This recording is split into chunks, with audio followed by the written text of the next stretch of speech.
Selam aleyküm sayılı teleseyirciler. Bugün programmasını seyir etesiz ve sizinle beraberlikte studiyada men Seytumer Seytumerov ve bugün stüdyamızın misafiri Milli Meclis yolbaşçının birinci muavini İlmi Ağa Umerov. Selam aleyküm İlmi Ağa. Aleyküm selam, sağ ol. Nasılsınız, sağlıklarınız nasıl? Şükür, yaxşı. Yayınlarınızın başlagansız, Allah kolay getirsin. Allah'a şükür başladık. Umut etemiz olgan problemler çözülüp keterdi. Bizim yayınlarımız devam eterdi.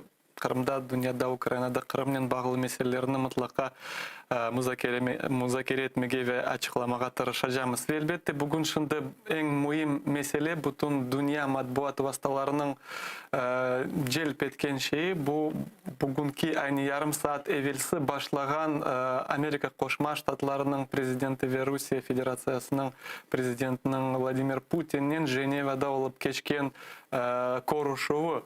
Elbette herkes bu konuşuğunun bekleyedi nasıl neticeleri olacak Ukrayna'ya uygun mu yok mu nasıl Biden özünü bu konuşuğda alıp baracağı neticelerini herkes bekliyor ve aynı şimdi siz öz ekranlarınızda bu konuşuğunu görebilirsiniz ve İlmi Ağa birinciden neden başlamak istedim.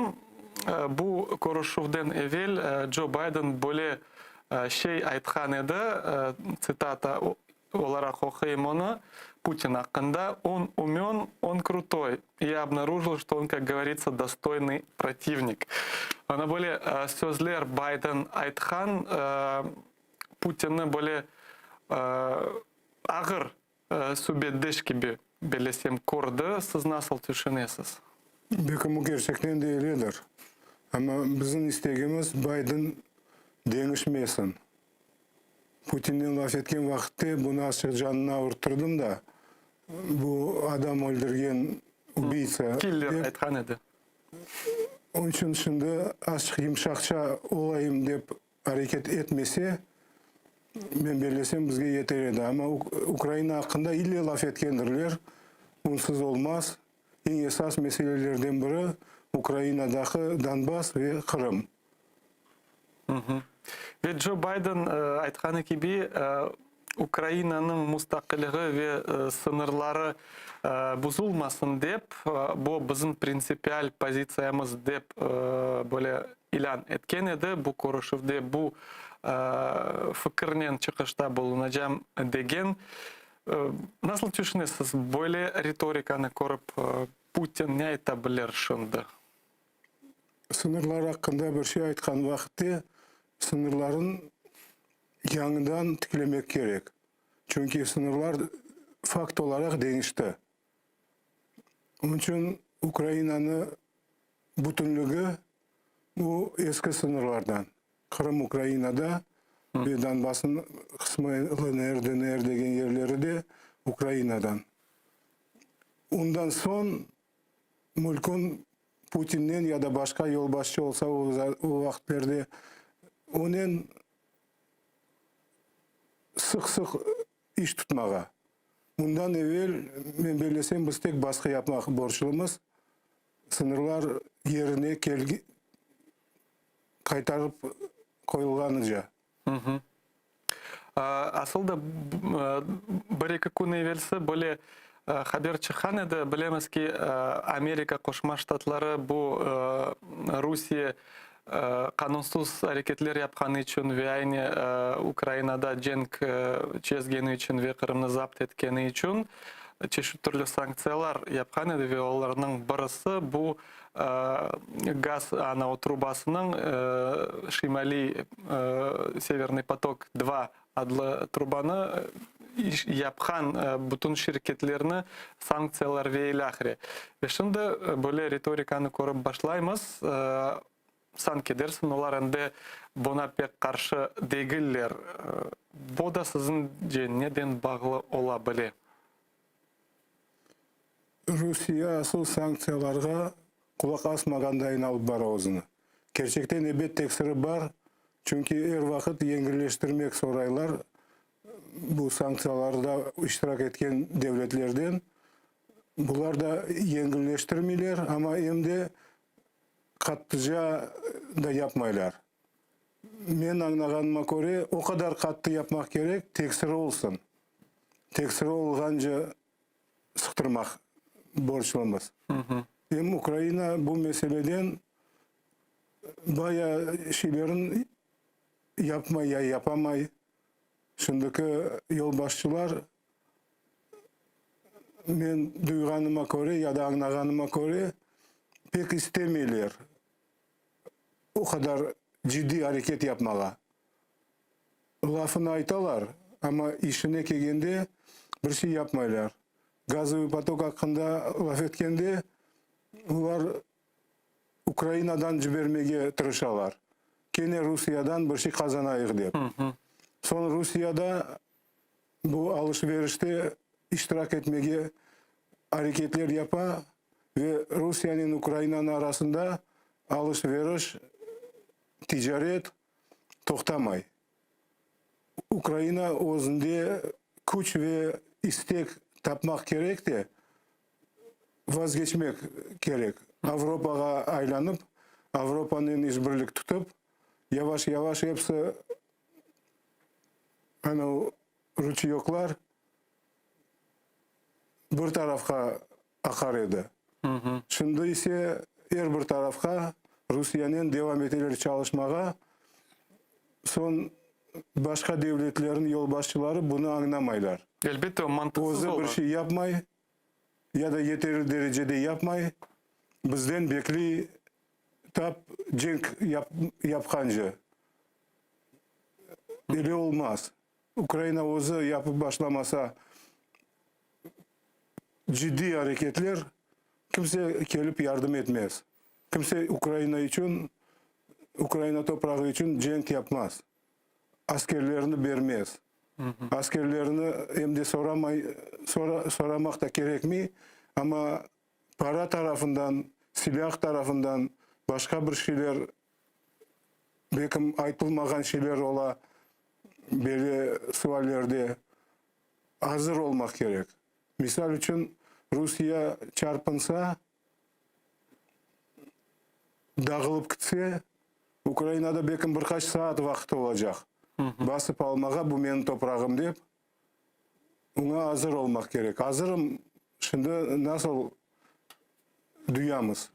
Men duymayayım misal için hazır olganını. Hem de aytkanыңызга Tam qo'shsam, tersine atmayın, cevap vermeyin, provokatsiyalarga kulak asmayın, eli toxtatıp duralar. Askerler hareket yapmak yerine saklanıp oturalar. Bunun neticesi yaxşı olmaz. ve sizin laflarınızga qo'shilaman. Men de elbette böyle Ukrayna tarafından talaplar ilan etkende sanksiyalarni qabilashtiring, Rusiyaning ticaret yapmаңыз veylах, elbette olar sana ko'sterib ayta bile, ya sen gazın devam etesin de satıp almağa, kontraktlaring var. Avropaga senin trubalarыңdan o gazlar kete, niçin biz onu yapmayık dep. Северный поток hakkında laf etkende bular Rusya'nın menfaatini değil, özünün menfaatini Korkalar. bakmak gerek Ukrayna. Bunların bakışı doğru olsa eski borulardan, eski trubalardan da jibermeyecek, Severный поток'unu da toxtatacak. Son Rusya'ga teksir eter. Ama böyle Ukrayna'dan geçem, çetten geçem, uğa ebber. O endi ikinci yolunu yasadı. Келіңіз, бұл Байден, Путиннің көрішуіне қайтайық.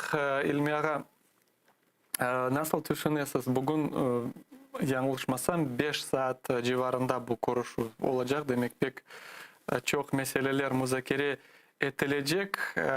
Bu görüşüge Biden geldi, Putin geldi.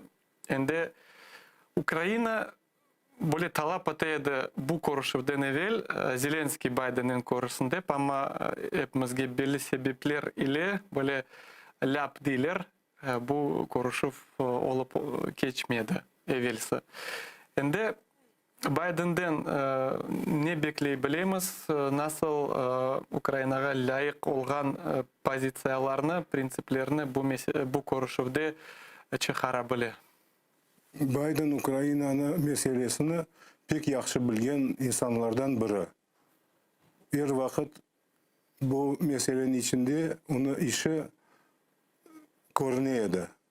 Вице-президент олғанда, сон Трамп вақытында башқа партиясының темсілшісі олса да, Украина мәселесіне бераберлікте әрекет етеділер, кені бұнады ер вақыт ештедік.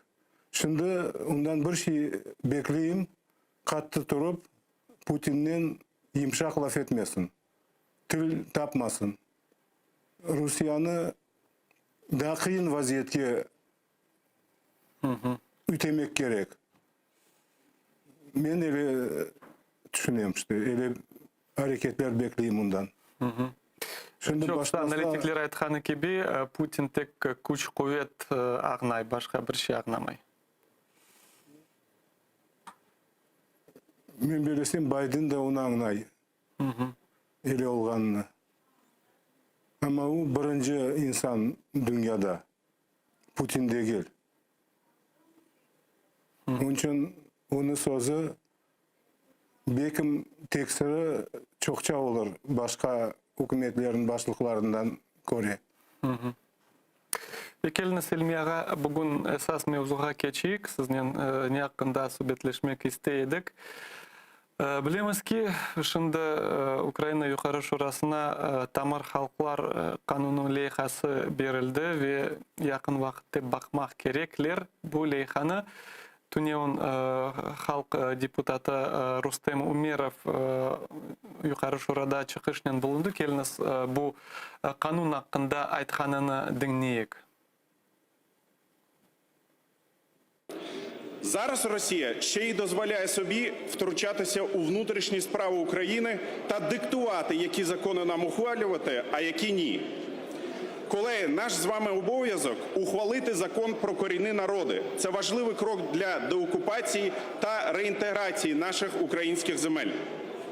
Україна захищає від репресій кримських татар та гарантує розвиток корінних народів. Але закони, які визначає права корінних народів та гарантує їх захист, чи хоча б дає визначення, хто такі корінні народи, в Україні поки що немає.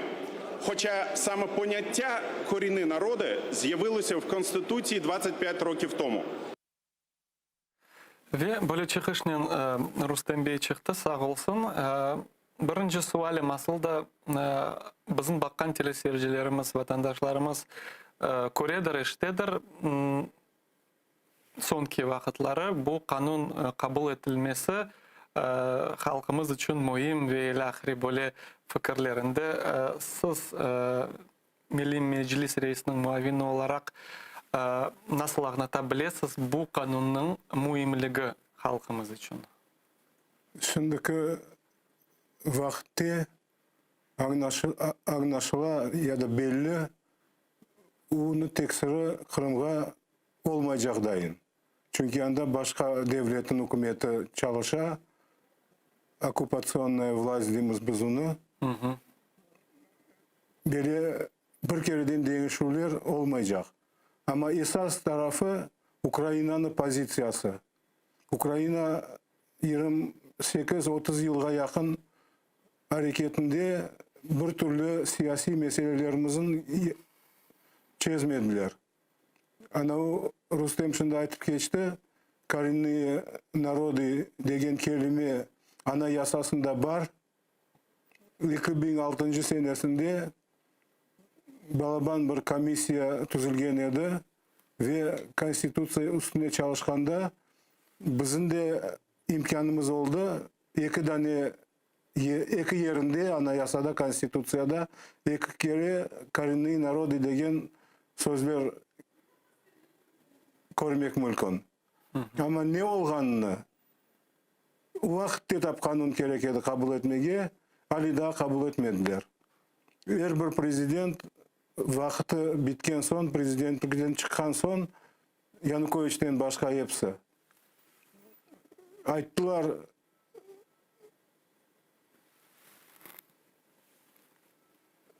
Maga gerek edi o'z vaqtimda çözmege bu meseleni. Şimdi Zelenskiy'nin növbeti keldi ve şansı var tarihke kirmege bu meseleni çözgen İnsan olarak. insan olarak, prezident olarak. Başka yapkan işleri o kadar cesurluk ya da faydalı Ukrayna'ga bekim olmaz. Çünkü çok şeylerin anlamagan bir prezident saylandı. Ama bu meseleni galiba akılını bir ucundan tuttu. Anlagandayın hareket yapa. Şimdi fraksiyası da rey berse yeter. 2-3 tane opozisyon fraksiyalar rey verir ve slogaların çoksu rey berse ben verirsem 226 ses taparlar. Demek mınдай yarım parlamentның sesi yeterli 3'ten 2 değil mında. 3'ten 2 anayasaga kirsetkende 300'dan ses gerek. Şimdi 226. En esas tekstiri olacak Ukrayna'ga da bir imkan yaratamız. Ya da Ukrayna öz-özüne yarata. Halkara meydançıklarda sözge çıkkanda Ukrayna tarafından kim olsa da prezident olam ya da biz olamızım hakkımız olacak aytmaga Ukrayna bizim meselemizin çözüp başladı. Kanun tamirli halklar hakkında kanun kabul edildi. Demek Ukrayna bu yoldan çevirmeyecek. En esas bu tekstleri gerek bizge. Ama şimdi bizim ağzımız kapalı ya da açsak bir şey yapmaylar demege. Bu vakit gece bir şey yapmaylar demege hakkımız var idi. Onun için ne kadar tez reyge koyup 226 ses berseler mülkün olur Ukrayna'nı destekleyimiz demege ve meselelerimizin devam etmege. Anda devamında daha bir kanun var, son anayasaga değiştiriler var. Son tek siyasi ciddi bir hareketler yapıldı ya adımlar atıldı. Ve bilgenime göre bu kanun tamir halklar hakkında kanun da Cumhuriyet meselesinde автономия meselesinde böyle odan evvel yapılacak adımlardan biri. Demek bu tamirli halklar kanunu kabul edilmeyince demek автономия meselesi Bir kereden üçüncü adımga geçmeyeceğimiz. Birinci adımın yapmak borçlaması, ikinci adımın yapmak borçlaması son anayasaga gelerek. Demek bu adım yapılsa demek o gayege dan da yakınlaşacak. Gerçekten istekleri olganını anlayacağımız. Ama şimdi prezident автор olup yukarı şuraga kirseti bu leyhanı ve Sluga Народу degen fraksiya reylerin vermesi daha bir şey bizim hareketimizin eski lozunglarının alıp barmaga imkan kaldıracak bizge. Ama keçti biz çok şeyge bakışımızın değiştirmege hazırmız ve mecbur olacağımız demege de mümkün. Şimdi anladım doğru kelimeni kullanmaganım için ayttım Cumhuriyet ve aynı men muhtariyet aytacak edim ve nege şimdi bunu anladım. Muhtar Cumhuriyet. Muhtar Cumhuriyeti Ukrayna vatandaşları ve belki de çok siyasetçiler aynı bunu korkarlar. Olar dep muhtariyet alıp Cumhuriyet istemezlerim dep. Gerçekten dost olsalar, ular özleri teklif etmek gerek bizge. Gerçekten dost olsalar. Кырым сізіңкі, сіз насыл істесеңіз, еле болсын. Biz аңнаймыз да, бұны бір кімсе айтмас. Айтқан сөйлері бар. Çokluk değil ama bir baya бар. Бұл қанунға көре тамыр халықлары бүтін Украина топрақларында таныла үш халық. Бұл Қырым татарлар, караимлер ве қырымчақлар.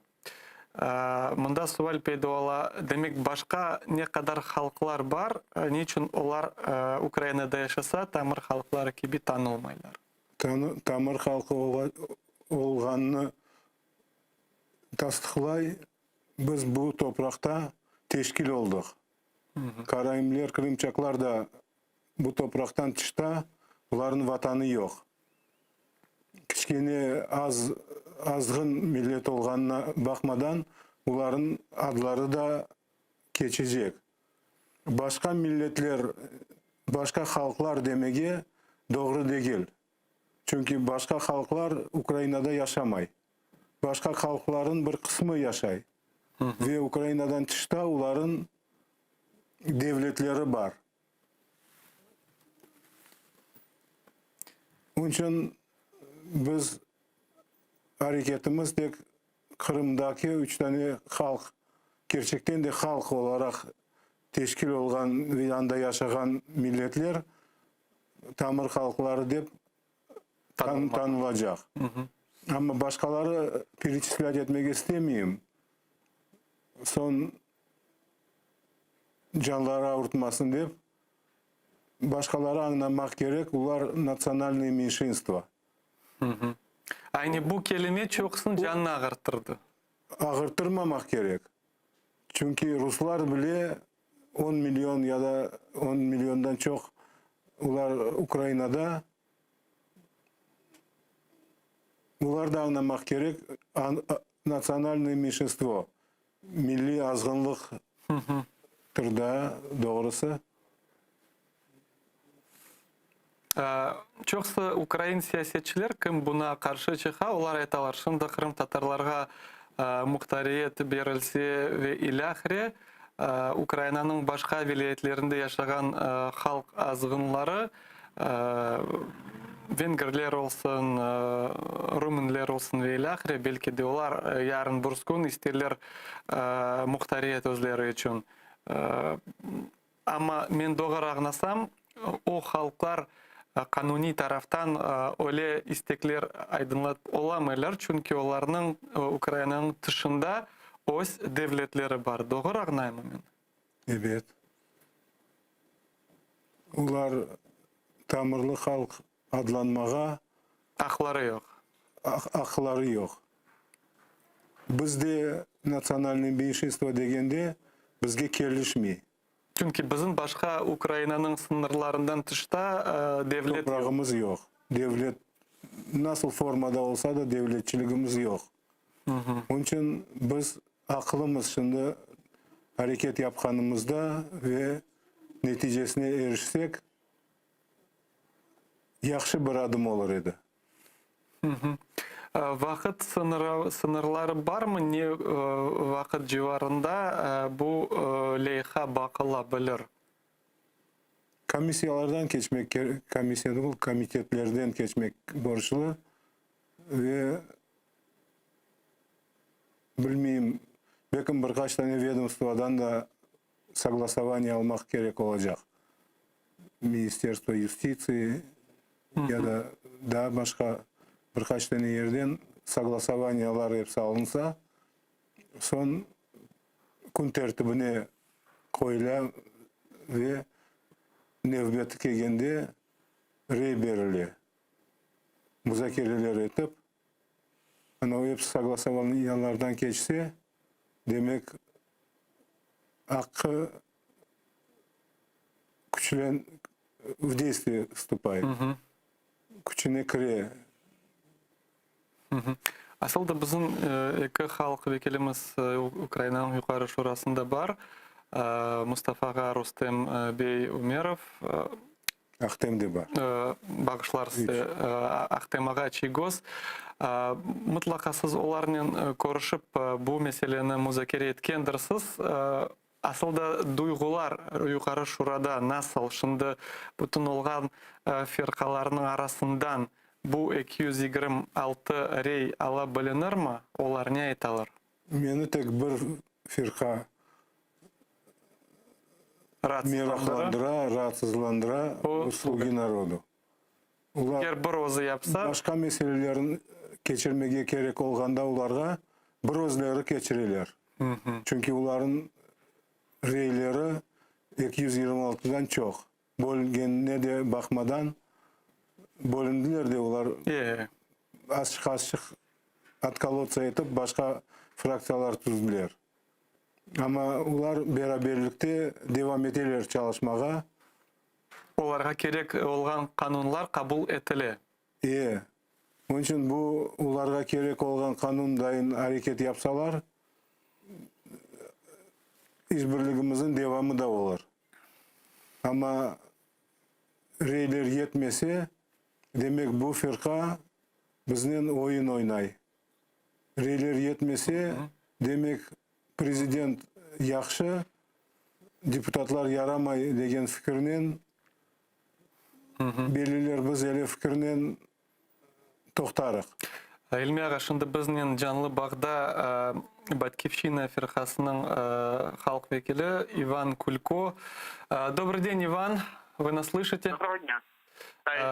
Сейчас мы в студии с заместителем председателя Меджлиса крымско-татарского народа с Ильмиага Умеровым обсуждаем законопроект о коренных народах. Насколько мне известно, вы соавтор данного законопроекта.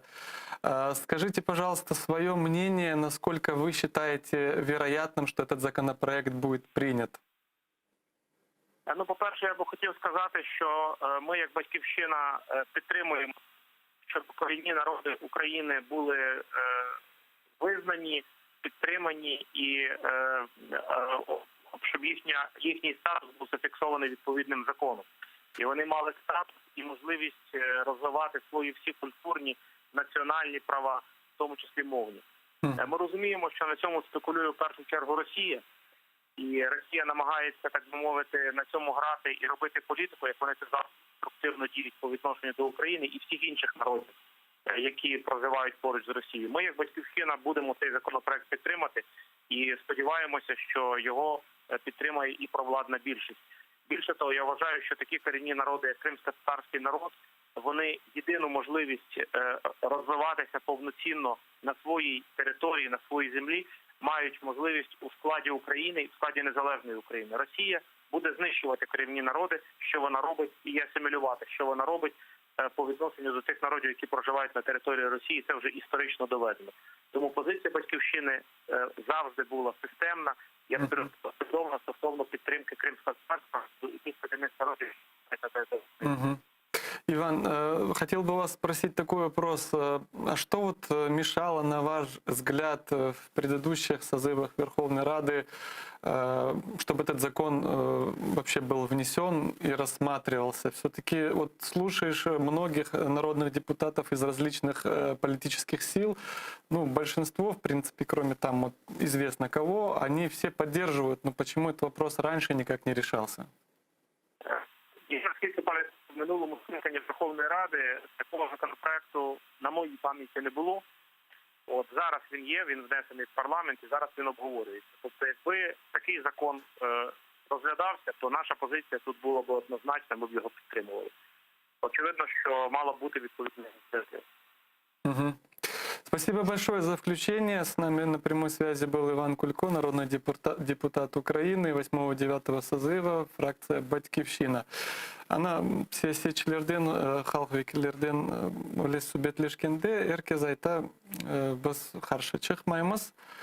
Демек умут бере. Бұл канун одан да бөле көзге алсақ, август айының 23 күні Қырым платформасы да olacak. Мен белесем, қабыл етерлер. Мен de umutмен yaşayım. Егер де қабыл етмеселер, олар асылда olmasam o платформаның olacағы... Nenen gelecekler? kabul etseler şimdi gerçekten de platformaga tebessüm betinde kırıp gelmege hakkı var Ukrayna'nın. Ama Rusya'nın reaksiyasına kulak assalar ve kabul etmeseler Ukrayna'nın beti açık olmaz. Mutlak kabul etmek borçlular. Onların pozisiyasından da öyle görünüyor, bizim pozisiyamızdan da öyle görünüyor. Bir OPZJ bekim rey vermez, kalganları hepsi reylerini verir. Dep umut etem. İlmi ağa, endi bu sualның ikinci kısmına geçmek isterim. Aslında güzel bu kanunu okudum bugün. Böyle 7 sayfalık balaban bir kanun. Anda çok şey yazılı. Sizin tarafınızdan neni işitmek istedim. Bu onun esas noktaları arasında bazı siyasetçiler arasında narazılık böyle bazı punktlerinden razılık olmaganını gördüm. Aslında siz de bu kanunu okugandırsınız. Anda her şey olganından razısınız mı ya da bazı şeylerine bakmak gerek daha? Esas olarak kanunu kabul etseler balaban bir adım olacak. O incelikleri ne vakit olsa da mülkün düzeltmege. Gene 226 sesinden düzeltmege mülkün. Ne vakit duysamız na bir yere gelişmeyi Şimdiki kunge öyle yerlerin siz görmeyesiniz. yok. Güzel. Endi bu kanunga göre Kırım Tatar halkının ve onların beraberlikte Karayimler ve Kırımçaklarının nasıl akları olacak? Onların akılları bizim halkının akılları bir olacak. Ama onların sayısı Pek az. pek az olganı için ben belesem ular bu hareketke koşulmazlar. Ama koşulsalar ularga da mülkün bir devletçiliğin bir formasını tapıp uların da vatanını yerine getirmek. Ama bir şey daha var, ular eksini de teşkil etken teşkilatlar, organizasyonlar Rusya'ya boysundular. O tarafı da var. Ama ona bakmadan Ukrayna onların haklarını da tiklemeye hazır. Meraklı bir şey. Bu kanunga göre Çünkü de onların hakkı var.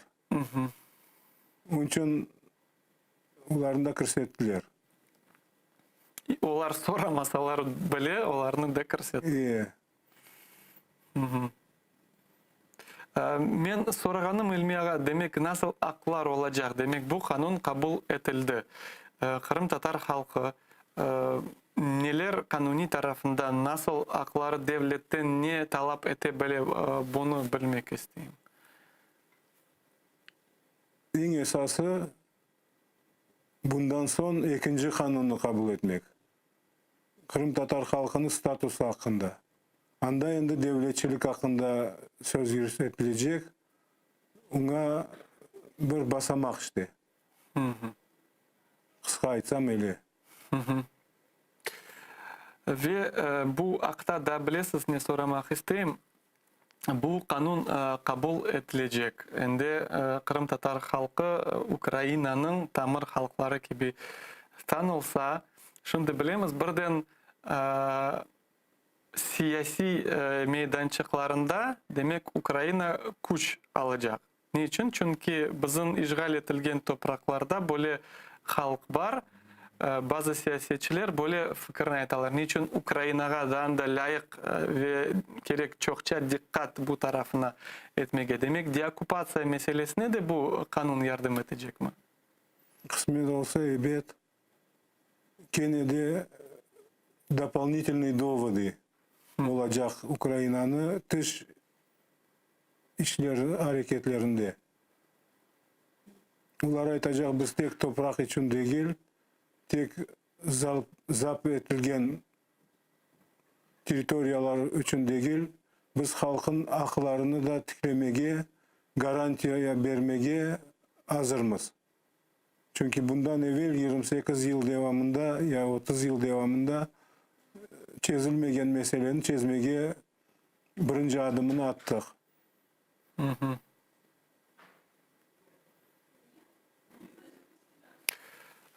Bu vaqtda ne meraklı ki siz aytkanınız gibi çok meselelerini Ukrayna çözmeyedi. Şimdi demek böyle tarihi şans onu değiştirmeye. Bunlar da anlap başladılar. Bizim meselemizin garantiyası olmasa başka hareketleri Kırım'ın kaytarmağa imkan yaratmaylar. Bir şansları var bizim meselemizlerin üstüne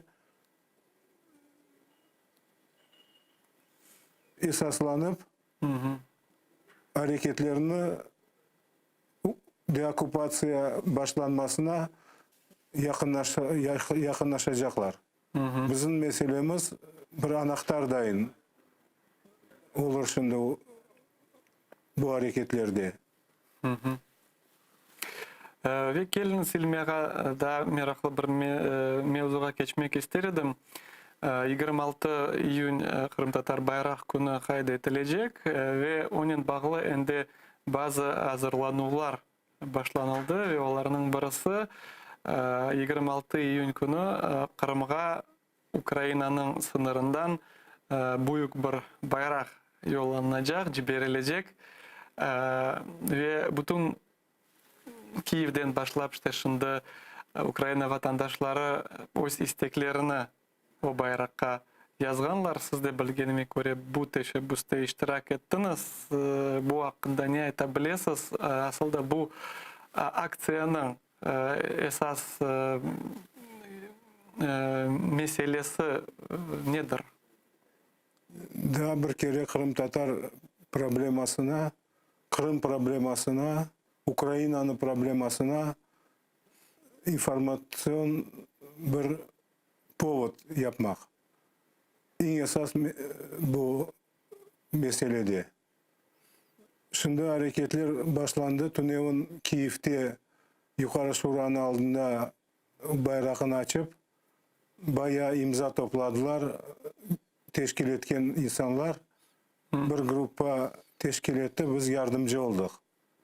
Meclis adından destek verdik ve ben şahsi olarak bir hareketler yaptım. Bu mesele olsun deyip. Şimdi bugün Lvov'da endi bekim bitkendir. Saat 10'da başlanacak idi. Lvov'da birkaç imzalar toplap meydanda bir merasimler yapıp son yollayacaklar gelecek şehirge Odessa'ga. Odessa'dan son Dnepr, son Melitopol, son Geniçisk, son Kherson ve Kherson'dan Kırım'a uçacak. Kısmet olsa Geliev'i şarlarga baylap aklınızda olsa Donetsk tarafına Ukrayna bayrağını bergenediler. Aynı şu ballar. Pek güzel, dülber bir hareket yaptılar. Şimdi bu men aytıp geçken şehirlerde bizim bakan insanlar olsa malumatlarga açık kulak assınlar da çıksınlar onların şehrinde olganda dem bir prizif de yapmağa mümkün işte. Demek böyle aksiyalar Kırım meselesini, Kırım unutulmaganını gene de anda işgal tübünde yaşayan insanlar için böyle tasdiklagan bir şey gibi olacak, doğru mu? Estafeta gibi bütün Ukrayna'da değil elbet. 6-7 şehrinden geçecek. Kırım Tatarları kaysında endi var ve açık faal iştiraklarını duygan yerlerimizge yolladık. Ular özleri birbirinden alıp devam edecek soyuna verecekler. Ama sorağanım Esas mesele bu maksat nededir? Demek Kırım'da yaşagan işgal tübünde kalganlarga göstermekti. Sizni bir kimse unutmadı. Biz Kırım'ı düşünemiz. Bu maksat mı? Asıl maksat öyle. Biz gösteremiz Ukrayna tarafından hareket yapkanımızı ve bu meseleye daha bir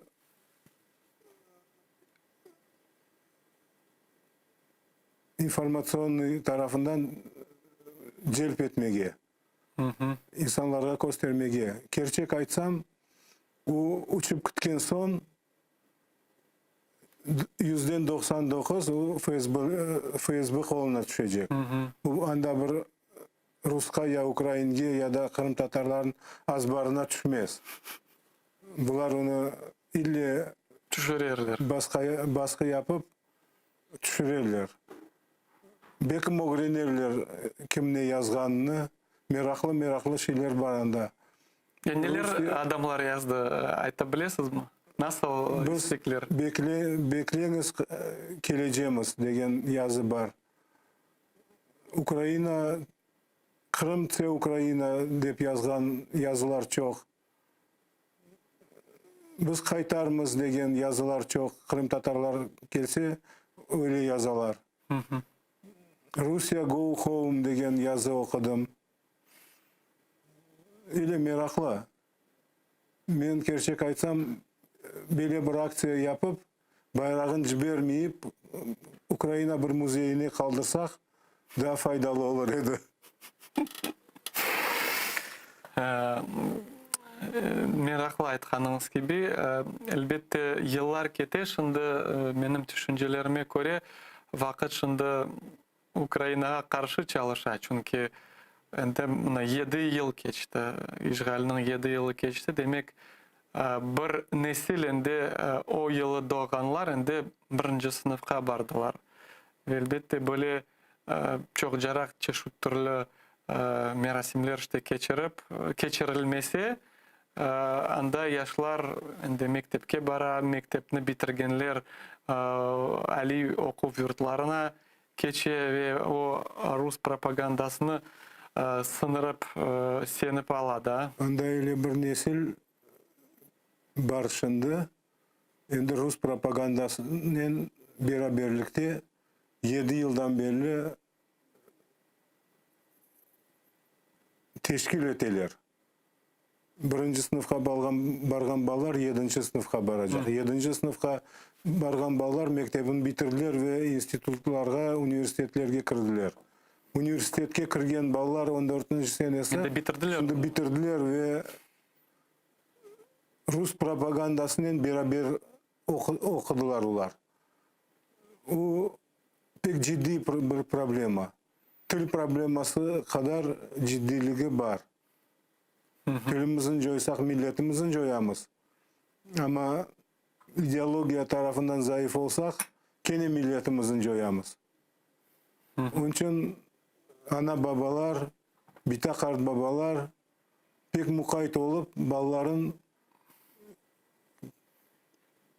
gerçek aytıp bir şey saklamayıp, bir şeyden korkmayıp öyle öğretmek gerekler. Gerçekten Kırım Tatar hareketlerini, ideyalarının beraber ballar osmek gerek. Biz misal için bizler mektepke katnaganda Sovet zamanında da öyle edi. Mektepte bir türlü propaganda yapaydılar. Evde babam başka türlü propaganda yapaydı bizge. O öğreni edik onu hikayelerinden, onu aytkan laflarından ve Sovet hükümetine asıl inanmaydık tabi balalıktan. Şimdi Kırım'da aynı Mesele. ona benzegen vakit. Onun için Horantada doğru bir mühit yaratmak her bir ana babanı vazifesi. Borcudur. Onu yapmasalar geleceğimiz yok. Siz şimdi til hakkında kaydettiniz, tilimizni saklamak ve bir kaç ay evvelsi o vakitlar bizde de yayınlar yok edi belli olgan sebeplerle ama kabul etilgen edi Kırım Tatar tilini inkişaf edecek stratejiyası. O stratejiya hakkında ne aytabilirsiniz? Endi birkaç ay geçti. Nasıl hakiki adımlar yapıldı bu hakta? Bu da öyle bir karar, kanun değil o постановление. Öyle bir karar gerçekten çalışacak. Biz kaytkan, Kırım kaytkan son Ukrayna'ga. Son çalışacak çünkü şimdi Rusya işgalcilerin kolunda ne mektepler ne yukarı ali yurtlar. Evet bu programa boyunca çalışmayacaklar. Şimdi anda hem Elif B Latin grafikasına geçeceği var. Anda mektepte öğrenecek подручники, kitaplar hakkında laf yürütüle. Bunlar hepsi hazırlık gelecekке. Şimdi kabul edecek Tamır Halklar Kanunu bu da hazırlık geleceğimizge. Biz hazır olup girsek Kırım'a kolayca olur neticelerine erişmege. Ve sayılı teleseyirciler hatırlatmak isteyeyim bu teşebbüs ile bu Kırım Tatar tilini inkişaf edilü meselesini Tunyon Snaver Seyithalilov Nazir'nin muavini bu haqda meraklı bir ilan etken edi. Kırım Tatar tilini bu internet vasıtalarına komünike yapmak için Wikipedia ve ilahresinde bazı şeyler yapmak gerek. İnşallah niyetlendik, anlaştık yarın 4 saatteki yayınıga koşulacak ve anlatacak, meraklı olacak. Onun için sizge böyle reklama gibi aytam. Yarın 4 saat 4'teki programda bu meseleni müzakere edeceğim. Şimdi bilemiz ki til bu integrasiya edilmesi için çok makaleler basmak gerek. Misal biz Facebook olsun bir yerde bir şey baskanda o misal hataların gösteresin sözünü doğru yazmasak. Niçin? Çünkü bu tiller endi bu sahalarda integrasiya edildi ve Kırım Tatar tili integrasiya edilmegeni için gerek şimdi çokça makaleler Kırım Tatar tilinde yazıp Wikipedia asasında ve ilahire bu vasıtalarda onu tarqatmağa ve o vakittan başlap bu internet vasıtaları başlar öğrenmege, tanımağa Kırım Tatar tilini. Bu da meraklı çünkü zamani vakitte bu herkes erkun erişken böyle şeydir. Onun için kısmet olsa bu hafta da yardımın ağnağanıma gerek olacak. Smartphone деген şey, Kırım Tatar halkı smartfonda olacak. Bilmiyorum biz isteyemiz mi onu ya da isteyemeyiz mi ama bu öyle zaman işte. Ve nasıl diler bıçak alsak misali o alet.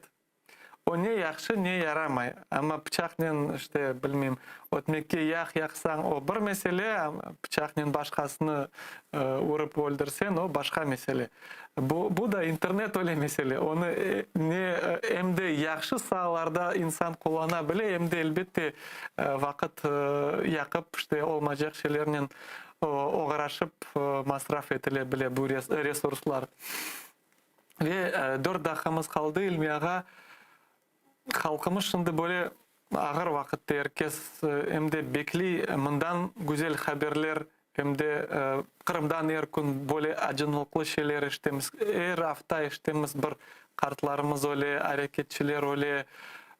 Tunyen misal Emine Ağameli anası rahmet oldu. Bu dünyanı terk etti. Faal Rişat Ağa Enverov kömüldü, defin etildi. Çok böyle ağır, kıyın vakit bizim vatandaşlarımızga не телер ediniz ve asılda nasıl müracaatlarмен bulunar ediniz bu günleri? Bir şeyge bakmayıp yaşayış devam ete. Kartlar terk eteler bu dünyаны. Gençler, bala doğalar. Nasıl kıyın olmasa da bir-birinizge muhayt olun ve gerek olmagan yerde toktatmang bir-birinizin. Kim hareketi yapmaga istegi ve küçü var, bilgisi var, yapmak gerek. Halk arasında doğru şeyler hakkında laflar yürütmek gerek. Dualarda olam, toplaşularda olam, mektep lineykalarında olam,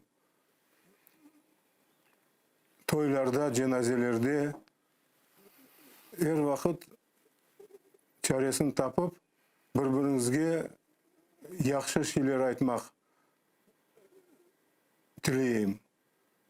Kırım'da bir şeyge bakmayıp çoklığımız bir Kırım'da. Kırım'da yaşamasak, Kırım'da azgın olsak dıştaklarından demek yapkan hareketlerimiz boşuna gitmek mümkün. Ne için hareket yapamız Tamır halklarını, zakonunu kabul etmek gerek dep ya da Kırım Tatar halkını status hakkında kanun ya da anayasaga değiştiriler. Nege yapamız onu? Anda yaşagan insanlarga. Bundan da başka Ukrayna devletine diyecek bir laf isteyim aytmaga.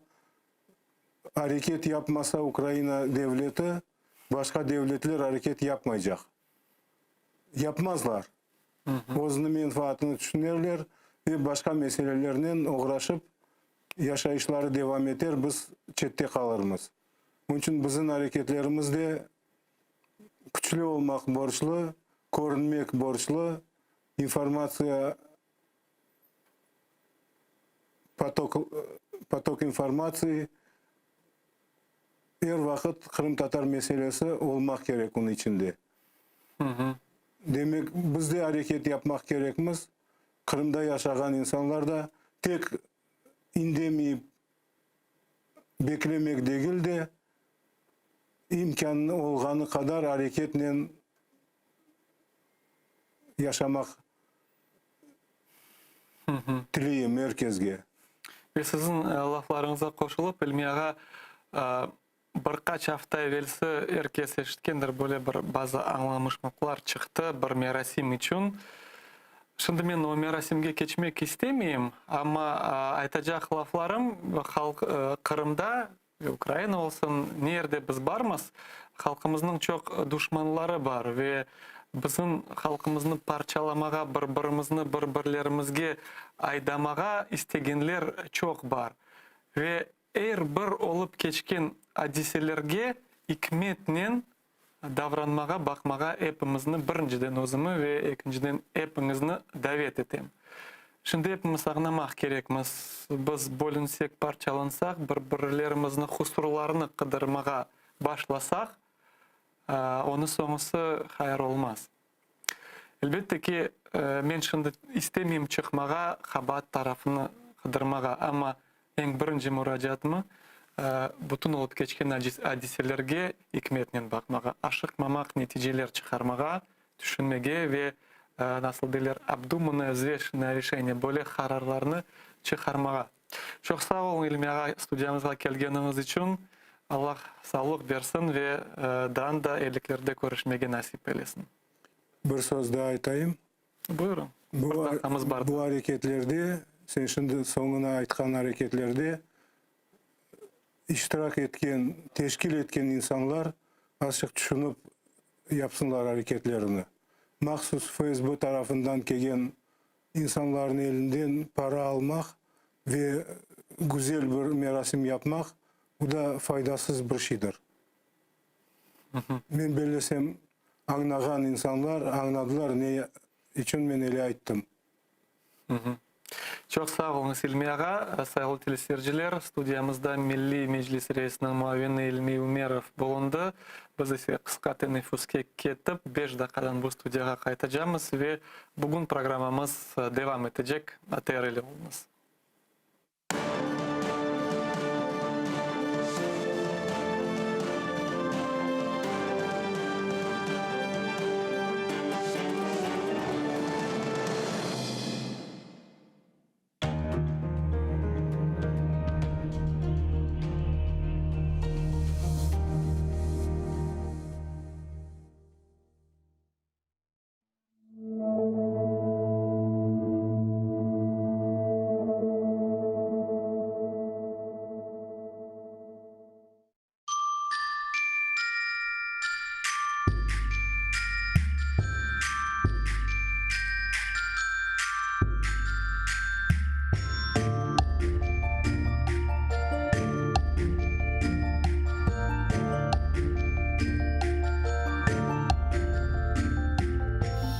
Eşit yumuşak yapraklarının türkülerini, yarın kelse pencereden yarık ursa, eşit kırımımın dülberligini, kuşlar yırlap azbarından uçsa, eşit bu kırlarım kökten yüksek, kuru ozenimnin kokularını, güller aça, pişe taze otmek, tuz kokusu, deniz dalgaları. Eşit, nasıl yüzüm sıcak yerden ose. Ozen suvu aka, güneş oynay. Kırım, hep yerlerden bana güzel. Bu sevgiden güçlü, sevgi olmay.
Men kayalar koksunda, kara kışta, yazda, karlar tubunda,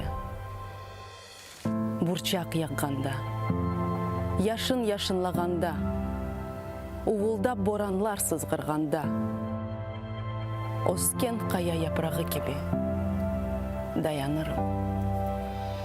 Uykusuz, peyasız oserim. Gerek olsa ateşlerde yanar. Başımı egmem kimsege. Aksızlıktan küserim. Barsın kimerde ayak astında taptasınlar düşmanlar. Men kenede kol kotermem. Dayanırım. Kaya yaprağı gibi kayaga dayanırım. Vakti gelir. Taş kayalarını teşerim. Eşerim. Çatırlarga koterlerim. Andan eşittirsiz benim sesim.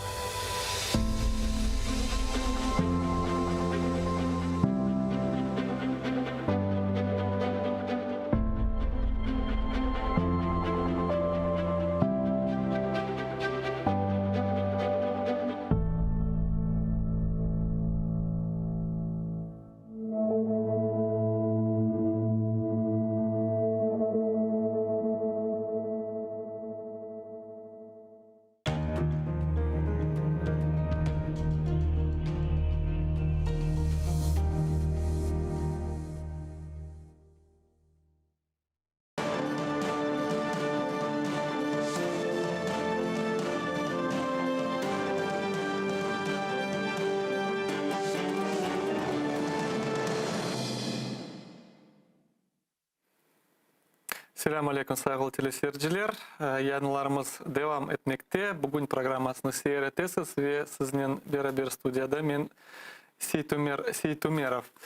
Ve elbette ki bu 16 saatindeki programımızı biz Kırım'da olup geçken başkalarının bağlamağa niyetlengenimiz gibi bugün de devam etemiz ve sonki birkaç hafta evvelsi hepiniz eşitkendirsiz siyasi mebus Timur Abdullayev'nin durumu hakkında. Bir taraftan hastalıklar, ikinci taraftan bir yılga yakın Timur kardeşimiz MD hapiste bulunup anda штрафной izolatorlardan çıkmagan ve koloniyanın reisleri onu çeşit türlü kanunlar boza dep manaçık tapıp olmayacak şeyler yazıp onu öyle ceza algan yerinin ceza algan yerine koyarlar.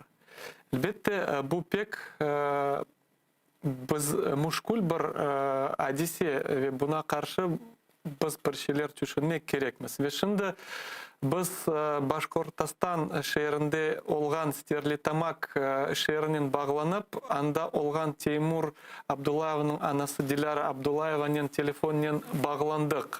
Selamun aleyküm Dilara Tatay, iştesiz mi bizni? Alo.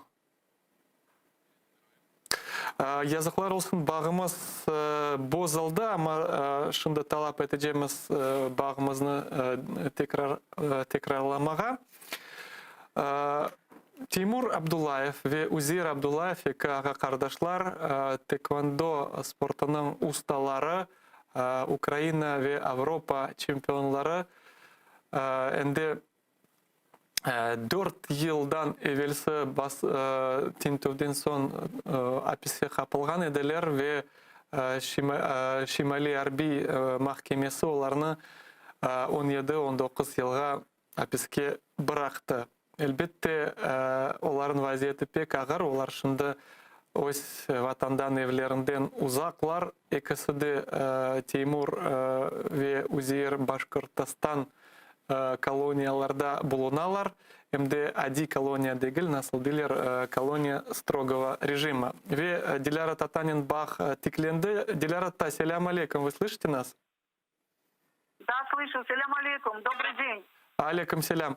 Диляра Тата, вы сейчас находитесь в городе Стерлитамак, это недалеке от города Салават, в котором пребывает, находится и отбывает свое наказание ваш сын Тимур Абдуллаев. Конечно, ужасающие вещи мы узнали из ваших сообщений в Фейсбуке, что, находясь и так в колонии строгого режима, Тимур более года, оказывается, безвылазно находился в штрафных изоляторах.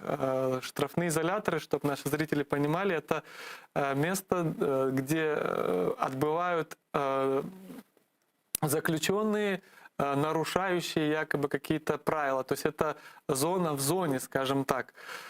Удалось ли вам узнать детали, подробности? Мы хотели бы вас выслушать по этому поводу. Спасибо. Добрый день. Я с удовольствием приняла ваше приглашение на эту встречу в эфире. Надеюсь, она будет результативной. Хочу вас поздравить и всю вашу команду с возобновлением эфиров. Это очень радует и вселяет надежду на еще больший охват, на широкий общественный резонанс и расширит географию о положении дел в Крыму. Ну, что мне нужно сказать о Тимуре? Прежде всего хочу отметить еще раз, может быть, даже повторить, что Крымский полуостров, статус которого не признан мировым сообществом российским, является территорией оккупированной Российской Федерации. И согласно 4-й Женевской конвенции, на оккупированной территории не должно действовать законодательство государства-оккупанта.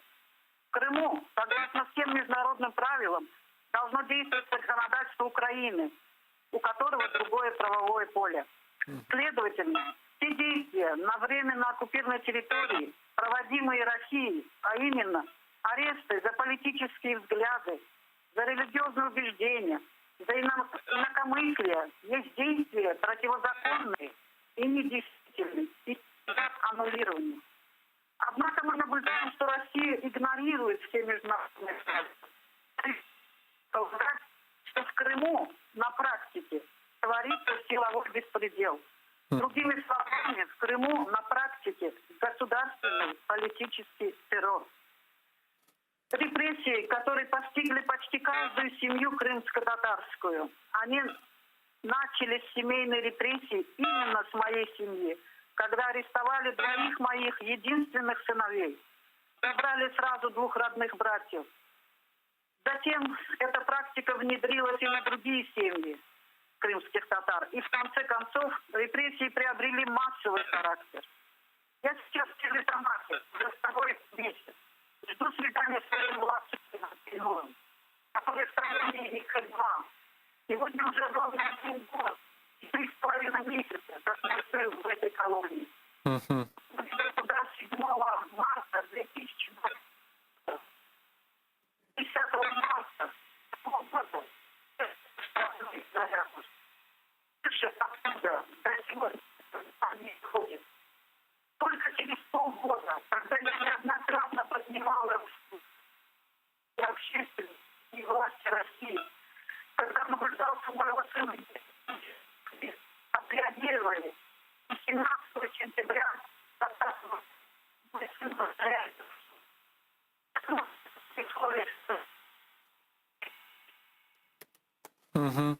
Диляра Ханым, мы вас очень плохо слышим. Сейчас попробуем вас перенабрать. Сайгылтылы сержилер более барасканеде техник проблемлері пейда oldu. Ағнағаныма көре ұзақ ерде болуна Диляра Ханым. Хатырлатам ушынды Стерлитамак шерінде Башкоркостан тарафларында ve onun yanında Салават шері бар. Анда onu Dilara Hanım'ın oğlu Timur Abdullayev boluna ve hatırlatam ağır vaziyetke Timur kaldı. Штрафной изолятор деген ерте аман-аман 1 yıl bulundu. Elbette ki anda olgan şarayetler adi böyle koloniyadan da beter, da ağır. Onun için bu meseleni ne kadar çok biz dünyaya bildirtsek o kadar güzel olur edi belesem. Çünkü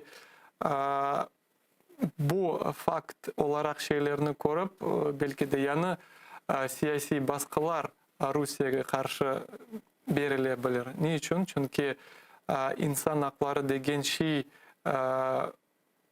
aslında kalmadı. İnsan öyle de nasıl insan olabilir? Sen insanı böyle hapiske bırakıp da onu hapiste olan en muşkul yerinden çıkarmaysın. Bu insaf degen şey insanlarda o koloniyalarının rehberlerinde galiba asılda kalmadı. Ve tek bir yol kala böyle çeşit türlü matbuat vasıtalarından meselelerini koterip, tarqatıp bu meselege tesir etmege ve mağa aytkanına göre Dilara Hanım biznen. Dilara Hanım, вы слышите нас? Очень плохая связь была. Алло. Алло. Да-да-да, продолжайте. Да. У меня на руках есть таблица о взысканиях моего сына. В количестве 67 взысканий безосновательно привлекали моего сына к ответственности в закрытой процедуре без участия защитника. Здесь даже четко не прописано конкретно за что. Хотя заключенные не лишены права получить юридическую помощь. Но никто не оспаривал помещение моего сына в СИЗО. И это позволило администрации наложить на него последовательные непрерывные дисциплинарные взыскания в виде выдворения в СИЗО на неограниченный срок. Заметьте, без выхода из СИЗО администрация не считает нужным уведомить адвоката о дисциплинарной взыскании. Что я делаю сейчас здесь? Я обжаловала дисциплинарные взыскания в прокуратуру по надзору, в УФСИН, в Уфе, пока в Уфе. Жалуюсь на незаконные и необоснованные наложения на моего сына дисциплинарных взысканий. Считаю, что это давление. Мой сын содержится 2-й год в ШИЗО. Это пытки. Это самая распространенная форма воздействия администрации на неугодного заключенного. Мгм. А как вы связываете, Диляра Ханым, с чем это связано? Почему именно к Теймуру такое отношение? Мы, в принципе, знаем, что Теймур достаточно, как сказать, Но человек, который всем особо известно, что- не конфликтный. А тут преподносят, тут вы говорите 67 взысканий, то есть они все, ну я понимаю, что придуманы, но с чем это связано? На моего сына накладывают взыскание за то, что он отказался сотрудничать с ФСБ и с администрацией колонии. Они ему дали понять, что ты будешь гнить в ШИЗО. Это колония, красная колония, где заправляют полиция. Там Тимур не жалуется, что его били, его не бьют. А зачем? Морально задавить легче и проще. У администрации есть сила похлеще дубинки. Это правило внутреннего распорядка. Как говорится, уставщина. Ее можно использовать на неугодного. Например, не поздоровался, не застегнул пуговицу, не так заправил постель, завесил спальное место. Вот здесь 10 взысканий, завесил спальное место. Он в ШИЗО, спрашивается, в 5 утра спальное место забирается и нары пристегиваются к стене. В 10 ночи опускаются и обессиленный, который с 5 до 10 ночи стоит на ногах, он просто с ног падает и засыпает. Разве он может чем-то завесить спальное место, если это спальное место с 5 утра до 10 ночи вообще пристегнуто к стене? И в ШИЗО они там ничего своего не имеют, чтобы что-то завесить. Еще ряд дисциплинарных взысканий, что он отказался от обыска. Там, когда врывается спецназ 4 раза в день, они приставляют подневольного к стене, руки наверх, к стене лицом и ноги на ширине плеч. Разве может подневольный сказать спецназу, что я отказываюсь от обыска? Это тоже, я считаю, что безосновательные дисциплинарные нарушения. Почему я эти нарушения хочу обжаловать? Да, вот Я вы тоже скажите, написала. пожалуйста, удается ли как-то это обжаловать? Я написала по надзору в УФСИН, буду обращаться к адвокату Тимура Эмилию Курбединову. Просто он сейчас после больницы, я еще не обращалась к нему, но список вот эту таблицу взысканий я ему сбросила на страничку. Почему хочу обращаться? Потому что после таких взысканий моего сына могут поместить в ПКТ или ЕПКТ. Мне нужно просто эти взыскания, половину доказать, что они недействительны. Нужно ЕПКТ, что такое? Это значит, если там ты содержишься в ПКТ в той же камере, что и ШИЗО, просто числишься уже за ПКТ. И если у тебя в ПКТ опять они будут налаживать эти взыскания, то эти дни даже не входят не считаются как дни заключения. Да, Месяцами можешь находиться в ШИЗО, и оно не будет входить в срок заключения.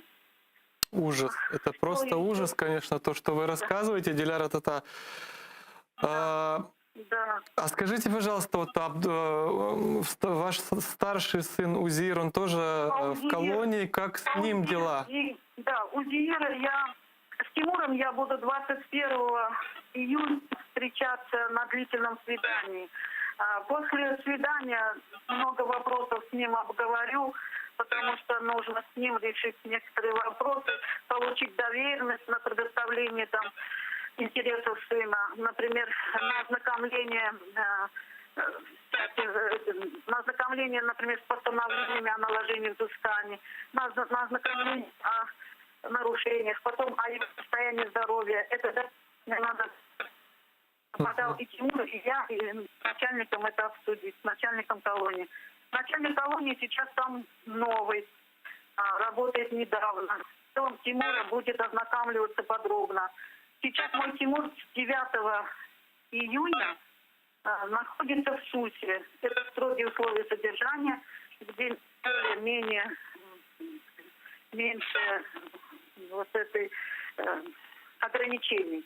Он может свидание получить, он может получить передачу, может получить телефонные звонки. А в ШИЗО он за этот год не имел возможность получить передачу, не имел возможность видеть жену, маму. Мне свидание с сыном 25 мая дал начальник колонии лично от себя. Начальники колонии имеют право дать свидание и длительное и короткое от себя лично. Сейчас у меня будет с ним длительное свидание. По УЗИР, значит, 18 мая я в краткосрочном свидании с УЗИРом стекло. Сделала 2 раза передачу.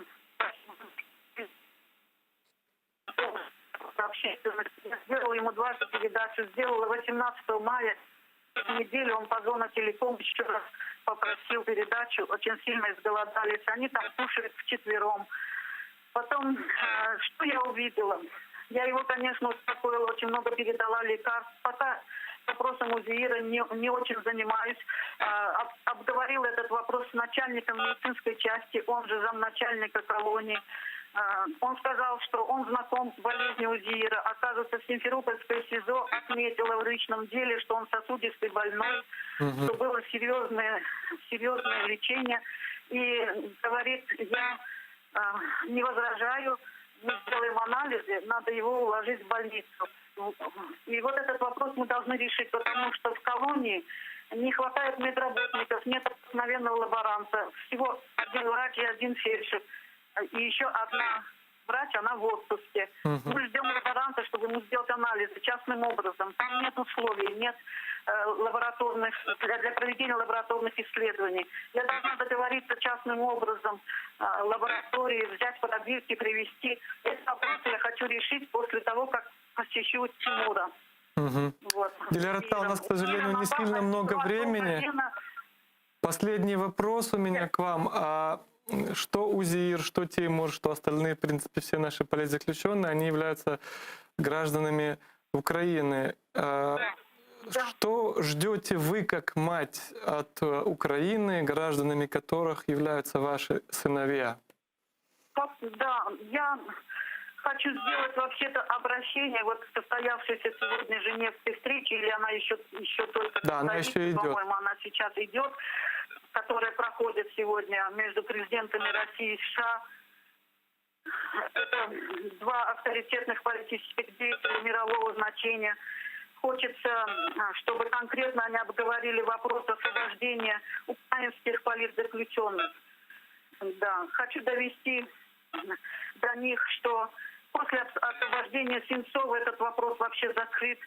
Россия незаконно вывезла украинских политзаключенных в колонии Урала, Краснодара, Ростова. Если на этой встрече они собираются решить вопросы глобального значения о правах человека, о значении в борьбе с терроризмом, то они должны обязательно заметить, какой режим террора на оккупированной территории Крым. Многие говорят сейчас за Навального, но почти никто не упоминает о сотне украинских политзаключенных, которым режим лишил свободы на оккупированной территории и депортировал их в Россию. Наши сыновья получили сроки за сфальсифицированные российскими спецслужбами уголовными делами по терроризму, экстремизму. Особенно сейчас критическая ситуация с крымскими пленниками. Граждан Украины в Крыму заставили взять российское гражданство. И поэтому их лишают консульской поддержки. Многие дела судебные проходят в закрытом режиме. Если судьба украинских узников на Донбассе так-то еще стоит на повестке дня, то репрессированные в Крыму просто забываются. Их вообще не упоминают. Хотя их имена фигурируют в Freedom House, в Российском мемориале. Европейский парламент тоже неоднократно упоминает наших сыновей в своих резолюциях. На Западе многие считают, что после выхода кинорежиссера Олега Сенцова и еще некоторых, что этот вопрос закрыт. Поэтому я хочу сделать обращение, может быть, даже уже поздно, а может быть, они благодаря вашему эфиру услышат или кто-то им передаст из их сотрудников. К сожалению, украинские власти бездействуют, не требуют освобождения, безоговорочного освобождения своих граждан на всех переговорах, на любых переговорах.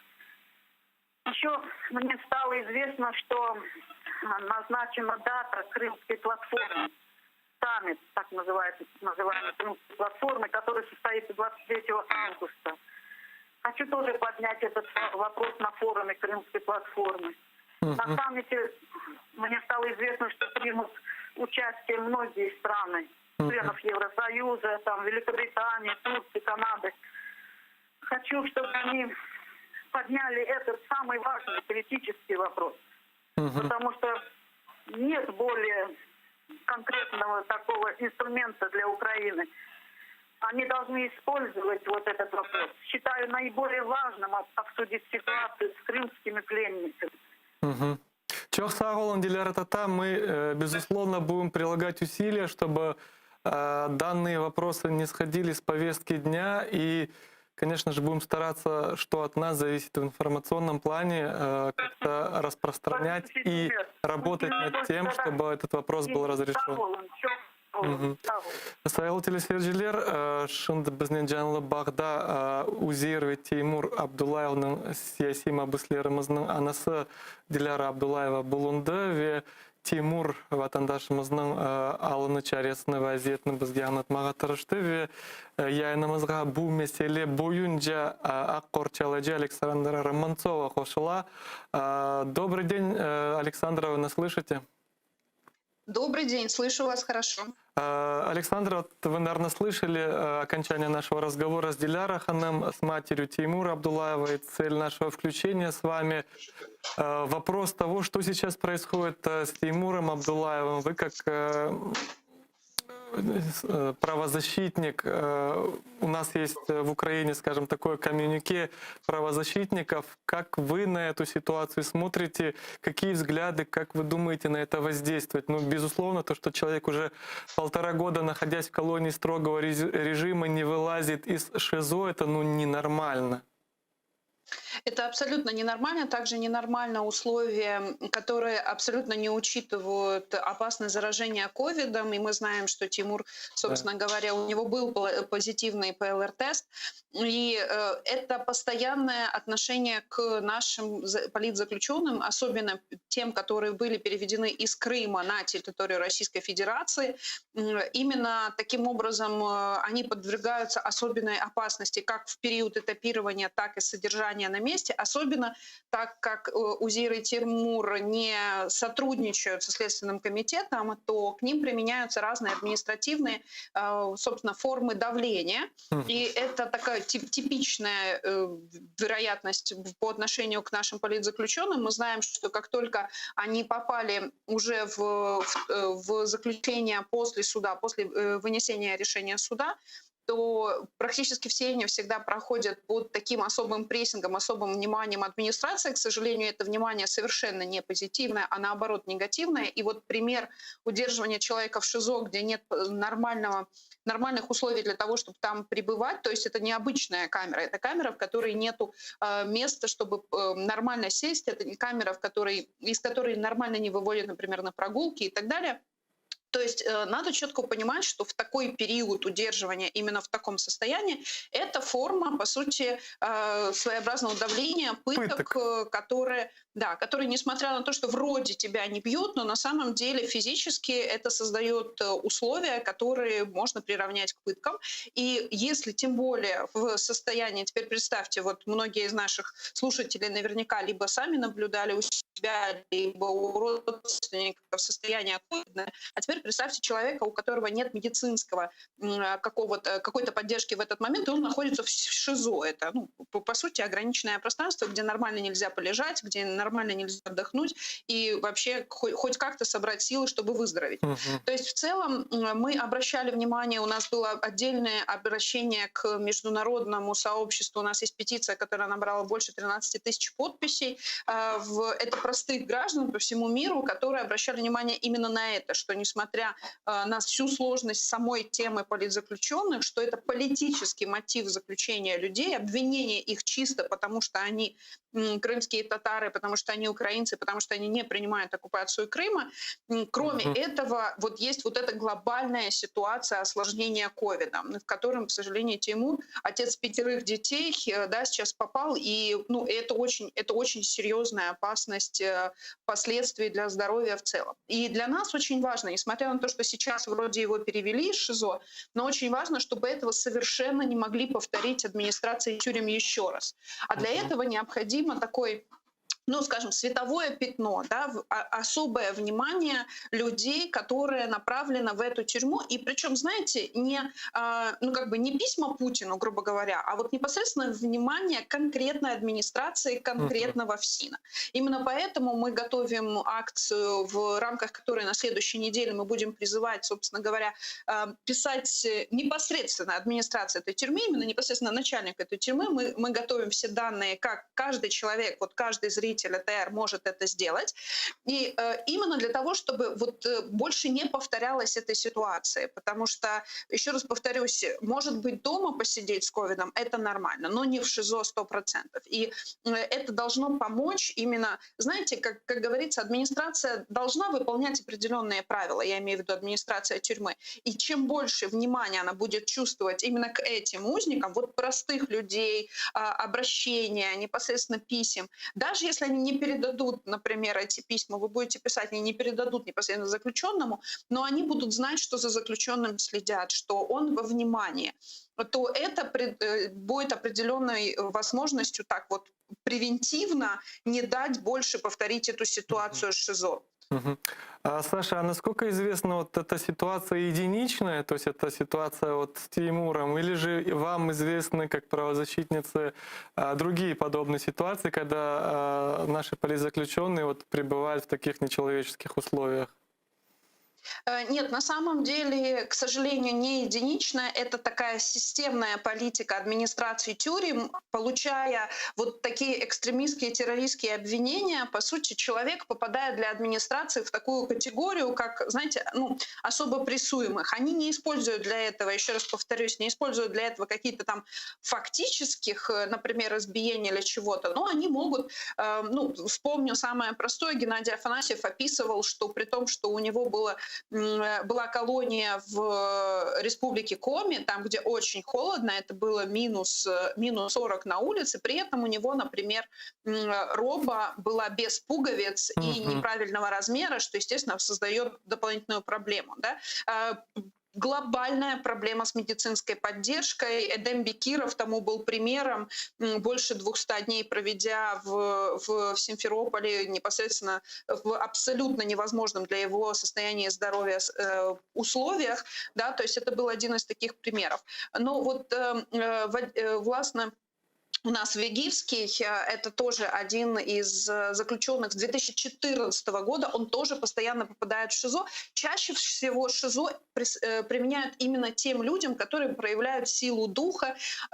И, естественно, Абдулаевы братья, они оба люди тренированные, спортсмены, люди, которые вырастили много молодых уже спортсменов. Понятное дело, что эта сила воли у них тренированная, и я думаю, что это реакция прежде всего на их несгибаемость, на то, что они не идут на вот такое сотрудничество со следствием. И чаще всего мы по системе видим, что вот ШИЗО применяют именно в этих случаях. Мы, наверное, безусловно, мы будем рассказывать об вашей акции, которую вы хотите и планируете запустить. Сделаю максимум, чтобы наши телезрители активно тоже подключились, писали письма и таким образом оказывали влияние на руководство колонии. Скажите, пожалуйста, последний вопрос. Вот данная ситуация, правозащитные комьюнити, вот какие еще планы есть по работе в этом направлении? На самом деле, вот сейчас 15 минут я слушал то, что рассказывала мать Теймура Абдулаева. Конечно, это просто мурашки по коже. Вот мы думаем, как еще можно помочь, что сделать. На самом деле мы прежде всего, конечно, будем использовать все международные возможности, в том числе и крымскую платформу, которая планируется здесь в Киеве в августе, и вокруг нее формируется такое, экспертная, грубо говоря, сеть НКО, но в том числе, как вы правильно сказали, коммюнике именно тех организаций, которые занимаются делами политзаключенных как на территории Крыма, так и на территории Российской Федерации. И вот здесь для нас очень важно будет, собственно, почему мы и начинаем эту акцию, для того, чтобы для политиков важны те темы, которые будут видны для их избирателей, грубо говоря. Поэтому вот в этих наших акциях мы будем их распространять не только на территории Украины, но и на территории на территории всех стран, которые у нас включены в кампанию Prisoners Voice. И здесь очень вот важный момент, несмотря на то, что людям кажется, что ну ладно, вот там написать письмо, либо выставить что-то в Фейсбуке, это не важно. Это важно, потому что сейчас это то, что политики непосредственно обращают внимание как на мнение своих избирателей. И это одна из тех тем, которая на самом деле может стать таким способом, точкой давления именно на политиков и дипломатов. Мы, понятное дело, будем писать официальное обращение в какие-то органы и структуры, но самое важное — это активность обычных людей, которые показывают, что эта тема для них важна и горячая. Тогда это становится важным для тех политиков и дипломатов, которые приезжают в Украину или которые работают здесь. Çok sağ olun. Большое спасибо, Саша, за включение. Напомню, с нами на прямой связи была правозащитница Александра Романцова, исполнительный директор Центра гражданских свобод. Saygılı телесерджилер, иште эшиткенеңиз көре ак корчалайчылары да бу меселеге диккат айыралар, чүнки акыйкатен бөле вазият олмамалы. 21 асырды не вакыт инсан кебе саймай бөле шарайтлерге коялар, буны айтмамак үчүн акымыз жоктур. Ошондо биздин жаңылы багда Тимур Абдуллаевдин адвокаты Эмиль Курбединов. Селям алейкум, Эмиль Бей, вы нас слышите? Алло. Алейкум селям. Да, слышу. Вы меня слышите? Да. Эмиль Бей, мы вас слышим. В первую очередь желаем вам здоровья. До нас дошла информация, что чуть со здоровьем у вас проблемы. Аллах шифа берсин. Тема нашего включения с вами, в первую очередь, это ситуация с Тимуром Абдуллаевым, эти ужасающие условия его содержания. Мы сейчас говорили с его матерью, с Диляра Ханым, которая сейчас находится в Стерлитамаке, вдалеке от колонии, и старается, насколько возможно, женщине, находящейся в 3000 километров от своих родных и близких, что-то делать. Она вот все пытается сделать. Также с нами на связи была правозащитница Саша Романцова. Теперь очередь дошла до вас, как к адвокату. Что вы знаете по данной ситуации? Что планируете делать?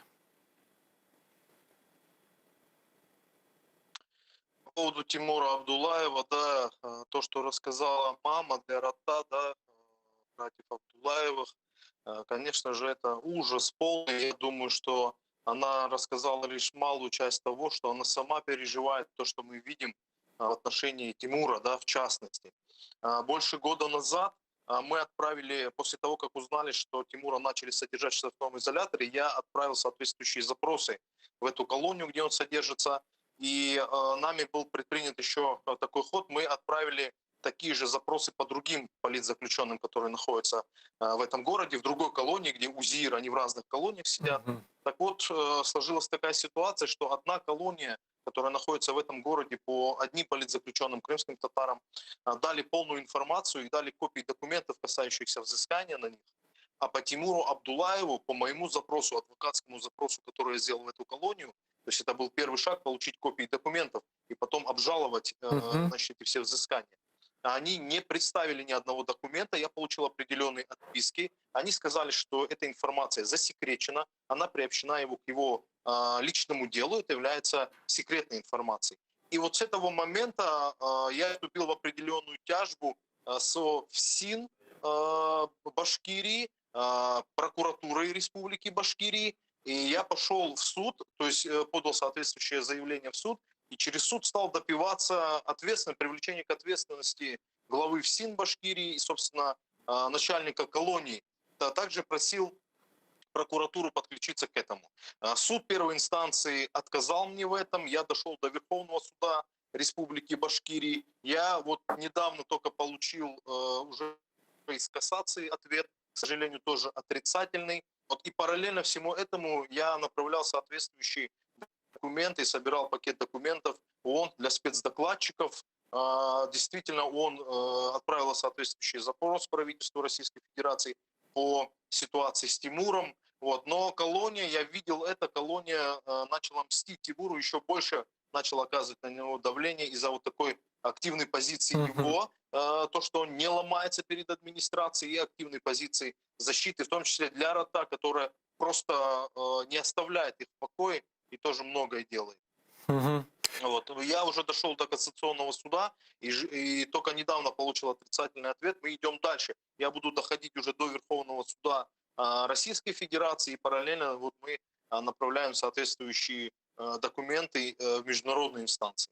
Эмильбей, а вот можете пояснить с юридической стороны, что такое ШИЗО, в котором он пребывает, каковы условия содержания заключенного там и за что возможно вообще туда попадать? И вот Тимур Абдуллаев что делал, что вот 1,5 года оттуда не вылазил? Штрафной изолятор в современной России — это такой атовизм, да, который, я думаю, в 21 веке вообще не должен существовать. Это чисто пыточные условия, когда ты содержишься, во-первых, один в маленькой камере, это уже истязание, уже определенное огромное психологическое давление. Во-вторых, эти откидывающиеся нары в 5 утра и обратно там в 10 вечера, которые заставляют тебя на ногах постоянно находиться, либо сидеть на тумбочке, вот на деревянной тумбочке, на которую, собственно, эти нары опускаются, это не что иное, как пытки. То есть штрафной изолятор — это пыточные условия для того, чтобы сломать человека. Тимур Абдуллаев попал туда и попадал туда до этого, и содержался там по абсолютно надуманным таким взысканием. Однако есть, когда он, например, перекрывал камеру, видеокамера, но здесь был момент, когда эта видеокамера целенаправленно снимала туалет, да, в который человек может ходить. Это единственный там туалет был, и на него была направлена камера. Ему приходилось просто это делать из религиозных, этических и других нормальных человеческих соображений. Я не знаю, кому понадобилось снимать туалеты в этой колонии, вот, но ситуация была такая. Я думаю, что это тоже было специально сделано для того, чтобы оказывать такое давление. Вот. Поэтому ШИЗО — это камера пыток, если говорить коротко. Мгм. И скажите, пожалуйста, то есть вот мы услышали от вас ту проделанную работу на этом пути. Вот Саша говорит, что для того, чтобы воздействовать, необходима общественная реакция. Вот одно из предложений, которое Саша озвучила, то, что будет реализовано буквально через неделю, это массовые письма в колонию. На ваш взгляд, подобная реакция, вот вы говорите, вы начали звонить, писать запросы, давать, ухудшилось отношение еще больше. То есть вот подобная реакция не будет ли также вызвана вот этим действием? Мы так не подходим и так не рассуждаем вот в данной конкретной ситуации. Почему? Во-первых, Тимур — это тот, кто будет показателем для всех силовиков Республики Башкирия и выше. Да, то есть как мы его будем защищать, так они будут оценивать нашу защиту других политзаключенных. В Башкирии сидит огромное количество наших крымских татар, наших соотечественников политзаключенных.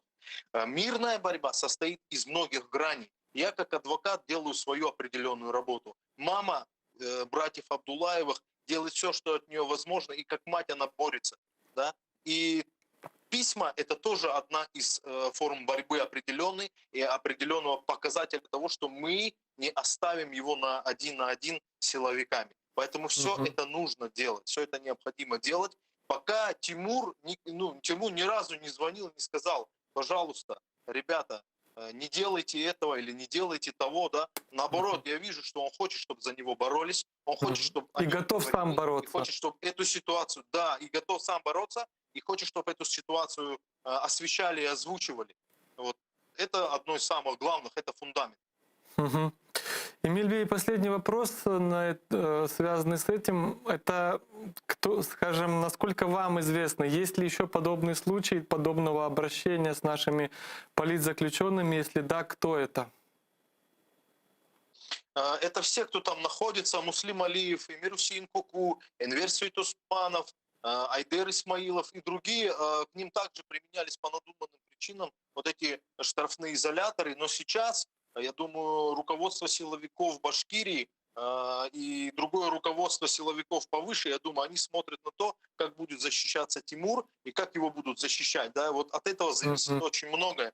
Поэтому мы здесь должны до конца осуществлять нашу мирную борьбу, и каждый должен делать со своей стороны все возможное. Это будет применяться ко всем, если они увидят, что они, наши подзащитные и политзаключенные, в какой-то момент останутся один на один. Но мы всегда говорим, где бы они ни были, мы всегда будем бороться за них, мы всегда будем их навещать, мы никогда не будем забывать о том, что они есть. Суды закончились, но не закончилась, да, наша защита и наша борьба. Çok sağ olun Эмиль Бей, bizden bağlanғаныңыз için. Очень надеемся, что вот эта общественная массовая реакция повлияет на это, и, во-первых, прекратятся эти пытки, ну и главное, чего мы ждем, что все наши политзаключенные будут освобождены. Мы верим в это и надеемся, что это случится в ближайшем будущем. Ve saygılı teleseyirciler, yayınımızı devam etemiz ve gelecek haberim Ruslan Zeytulayev siyasi mahbuslarının birincilerinden, hatırlatam, o Ахтем Чигоз ağamız yakalanğandan son Ruslan Zeytulayev'ni yakalanğan ediler ve hukum çıkarıp oğa 15 yıl hapis cezası berilgen edi ve yakalanğan vaxtında oğa 30 yaş edi. Tunion Ruslan kardeşimiz 36 yaşına kirdi. Can yürekten hatırlayak onu ve onu akrabalarını. Tunion bu haberini Ruslan 36 yaşını toldırğanı, demek doğan gün olğanı, onu Omar arkadaşı Meryem Zeytulayeva ilan etken edi. Bu öylelikle beraber Meryem tatamız aytkanına göre birkaç hafta evvelsi Башкортостанға барып, анда uzun böyle көрішув olup geçken Ruslan'ın, Ruslan özünü bir jörük duya eken bütün halkımızga destek ve yardım etken için selamlar yollagan.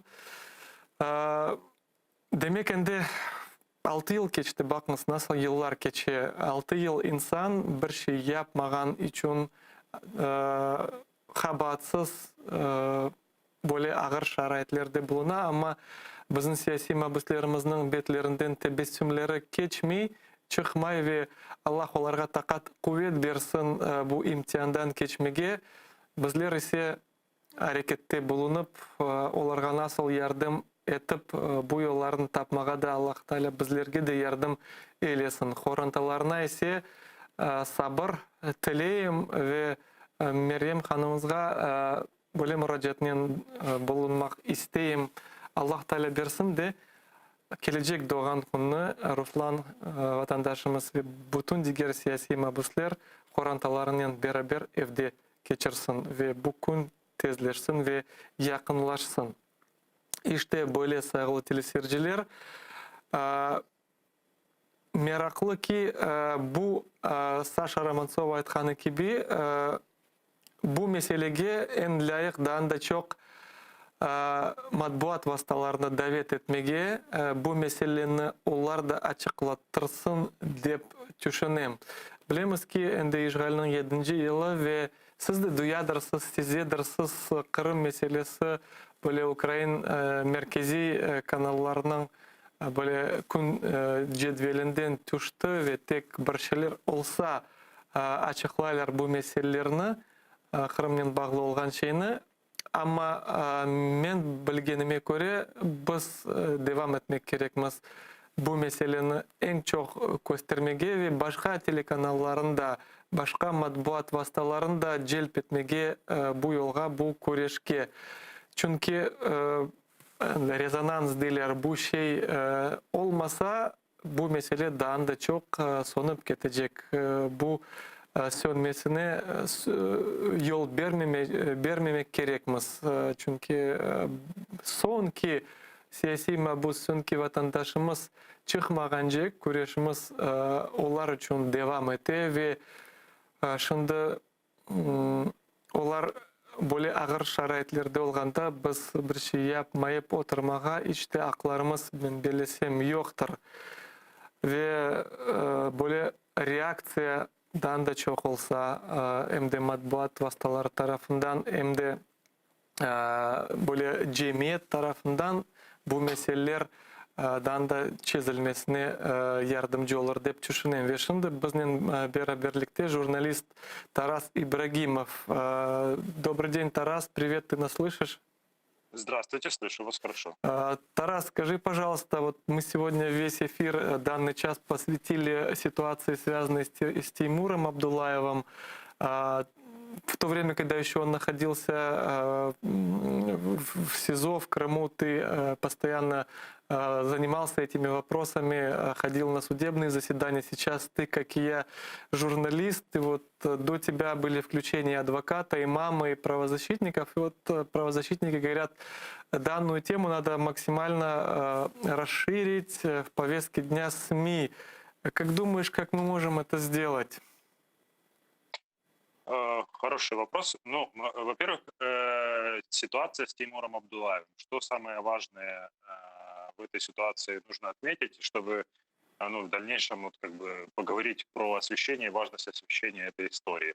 Это то, что Теймур Абдуллаев уже длительное время находился в штрафном изоляторе. Сейчас, как известно, его уже оттуда вывели, и он находится там уже не в таких суровых и не в таких пыточных условиях содержания. Я напомню, он находился там больше года в штрафном изоляторе абсолютно по надуманным причинам. И почему так долго находился, почему не удавалось изменить эту ситуацию? Потому что, как мне кажется, не было достаточной информационной поддержки именно этой истории. Хотя это абсолютно беспрецедентное нарушение прав человека, которого вряд ли можно еще такой пример привести в оккупированном Крыму, в историях преследования крымских татар, и не только крымских татар, когда человек больше года содержался в штрафном изоляторе, потерял там здоровье, переболел там ковидом. Мы видим, что, возможно, это стечение факторов, да, но вот как только началась информационная поддержка, как только началась какая-то реакция, более-менее солидаризировались средства массовой информации, правозащитники, началась эта информационная кампания и в соцсетях, и как-то системно начали освещать эту историю с Теймуром Абдуллаевым. Быстро, мы увидели реакцию, да, что режим его содержания, он как-то послаблен, что его вывели из штрафного изолятора, и что он сейчас находится в более-менее хотя бы приемлемых условиях, если говорить, конечно же, о том, что он в принципе не должен содержаться в тюрьме, что это политическое дело, что преследуют его абсолютно незаконно, и что он, как и там десятки других крымских татар, не должен содержаться ни в тюрьмах, ни в штрафных изоляторах, ни в СИЗО. Вот. Поэтому это пример того, как информационные кампании работают. Другой пример мы можем привести, там известные всем нам примеры по тому, как поддерживало мировое сообщество, украинское сообщество, российское. Олега Сенцова, например. Олега Сенцова, конечно, Олега Сенцова. И что мы увидели в результате? Мы увидели в результате, что Олег Сенцов на свободе. И здесь можно долго спорить.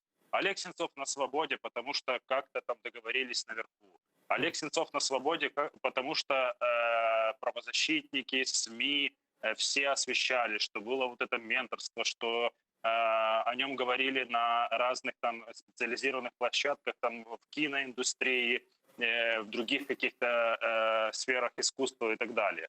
Но факт остается фактом. Информационная поддержка, если не спасает, если не помогает человеку бороться с той авторитарной, тоталитарной системой в России, в оккупированном Крыму, то, по крайней мере, она как-то поддерживает. А в принципе, в идеале она, мне как кажется, она даже может человека оттуда выдернуть из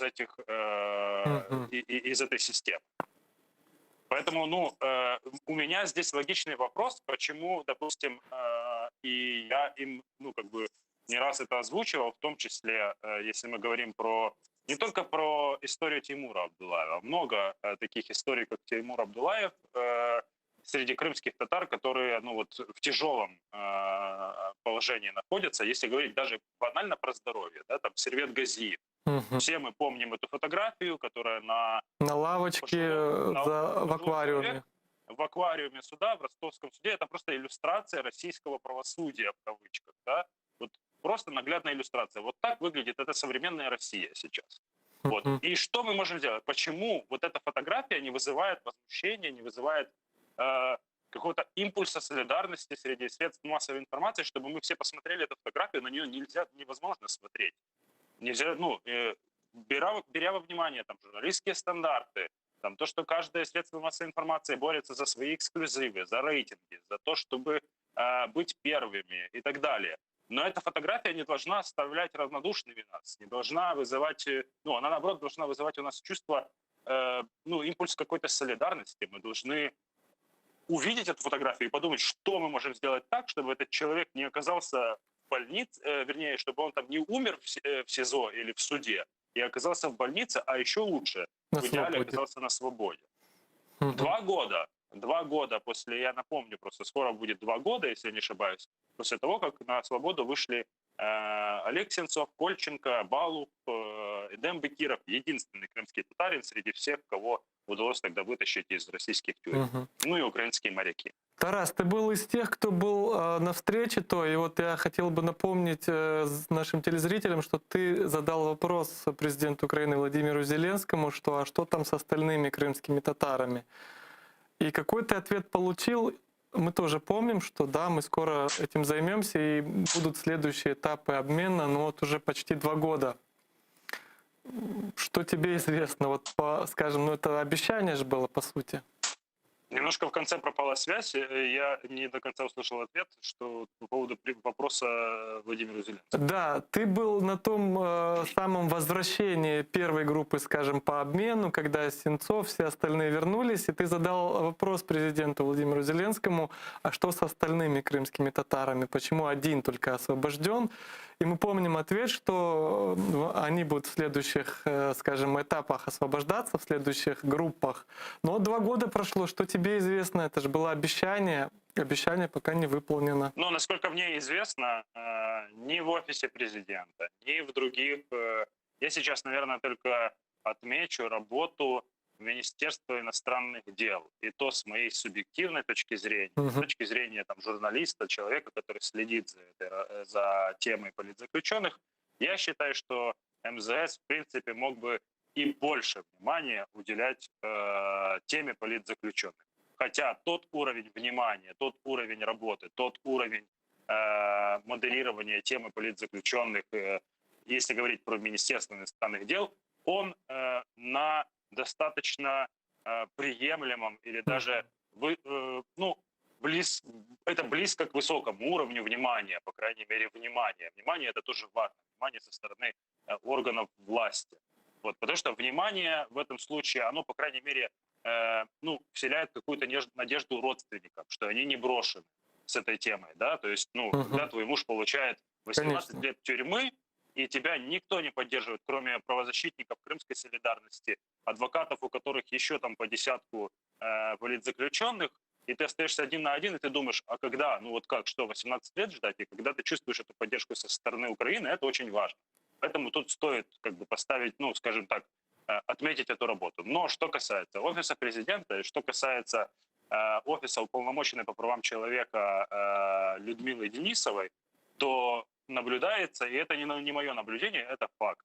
И это могут подтвердить многие другие мои коллеги, я думаю, и они будут со мной согласны в этих оценках, которые следят за этой темой, что мы наблюдаем просто тишину. Эта тема либо неинтересна, либо офис президента не видит, как решать эту проблему с политзаключенными и освобождать своих граждан из российских тюрем. Либо запрошена такая цена, которую не могут дать сейчас. Но это не означает, что нельзя Безусловно. что нельзя вести борьбу за освобождение. То есть, конечно, вопрос цены, конечно, мы там сейчас можем обсудить о том, что возможно, где-то там в кулуарах Россия там требует подать воду в Крым на обмен на политзаключенных. Но мы же не знаем.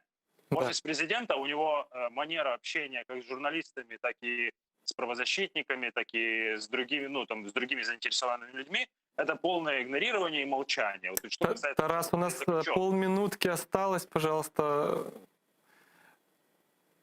Да-да, заверши мысль, Да. и мы закончим. Ну, то есть, если заканчивать тем, с чего начали, то есть я пример Теймура Абдулаева, мне кажется, важно на примере Теймура Абдулаева нам солидаризироваться в этих темах с средством массовой информации и продолжать работать, как-то сообща и, по крайней мере, уделять систем, опять или наново, или впервые пробовать системно подходить к освещению этих тем, потому что я уверен на 100%.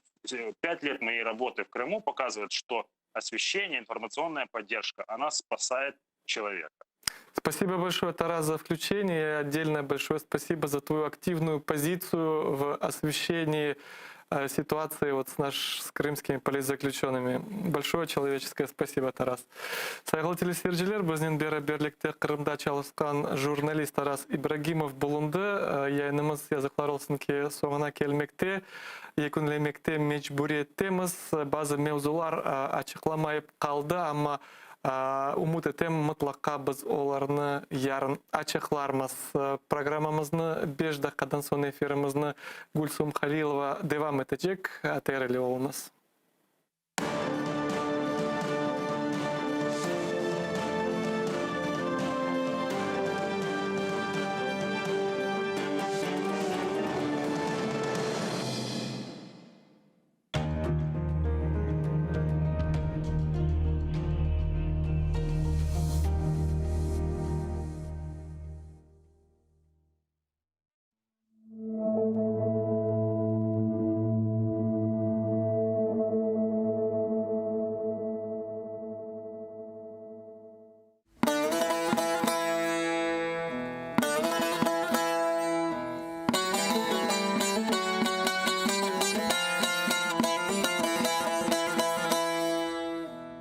Sazın teli söylesin kendi derdini, inlegen yüreğimin hasevetini, keçmişler ruhlarını, göz yaşlarını, halkımızın sonu yok kaygılarını.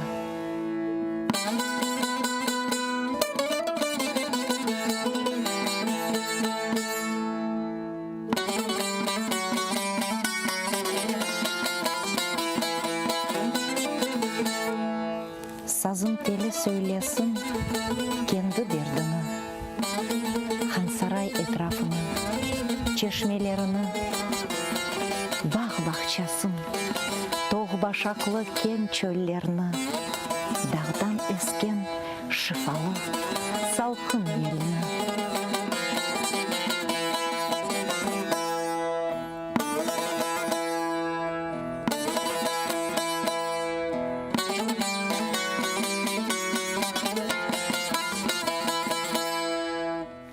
Deniz dalgasını söylesin sazım, ağarmış efsanesini söylesin sazım, camiler minaresini söylesin sazım, aşık Ömer Kerimlerini söylesin sazım.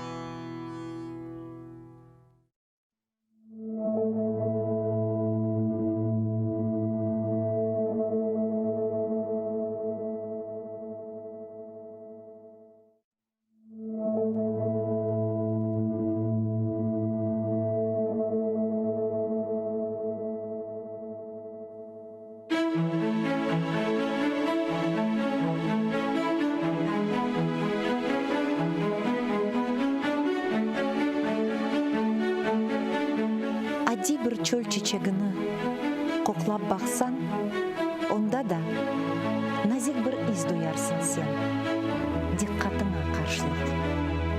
Yüreğini anlap olsan, en yaman dep belegen kişinde de ille bardır, az olsa da yaxşılık.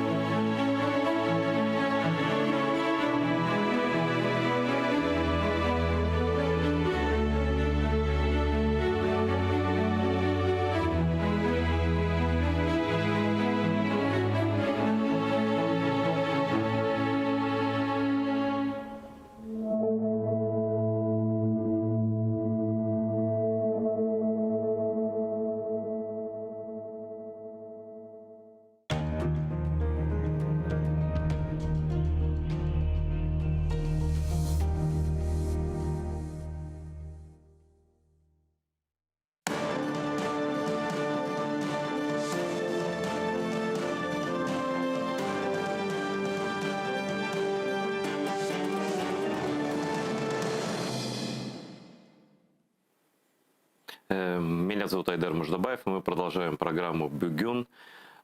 И, конечно, главная новость сегодняшнего дня – это встреча в Женеве президента Соединенных Штатов Джозефа Байдена и русского фюрера Владимира Путина.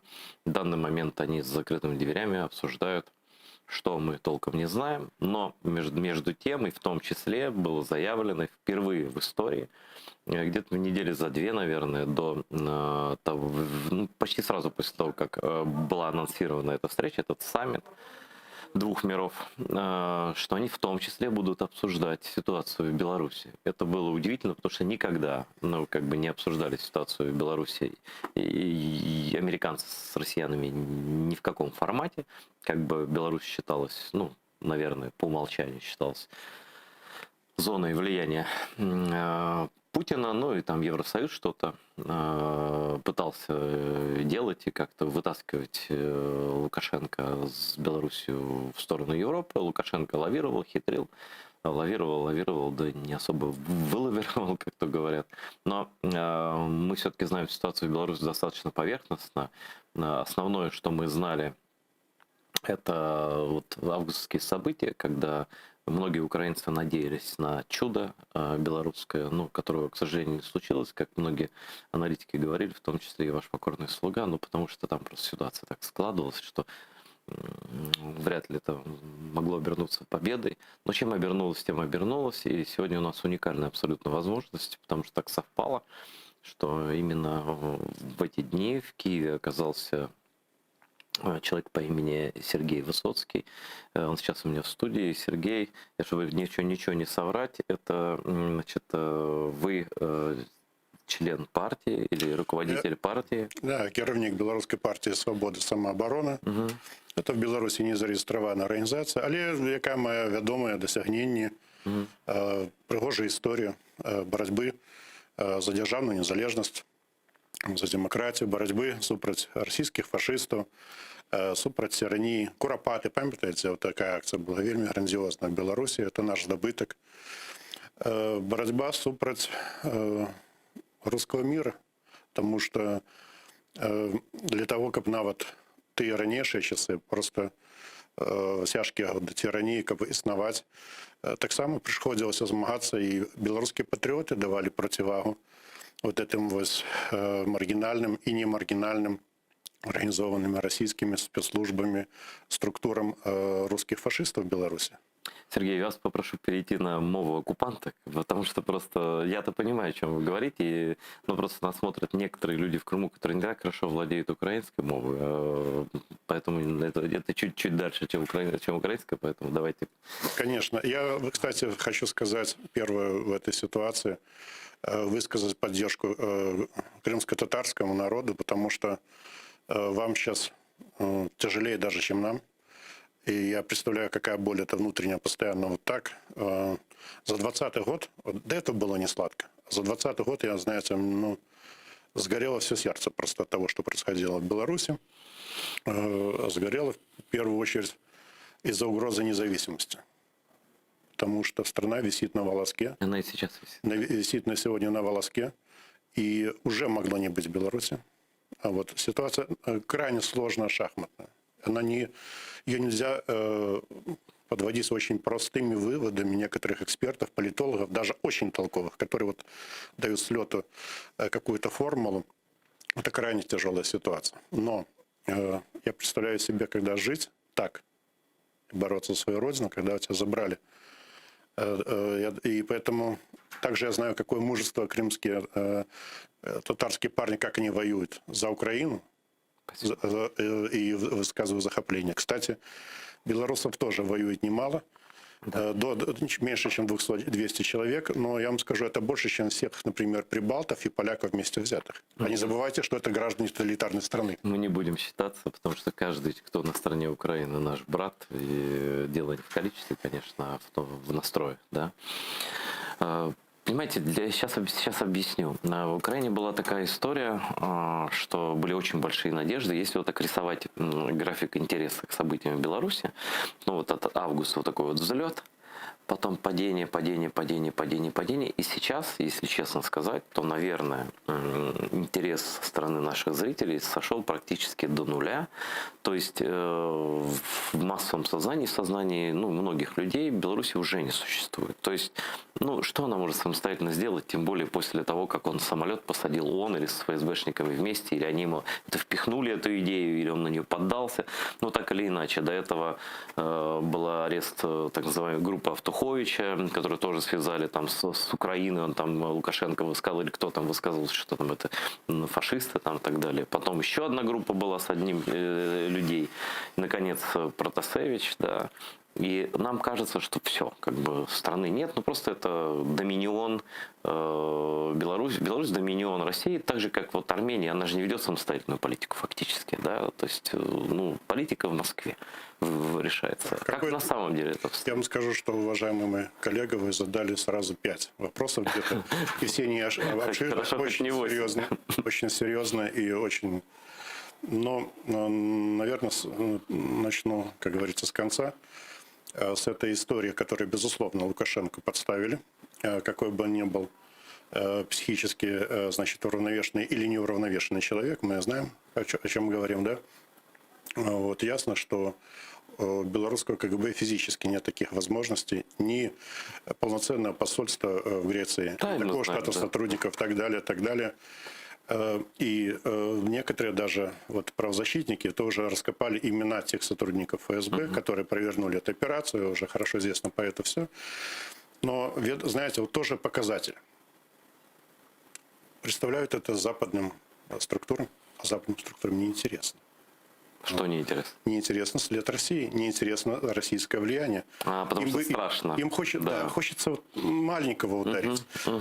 Значит, шестерку монстров. Да, мне тоже это показалось так лицемерно. Но все же понимают, что ФСБшники этим занимались. Да, я понимаю, что Лукашенко, извините, да я понимаю, что Лукашенко просто не мог отказаться. Это такой подарок, который не взять нельзя, когда его не привели, сказали, бери. Но если бы он не взял, это не по-пацански. Вот так говорю, даже немножко смешно. Но знаете, как это не я, это вот они, не называя, кто они. Мы не могли, вот так вот, как мучал. Это, вы же понимаете, у нас нет, то есть он это, ясно, что он не может сказать. Кто. Понятно. Но, конечно, они его на этот крючок подсадили, его психологической и психической реакции на этой ситуации. И была провернута эта операция. Есть, к сожалению, очень плохие новости, что это может повториться. Еще более брутальной форме. В смысле, а как же еще брутально? Сбить самолет? Они считают, что даже это еще не до конца, потому что сделано очень много страшного. Да? То есть Лукашенко совершил эту глупость, этот инцидент, который преступен. Это преступный это преступление, давайте так. Но с другой стороны, абсолютно топорная реакция со стороны западных структур, со стороны, извините, наших соседей, потому что если мы нарушаем международные нормы и требуем при этом от диктатора в исполнении международных норм, то чем мы лучше за него? Извините, MH17 погибло 289 человек, и следствие, суд идет по сегодня. Аэрофлот летает, никто небо над Россией не закрывает. Тут принимаются такие страшные решения еще без суда и следствия. Но вы сам ответили на все. Тут суд и следствие. Да и там он, в принципе, не особо нужен для политических решений. А здесь понятно, что Европа хочет показать. Они же не могут сказать, так, это операция ФСБ и КГБ Беларуси, поэтому не летаем над Российской Федерацией и над Белоруссией. Это же как-то, это же санкции, получается, против Путина, а с ним надо аккуратно. А вот с этим можно вот так. И, в принципе, работает сценарий России. Во внешней политике Лукашенко обнулен.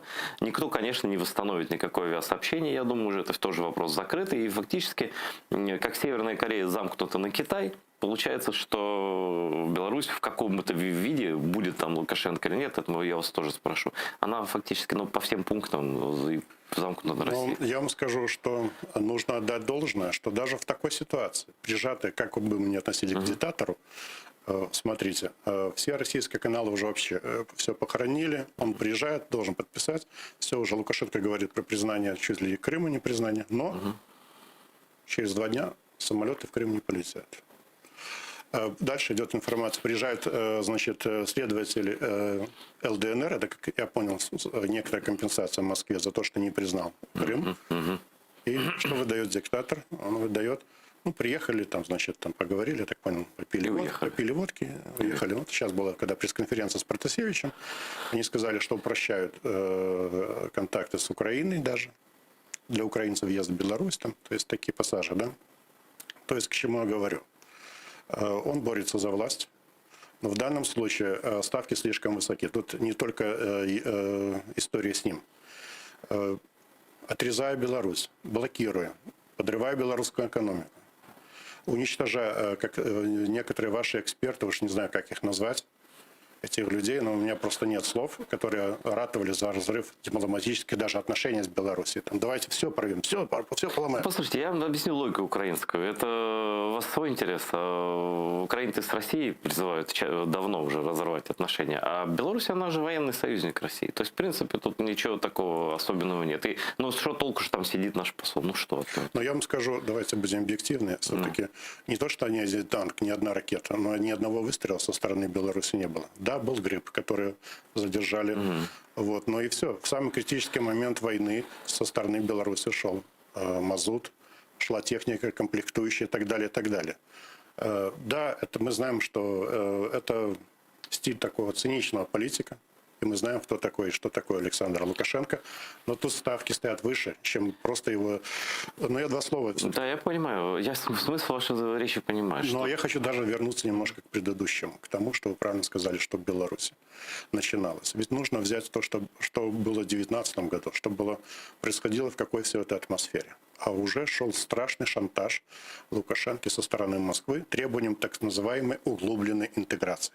То есть действовали российские спецслужбы, технологи, телеграм-каналы, шла работа с оппозицией. Менеджеры «Газпрома», российских олигархов встречались с белорусскими политиками, с белорусскими журналистами. Шел уже страшный гешефт.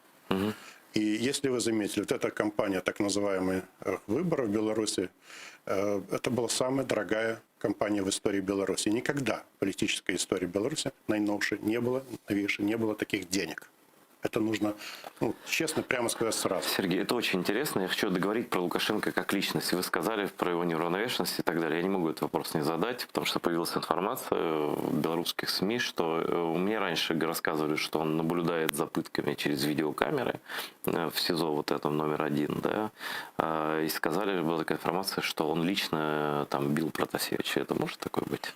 Я в это не верю, но я вам скажу одну вещь, понимаете, своими абсолютно бездарными действиями этот человек и вот этот садизм, который был со стороны силовых структур, сформирован какой капкан, что любой, даже любой мусор, любой фейк, он сейчас, может быть, ложится на благодатную почву. Да, конечно, сейчас поверить. Вот что угодно скажи, хоть он человека съел, да, ну понятно, он там немножко там кого-то ест, и люди поверят. Ну, когда человек сажает гражданский самолет Евросоюз... Он сделал страшные ошибки, непростительные для страны ошибки.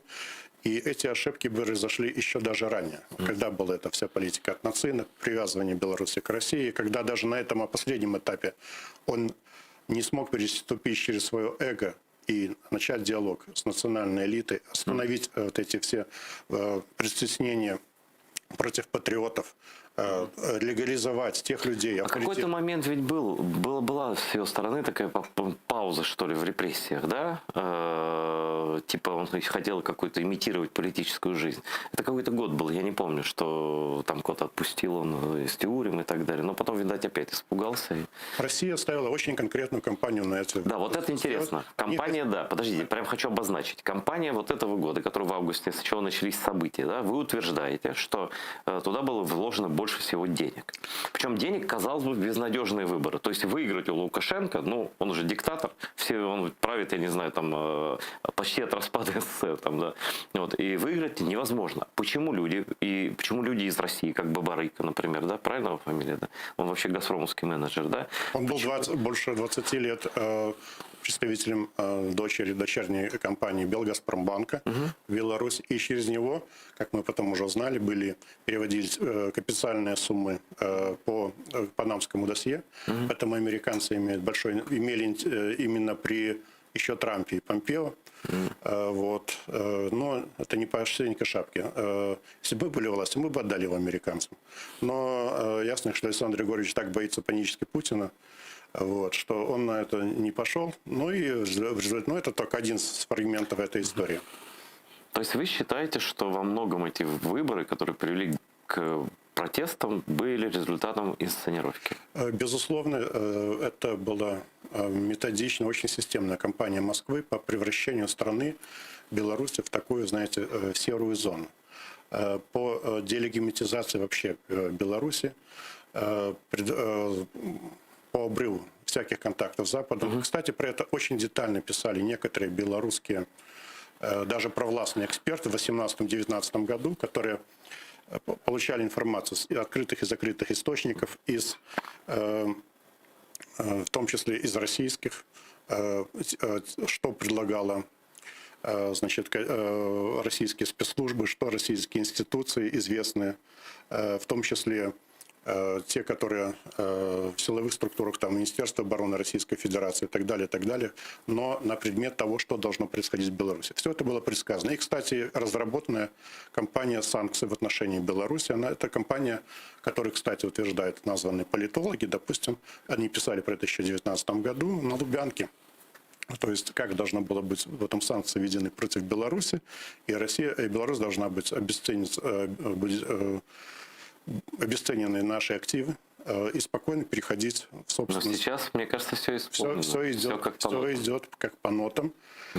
Плюс, понимаете, всплывание этих людей, которые появились. Я очень не верю людям без истории, без всякого бэкграунда. Когда был какой-то бизнесмен, работал в Москве, и вдруг решил стать президентом Беларуси. Тут он становится, такой же, значит, враг режима, и такой же деловой, и у него какие-то средства, там непонятная поддержка, неизвестно какая со всех сторон, и СМИ все с ним, и какие-то элементы, и все.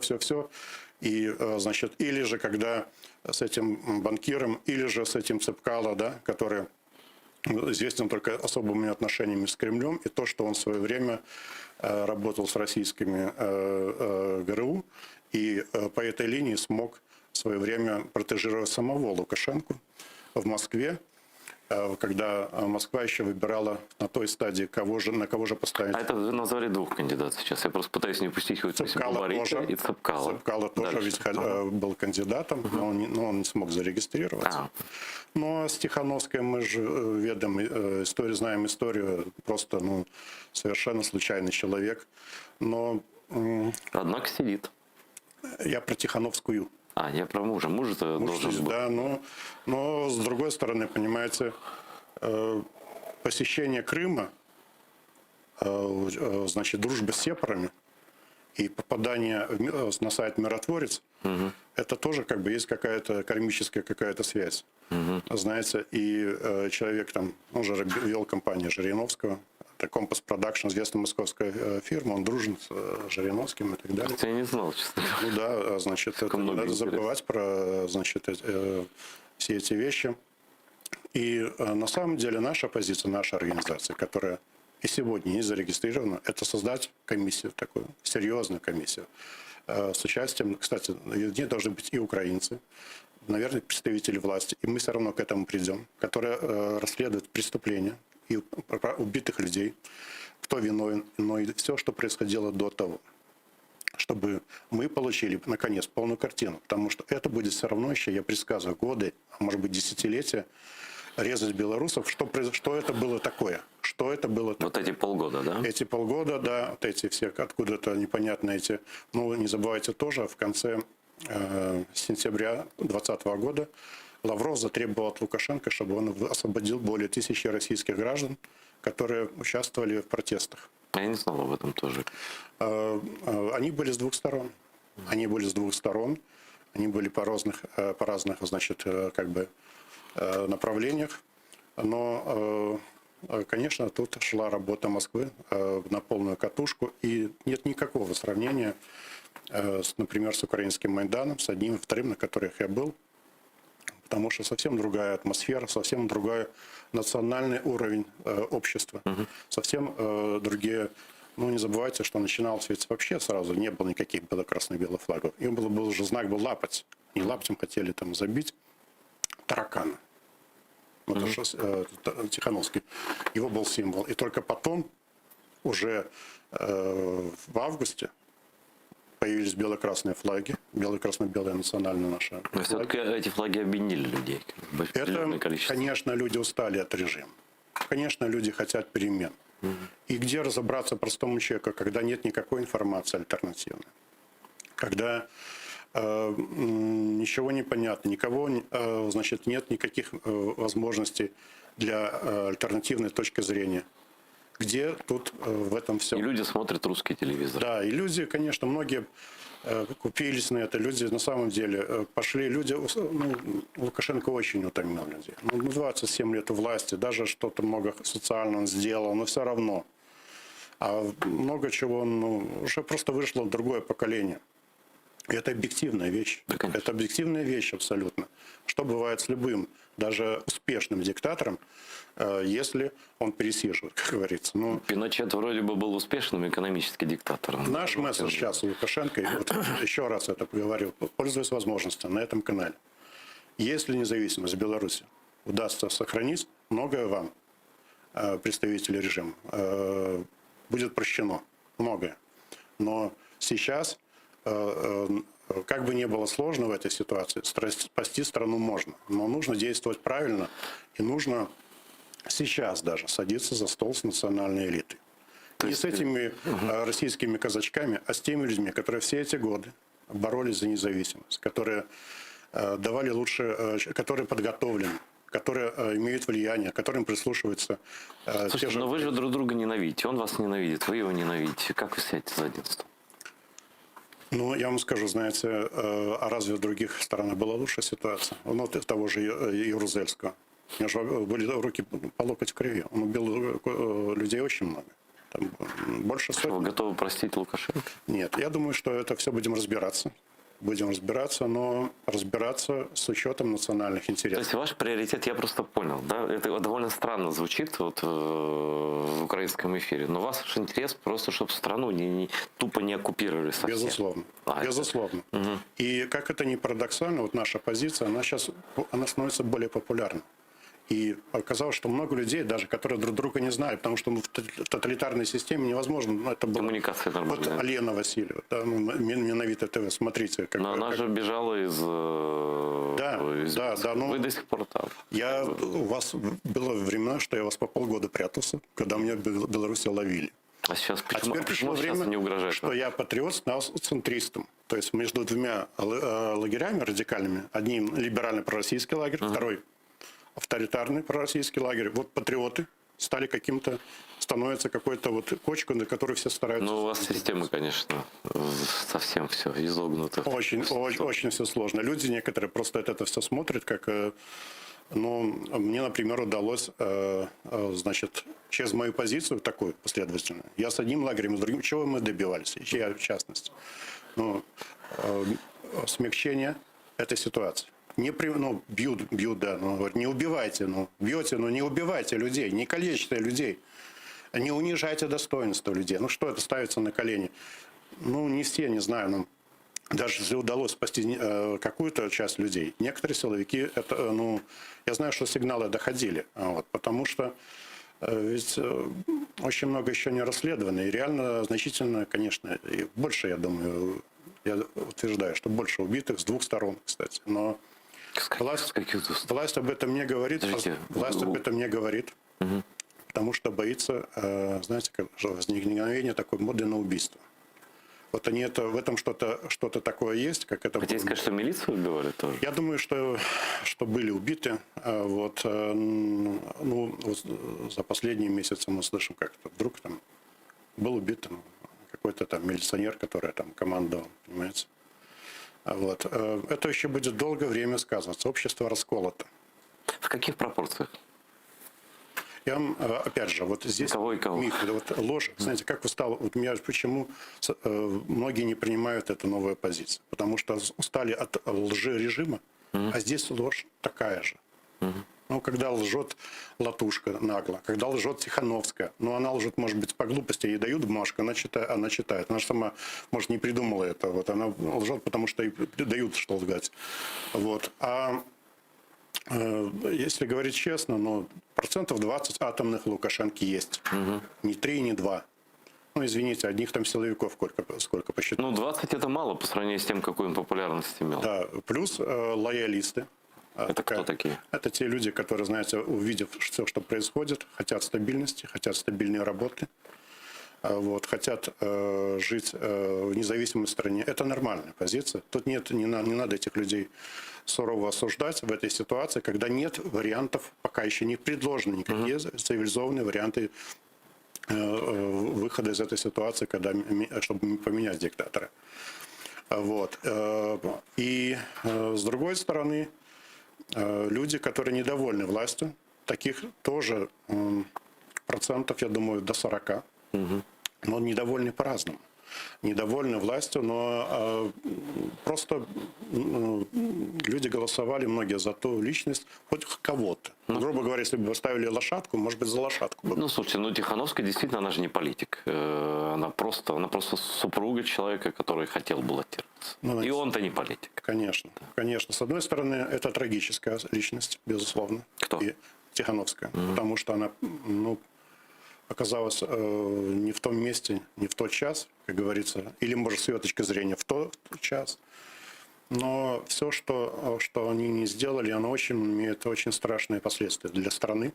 Например?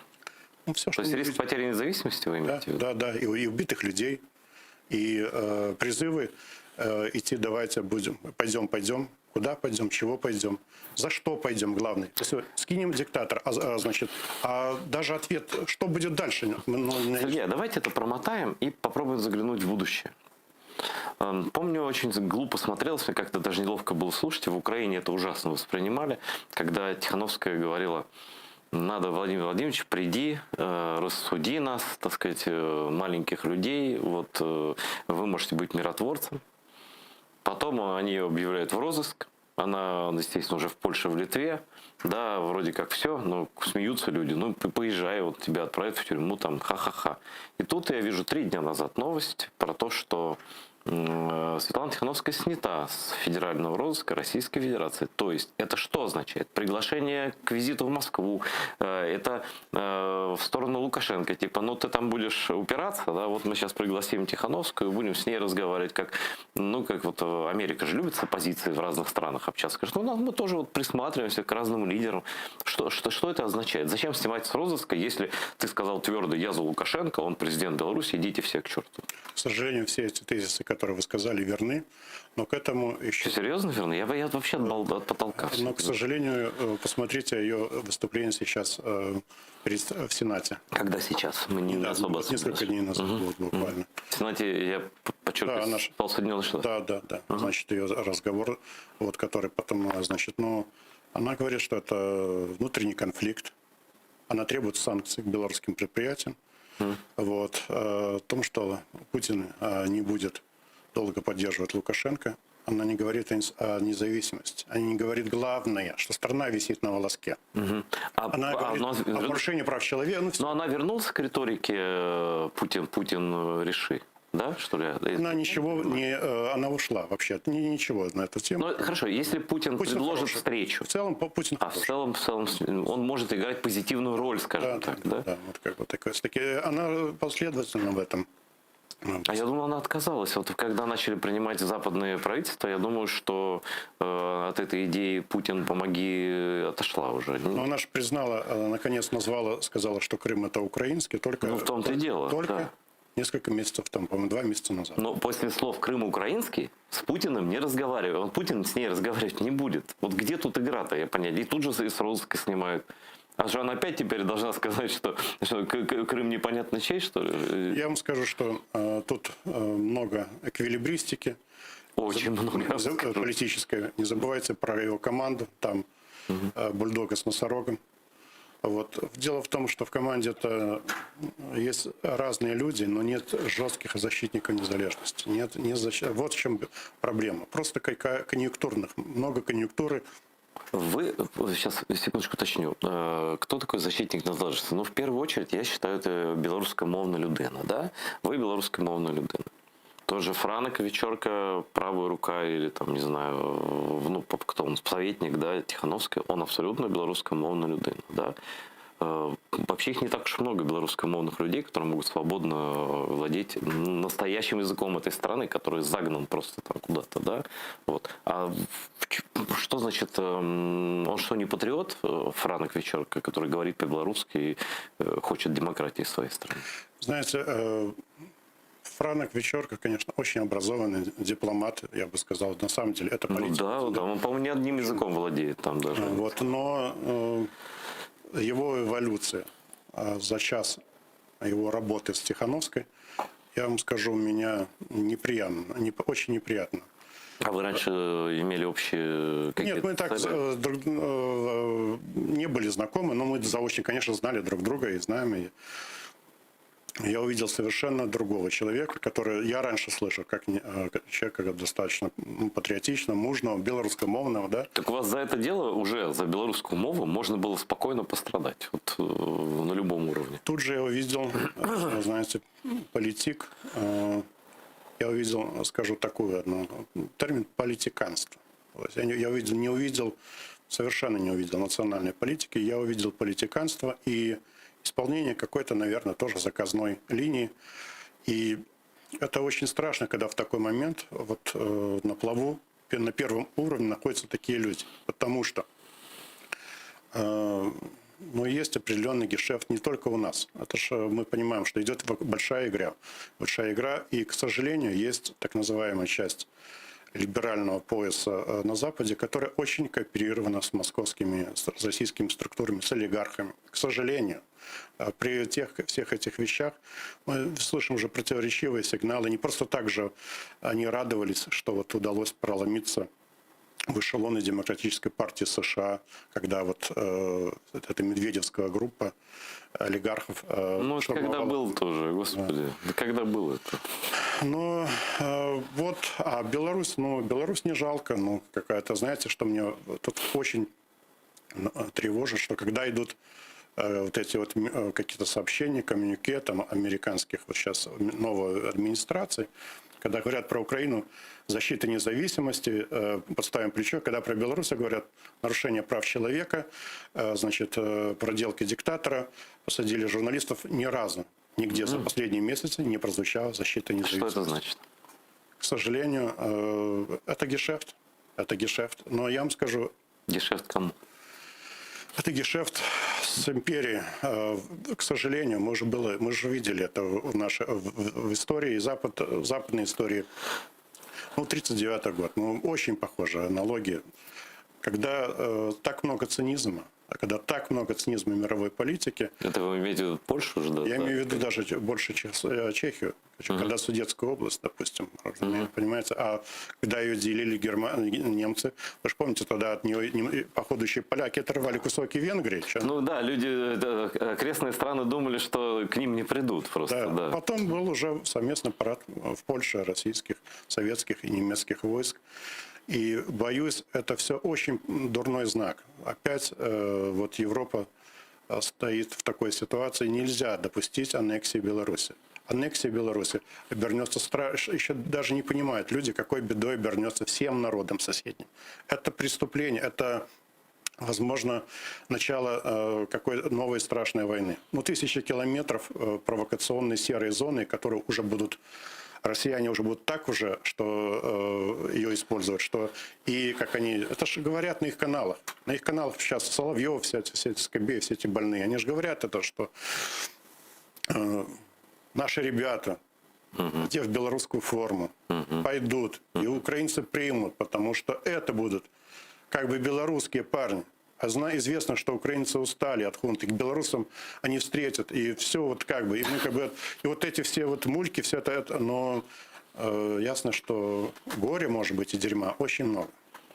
Поэтому наш месседж к украинской элите, в первую очередь. Мы ближе всех. И от Украины очень много зависит. И есть национальные интересы Украины. Должна быть очень умная, очень шахматная политика со стороны Украины. Ну, приблизительно учиться в этом плане, в том числе и у врагов.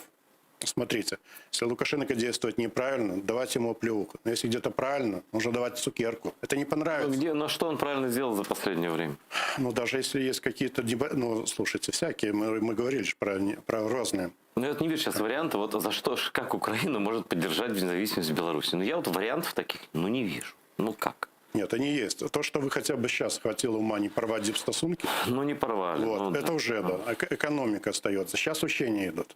Если Лукашенко говорит, что нужны, или кто-то из лукашенского окружения, что нужны, там, чтобы были наблюдатели и журналисты со стороны Украины, то не значит, что их надо, что не надо принимать это, что мы типа уже никак не контактируем с кровавым режимом. Я вам скажу, почему никого не отправит. Ни один редактор не отправит туда никакого журналиста, никто не подпишется под наблюдателями, потому что после посадки самолета, тут замкнутый круг с Протасевичем, я условно редактор, отправлю журналиста, не знаю, вернется он или нет, после Гриба и после... Возможно, да. Но тем не менее, если это дипломатический работник, они все равно в Беларуси действуют. Или же есть некоторые приняты дипломатические вещи, когда во время учения осуществляется подобный мониторинг. И его нельзя, и другим странам в том числе. Вот, потому что как бы выходит, что их действия, я не верю в наивность современных европейских политиков. К сожалению, это не наивность, это цинизм. Цинизм, конечно. По отношению к Украине мы то же самое видим. Да, нас запихивают, и ясно, что там Путин им пообещает, пока не будут трогать Украину, там расправлюсь с белорусами, пока, но никто, ни один российский политик, я ни разу не слышал о том, что им интересно Беларусь без Украины. Они это видят только как... Они-то видят. Но... И вот знаете, что нашим военным говорили, когда были прошлые учения? И вот сейчас, когда я имею возможность контактировать с разными людьми, они говорят, что не нужно бояться. Не нужно бояться. Мы пойдем дальше. Мы даже не будем останавливаться. Смотрите, как вам относится Запад, за который вы так цепляетесь. Нас вообще совсюду выплевывают, там все закрыто.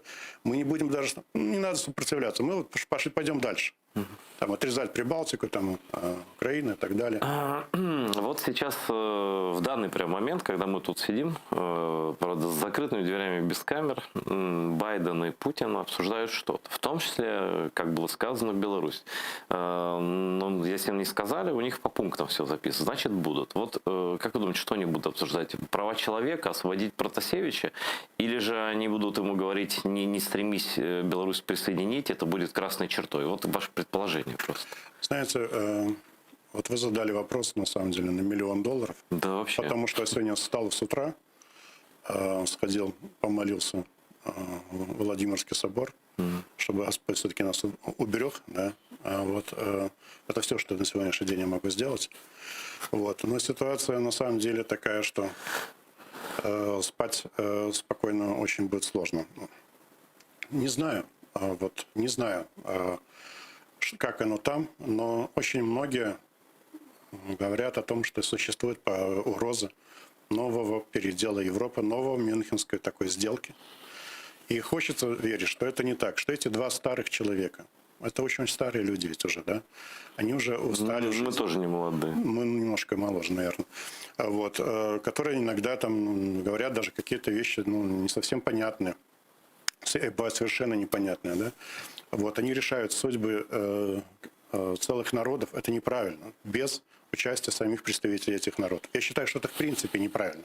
Решать судьбу Беларуси, Украины без белорусов и украинцев. Вообще это, конечно, выглядит как встреча португальского и испанского королей в 1380-м, кажется, году, когда они мир как арбуз разрезали. Так сказать. Они тогда не знали, что арбуз полностью круглый, они так половину разрезали и сказали, это тебе, это мне. Но, конечно, так не будет в чистом виде. Конечно, Байден провел встречи и с НАТО, провел встречи с G7, да, где Путину обозначили, кто он такой, в принципе. Но насчет Беларуси, кстати говоря, тут у меня никакой уверенности нет. Потому что Беларусь можно сдать просто молчанием. он может дать понять, что если типа по Украине, я уверен, что Америка не сдаст Украину, я абсолютно уверен, то Беларусь в глазах многих де-факто уже в России. А тем более такой токсичный человек, как Лукашенко, его даже никто не знает, как поддержать. Да, здесь вот поддерживали все эти годы там какие-то контакты, как бы не в коня корм пошел по разным причинам, да, это уже ваше дело как.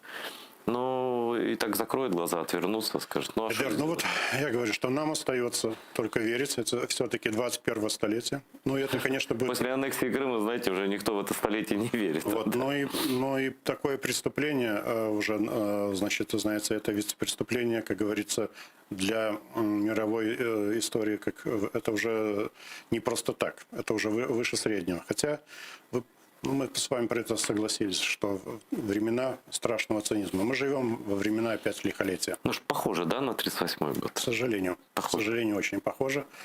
И с нашей стороны остается только самим быть активным, доносить свою позицию. И уж точно сейчас нельзя, как я считаю, оставлять белорусов один на один с Москвой. Никто не знает, как вас не оставить один на один с Москвой. Потому что позиция, которую финансировали из России, как вы говорите, она в Европе занимается гуманитарными вопросами, встречами. Внутри вас очень мало там людей, которые могут что-то там сказать. И очень токсичный диктатор, которым иметь дело себе дороже. В принципе, если рассматривать это как спецоперацию ФСБ, то она крайне успешна. Она успешна, но то, что всегда есть элементы, которые не могут даже самые страшные спецслужбы, самые страшные аналитики просчитать. Элемент случайности. Но даже то, что мы с вами говорим, и даже то, что таких же голосов вообще не должно было звучать. Они считали, что уже вообще зачистили патриотических лагерей. Лукашенко уже передавил всех, другие там уехали. Не должно было быть. Вот. И с другой стороны, знаете, я вам скажу такой факт. Вы, наверное, или, слава богу, не имеете возможности смотреть постоянно эти российские передачи. Но мне не имею желания. Да, но мне приходится, чтобы, учитывая ситуацию, Соловьев и вот в своих передачах, больше всего, знаете, кого он мочит Беларусь? Белорусскую армию. Каким образом? Как можно они говорят, за что? Они требуют зачистки офицеров, потому что они говорят, что это оплот сейчас национализм. Не оппозиция, говорят они, а там в оппозиции мы договоримся.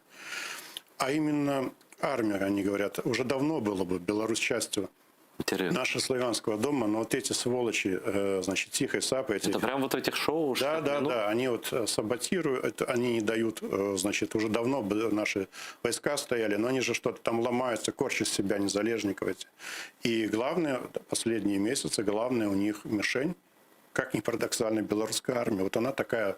Значит, вот хотел спросить. Кстати, и мишень со стороны белорусских в отношении белорусских силовиков, вот СМИ «Новая оппозиция», это не очень мало про ментов, очень мало про ОМОН, армия. Главное, вот знаете, вот армия вот всем как-то мулит. Так армия же не участвовала в... Вот именно поэтому она и мулит. Что это такой, может быть, державообразующий элемент, который...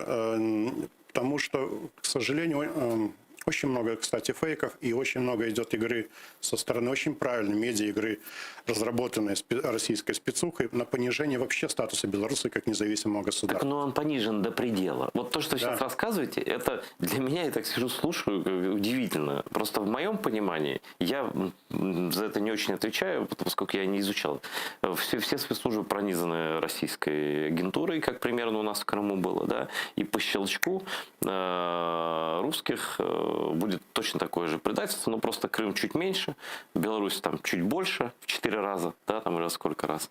И оно будет по системе... Как же быть, что даже по опросах российских специалистов, социологов, 90% белорусов хотят жить независимо? Вот, это тот вопрос, который я не успел сейчас задать. Я как раз хотел задать, насколько поддержка вообще у всех белорусов просто факта независимости. То есть вы не хотят в России? Даже на митингах Лукашенко, поддержку Лукашенко, там периодически появляются российские флаги. Вот, ну, уж понятно, уже конъюнктура аж пошла. Ни разу не прозвучало, что мы хотим в Россию. Ну, факт, это не прозвучало. То есть мы там братья, это все. Вот, но... Ну, там же сценарий Лукашенко пишет. Ну, конечно. Ну, вот, поэтому вот что мы имеем. Да?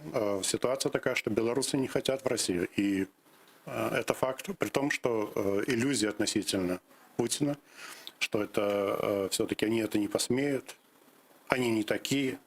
Угу. Ну, тут тоже многие думали, что не посмеют. Да, да. И вот это звучало все тогда, в августе. Ну, это было очень сложно вот нам, например, патриотам общаться. Я приходил просто поговорить с этими людьми, и некоторые не понимали, там, почему вот вас недостаточно видно, вы должны перехватить инициативу. Какую инициативу, когда люди совершенно были еще на том уровне, и эволюция идет, но это очень не так быстро это все.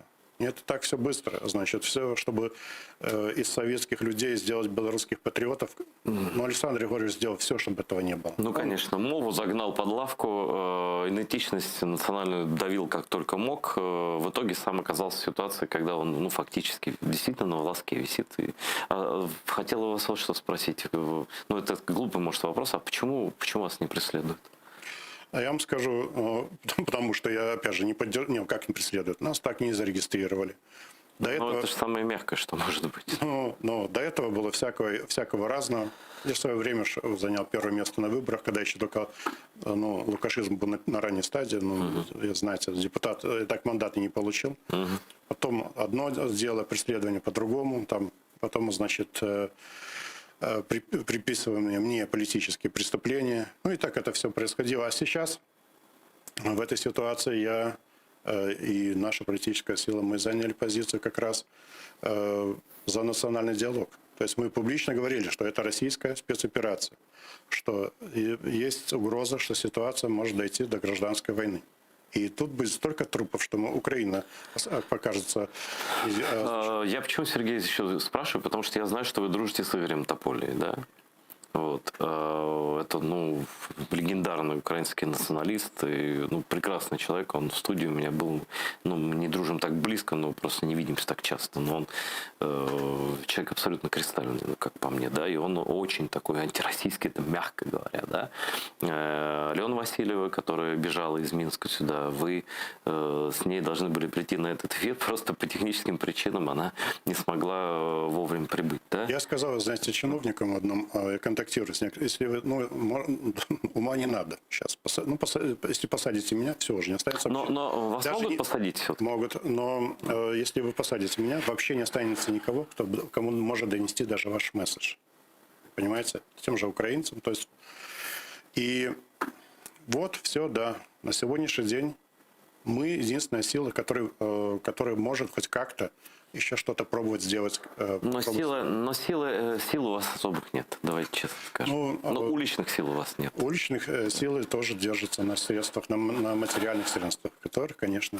я же говорю. Вот. Есть влияние среди определенных групп людей, ясно, там, среди интеллигенции. Мы даже во время этих событий проводили свои нарады, да, такие, собрались несколько десятков человек, там, в одном городе, в втором, и консультировались, думали, как действовать в этой ситуации, да, то есть что-то делать в этой... Только одно, говорю, что доводить свою позицию, общаться с людьми, но и показывать, к чему может привести, что главный враг находится дальше, чем... Вы открыто говорите, что Россия враг. Да. У Путина, безусловно, есть военные силы. У Путина, безусловно, какая-то часть населения Беларуси его любит по разным причинам. Да? Даже из тех, кто ненавидит Лукашенко, которому он надоел. Стабильность, порядок в Беларуси, экономическое положение не очень и так далее. Что останавливает Путина от аншлюса Беларуси? Он может по-всякому это проделать. Мы не будем сценарий описывать. А-ля 39-й год, когда там фальшивые решения парламентов были, там Литвы там, и так далее. В общем, они по этим технологиям спецы. А сила есть. Ума не надо для этого. Что его останавливает? Я вам скажу, есть некоторые вещи, все-таки они получили очень большой урок по Украине, очень серьезный урок. И они в Беларуси, им и хочется, и колется. То есть Украина в каком-то смысле защитила Беларусь, да? Хотя бы на какое-то время? Конечно. У них слюни, конечно, текут, но с другой стороны, они сами опасаются того, во-первых, все-таки люди выходили же. Люди выходили, Ну да, видели, они- какой потенциал. И то есть это если вдруг Не боятся русские войдут, может быть получить- новая волна. Получить такую, знаете, бунтующую провинцию, бесконечную проблему. Вот. И здесь с их не самой мощной экономикой ясно, что после этого, кстати, будет... Он уже до этого назван Украиной. А после этого аналогия с Гитлером. Аналогия с Гитлером, она уже становится... Да я давно говорю про аналогии с Гитлером этого режима, с Муссолини, с Гитлером и так далее. По идеологии больше с Муссолини, по замашкам внешней политики больше с Гитлером. Вот, но, И тогда и SWIFT, все. И уже совершенно иной мир. Вот, возможно, они мучаются. Прийти эту... И хочется и колется, но хочется сильно. Хочется сильно, но с другой стороны тоже, значит, те люди, которые там хотя бы имеют какой-то интеллект, они понимают, что какая мобилизация, какие средства нужны, какая экономика нужна. Вот. А это все наладан дышит. Наладан дышит. И я слышу, некоторые их эксперты говорят, что после Беларуси Россия развалится. Ну, просто надо их кормить уже будет. И же какую же надо держать. Я вас немножко разочарую. Он лучше оставит с дырками вместо туалетов всю Сибирь, чем... Ну, то есть вот Крым нам показал, что он за ценой это не стоит. То есть денежный вопрос для него не первый. Я просто так вот свой расклад в голове вам скажу. С Украиной, конечно, не получилось так, как хотелось. И сейчас он понимает, что не получится. А вот этой своей любимой женщине, на которой он женат, на России он женат, мы же знаем, да, ей же нужно все время каких-то добычу приносить в пещеру ее, вот ментальную. И сейчас удобнее добычи, чем в Беларусь, а де-факто не существует. Я думаю, что вот после этой встречи мы не знаем содержания, как там с ним Байден поговорил, да, и, наверное, и не узнаем до конца. Но в том числе это будет видно по отношению, какие действия или бездействия будут по отношению к вашей стране, потому что очень соблазнительно сделать такой блицкриг, типа бескровный в Европу. Насколько, как вы считаете, насколько шансы у Путина велики? Все-таки действительно оккупация вульгарная – это такой себе сценарий. А насколько у Путина велики шансы надавить все-таки на Лукашенко так, а он загнан, конечно, чтобы он добровольно присоединился к России, чтобы его парламент проголосовал это дело, и как бы, типа, а мы-то тут при чем? Нас там не было, белорусы сами попросили. Я думаю, что Лукашенко будет упираться все равно в этой ситуации до последнего. И я думаю, понимаете, какое имеет значение, где ты умрешь? Умрешь, значит, на даче рядом с Януковичем очень быстро. Кстати, ему не простят. Ему не простят все это грех и гетманство. Значит, все эти... То есть в России ему не жить? Он натворил для них он натворил слишком непростительные вещи. Он оскорблял, всякое же, давайте скажем, было. Вот. Ну да, просто с солнцеликим надо быть вообще ниже травы. Да. Ему старость Януковича не подарит. Ага. Он знает, что его ждет, его семью. Больше того, скорее всего, чтобы удовлетворить часть таких, знаете, вот в обществе есть такая категория холопов, да, его показательно уничтожить, его семью как-то особо жестоко, да.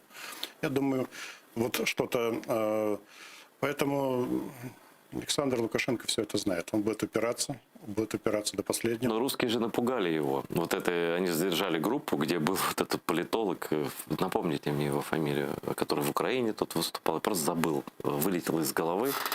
Такой он грузный человек. Его задержали в группе, вот не Автуховича, а в группе. Вы имеете в виду Федуту? Федуту, это история с этим заговором, это, конечно. Ну так вот они как раз и напугали, что вас убьют. Я вам скажу, это трагикомичная история. Однако же... Некоторые делают это комедия, но это трагикомедия. Однако... Потому что поломанные судьбы людей. Это ужасно. И все это ради того, чтобы посеять в Лукашенко страхов. Там страха и так достаточно. Вот, безусловно. Но вот как бы люди, я не представляю, как можно лететь в Москву, как можно какие-то там русские друзья там подсказать. Но это все... Сергей, мы в голову ему не влезем. И на самом деле не мы тут решаем судьбы мира. Вот, и у нас передача, к сожалению, подошла к концу. Но я думаю, что очень сильно загрузили для размышлений наших зрителей. И я думаю, что Беларусь нынешняя, вот после встречи Байдена с Путиным, это как раз тот лакмус, который покажет, куда двинется мир. Либо в сторону открытой уже Третьей мировой, большой, либо как-то иначе. Спасибо, что пришли.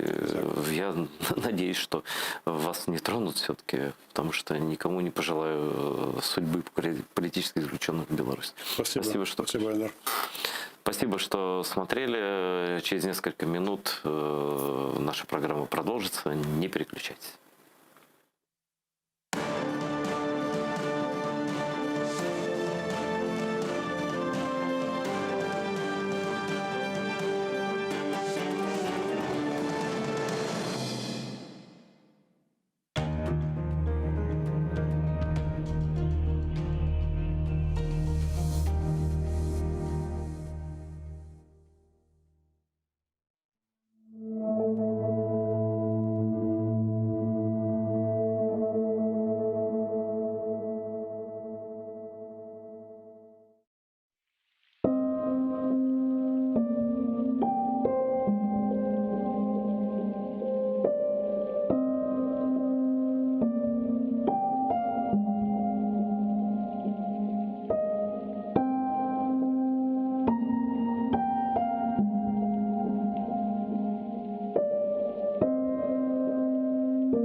Дымма сағыр турам чатал yollarda.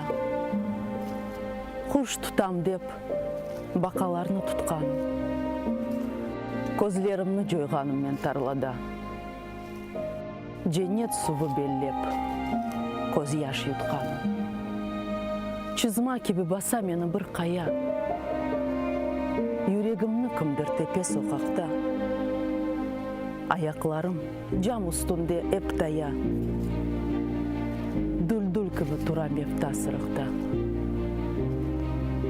Тікі клебінің еплеріні кесмейіп, ерттыларда.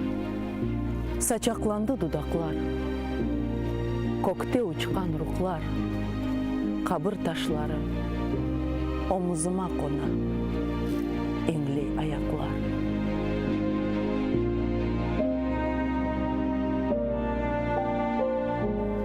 Ерде ятқан юрегімні көтердім, юрексізге бағышладым үмітні. Тарла алып келді менің көзімні, көрдім көзі көрген соқыр миллетіні. Қабырташтан қопқан парчаны, уфатып мен сілдім ертық лебіме. Сырықта кемепті бірден жанланды, бегерлешті. Çıkmış yere kalbime. Haydi kettik degen sesler çalındı. Eyran oldu dımma sağır kulağım. Ateş yana dersin düldül yalını. Eyran olup oksuz kalma toprağım.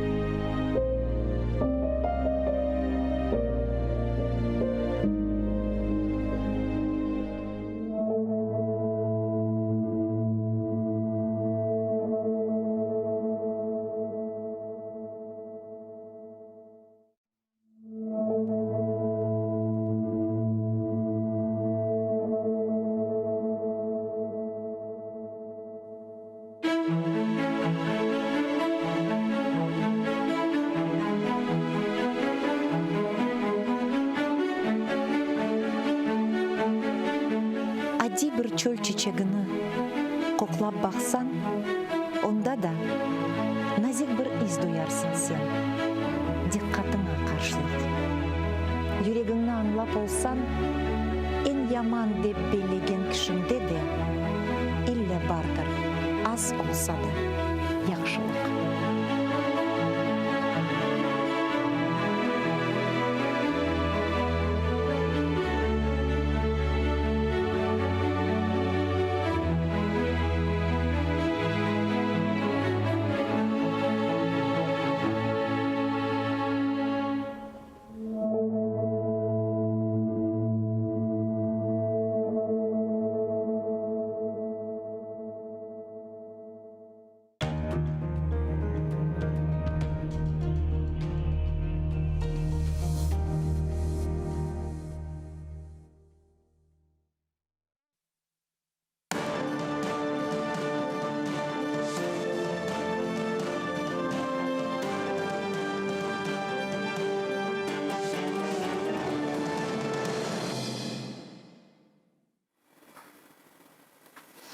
Селям алейкум, хайрлы акшамлар, сайгылы АТР телеканалының телесережелері. Бүгін информацион программасына сейретесіңіз. Студияда сізлер үшін мен Гульсум Халилова чалшам ве невбетеке 3 саат девамында бұл студияда яйнымызға қошылacak ве жалмыз шекілде кележек мұсафырлеріміз лем чеші түрлі меселерінің музакере еттежекміз бүгінки эсас суаллерні, бүгінки эсас хаберлерні бұл студияда лаф етіп біраз бойлы незарет етіп анализлерін де япмаға планлаштырдық кележек мұсафырлерімізден. Сіз де біздің яйнымызға қошыла білесіңіз. Экранларыңызға режиссерларымыз Аман-Аман Эрдақа, Эрбеждақа телефон номерларына тақдим ете 073 419 41 58 Вайбер вастасы или студиямызға телефон açмаға имканыңыз бар. Яда скайп адресімізні де құлана білесіңіз. atr.tv біздің адресіміз. Бұйырыңыз, бірде-бір суалеріңіз пейда олса, яйнымызға телефон açып оларны сеслендірмеге имканыңыз бар ки күчік бір мұддет ве тенефустен sonra біз кенеде яйынларға шықтық. Енді bu yaz sizden ayrılmayacakmız ve canlı yayınlarımızı alıp baracakmız. Saygılar arkadaşlar, bizim YouTube sayfamızga de abone olunuz ve YouTube sayfamızda bizlerge qo'shilabilirsiniz. Men esas xabardan boshlayim. Bu Bayden ve Putin'nin bugün Женевада o'tkazilgan ko'rishuvi. Buni aslında çok beklegan edik ve nihayet böyle bir summit bugün o'tkazildi. Endi 4 saatdan beri böyle bir summit devam etdi ve Putin'nin Bayden'nin ko'rishuvi de devam etmekte. Saygılar arkadaşlar, da Putin ve Bayden çıkmadılar. Zaten saat 18'de Putin'nin press-konferensiyasi planlaştırılgan edi. Saat 19'da ise Bayden'nin press-konferensiyasi olması lazım. Malum olğanı ki bu ko'rishuv arifesinde Bayden ve Putin'nin böyle umumi press-konferensiyasi olmayacağına karar alıngan eken ve şimdi işte bekleyimiz, neticelerini bekleyimiz. Men ise Rus tiline geçeyim. Селям алейкум, здравствуйте. Я приветствую всех зрителей телеканала АТР. Вы смотрите информационно-аналитическую программу «Бугунь». В студии для вас работаю я, Гульсум Халилова. Следующие 3 часа в этой студии с гостями, которые придут к нам в гости, которые будут подключаться к нам в эфир. Мы обсудим основные новости и события сегодняшнего дня. И я рада приветствовать гостя нашей студии. Это Андрей Ковальов, политолог, історик, релігієзнавець, кандидат політичних наук. Вітаю, пан Андрею. Селям алейкум. Селям алейкум. Давайте нашу беседу начнем с топ-новостей, с топ-событий. Сегодня в швейцарской Женеве, как известно, проходит встреча президентов Соединенных Штатов Америки Джо Байдена и президента России Владимира Путина. Это первый саммит на высшем уровне с момента избрания Байдена. Где-то 2,5 часа назад закончились переговоры Байдена и Путина в узком кругу вместе с министрами иностранных дел Блинкиным и Лавровым. И после этого к саммиту присоединились другие члены американских и российских делегаций. Переговоры Байдена и Путина продолжаются уже более 3 часов. На 18:00 была запланирована итоговая пресс-конференция Путина. Байден же обратится к прессе в 19:00 предварительно, если не ошибаюсь. Я напомню, что накануне стало известно о том, что совместной пресс-конференции Байдена и Путина не будет, с чего я и хочу начать. Как вы думаете, почему? Ну, бачите, на мою думку, Байдена і Путін не вийдуть на якийсь спільний компроміс, на якусь компромісну позицію, про яку можна заявляти. Знаєте, в традиції міжнародних політичних зустрічей існує поняття такого, знаєте, підсумкового комуніке. І це комуніке, воно повинно бути у всякому разі спільним, компромісним.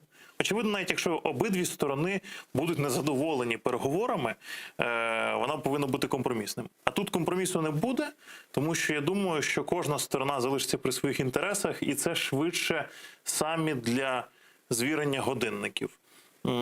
Розпойте, що це означає? Да, Путін не хоче демонструвати свою слабкість, він хоче показати своїм виборцям, що він захищає інтереси великої Росії, як вони це називають. Бачите, насправді російські медіа будують бачення російських громадян у тому, що у всьому винна Росія. Ви знаєте, це дуже часто доходить до смішного, коли російські проблеми, російські ж політики намагаються пояснювати через шкідливість Сполучених Штатів. Знаєте, на цей привід є такий російський анекдот. Знаєте, свого часу навіть ходив у Російській Федерації, які навіть не опозиційні політики розпускали, а навіть росіяни, самі ж патріоти, що якщо насмічено в під'їзді, то, очевидно, насмітив Обама. І тому що, в принципі, російські медіа, це ще з радянських часів, будують вигляд страшної Америки. І от, ви знаєте, я спілкувався з деякими, як мені здавалося, адекватними політологами. В всякому разі, ми перетналися з ними колись на конференції в МГУ свого часу, ще в 2008 році, задовго до війни.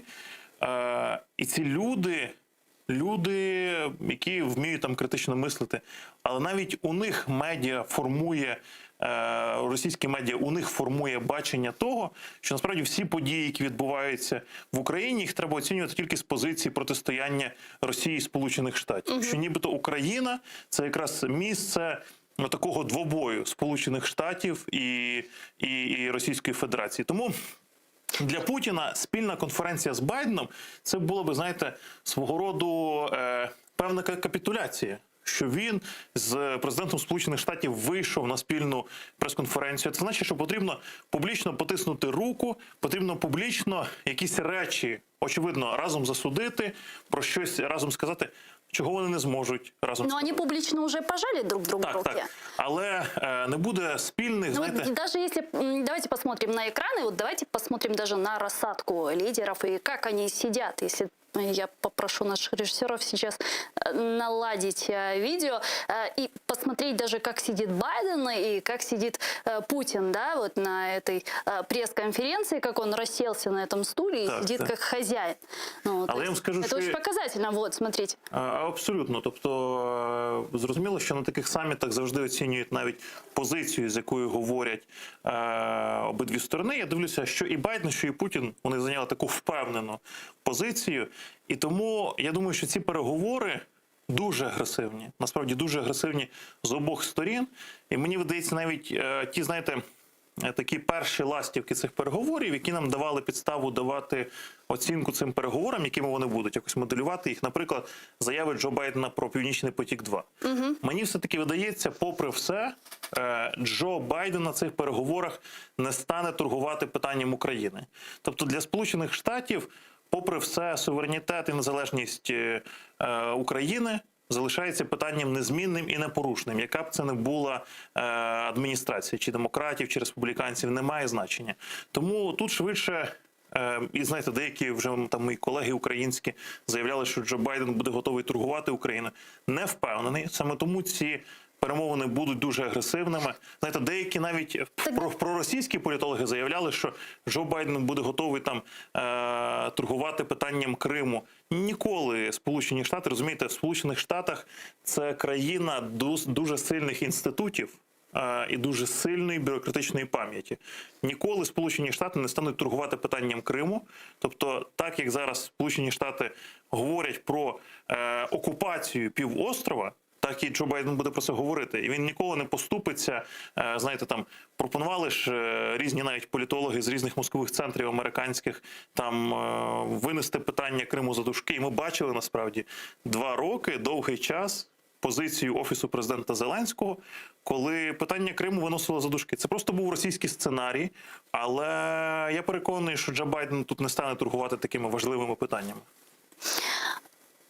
Вот если говорить, мы понимаем, да, что Путин эту встречу и пропагандистские СМИ Путина эту встречу будут использовать исключительно для внутреннего потребителя в своих внутрипропагандистских целях. А какие цели преследует Байден и Соединенные Штаты Америки от этой встречи? Чего они хотят добиться? Ну, це насправді перша зустріч Байдена і Путіна, і Байдена вранці президента, де вони можуть щиро і відверто поговорити. Очевидно, навіть Путін, стягуючи війська до кордону з Україною, це були свого роду якраз оці торги за термінову невідкладну зустріч Путіна і Байдена. Повишали ставки. Да, однозначно. Тому мені видається, що Байден насамперед хоче зрозуміти, а про що ж хоче говорити Путін.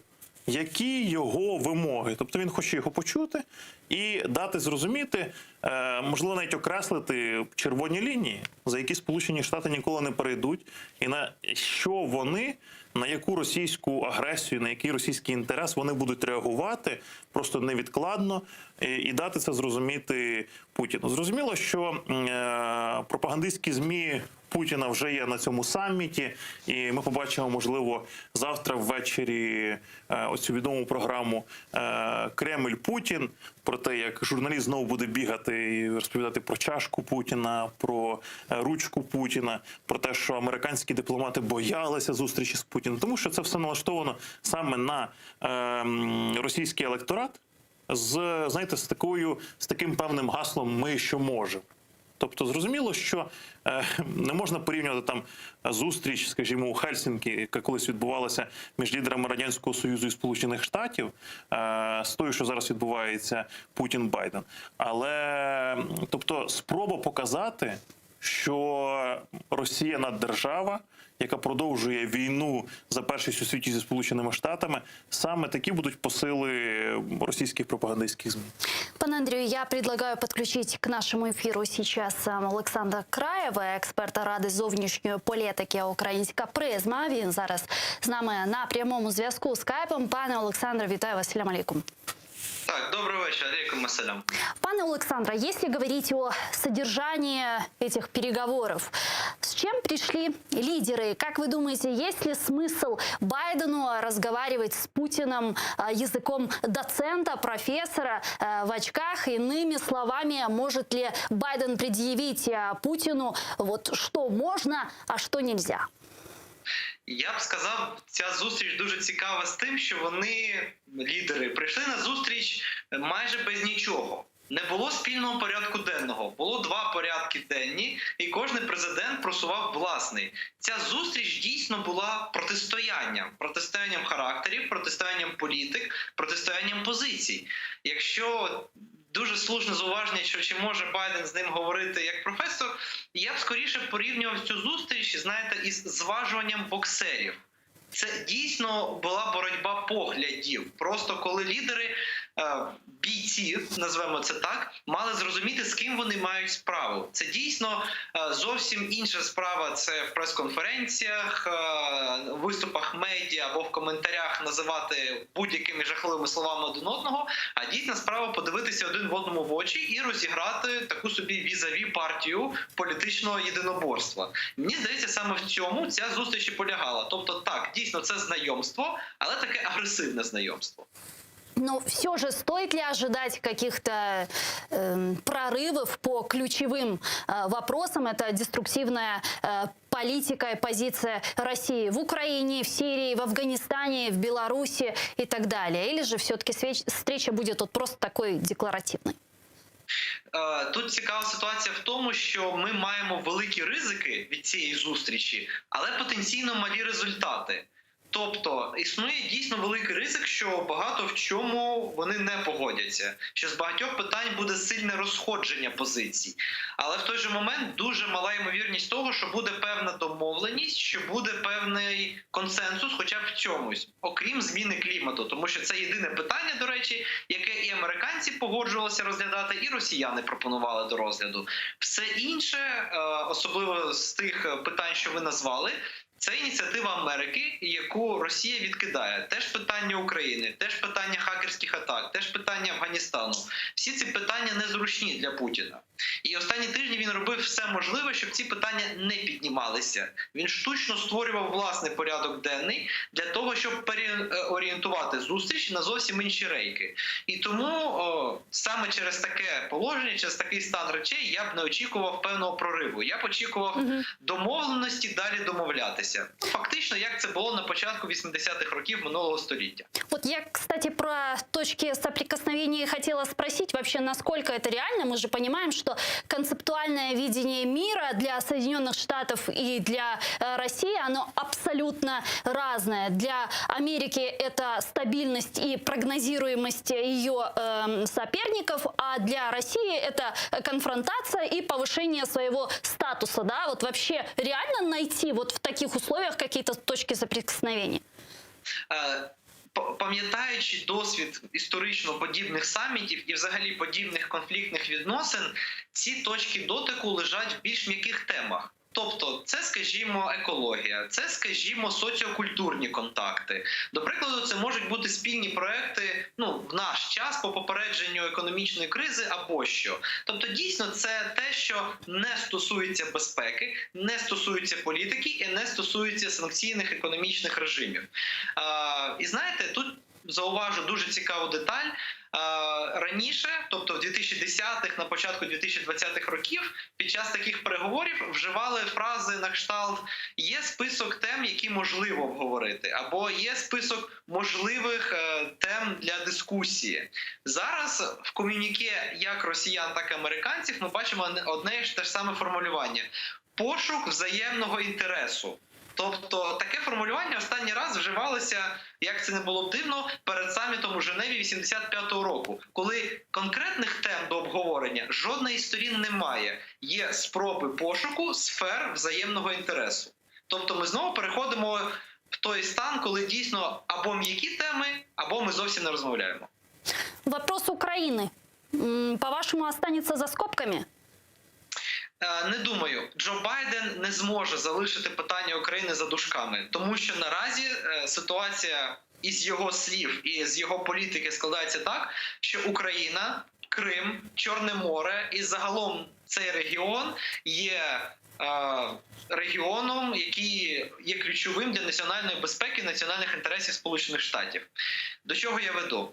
Справа в тому, що і політика НАТО стосовно східного флангу, і політика цієї адміністрації, і останні стратегічні документи, як США, так і країн НАТО, чітко і безапеляційно вказують, по-перше, на те, що Росія є загрозою, не лише викликом, а по-друге, те, що Чорноморський регіон і Україна є сферою геополітичних інтересів Альянсу та Сполучених Штатів. Адже саме тут, за відносно низької ресурсної ціни і з потенційно високими результатами можна стримувати Росію, можна впливати на Путіна і на Кремль, і можна показати успіх демократичного світу. Адже в кінці кінців реформи України, успіхи України в демократизації – це не лише успіх України, це також успіх Заходу, це також успіх Вашингтону. І тому з усіх цих сторін, навіть якби Байден хотів, він не може винести Україну за дужки. В России назвали вступление Украины в Североатлантический альянс красной линией.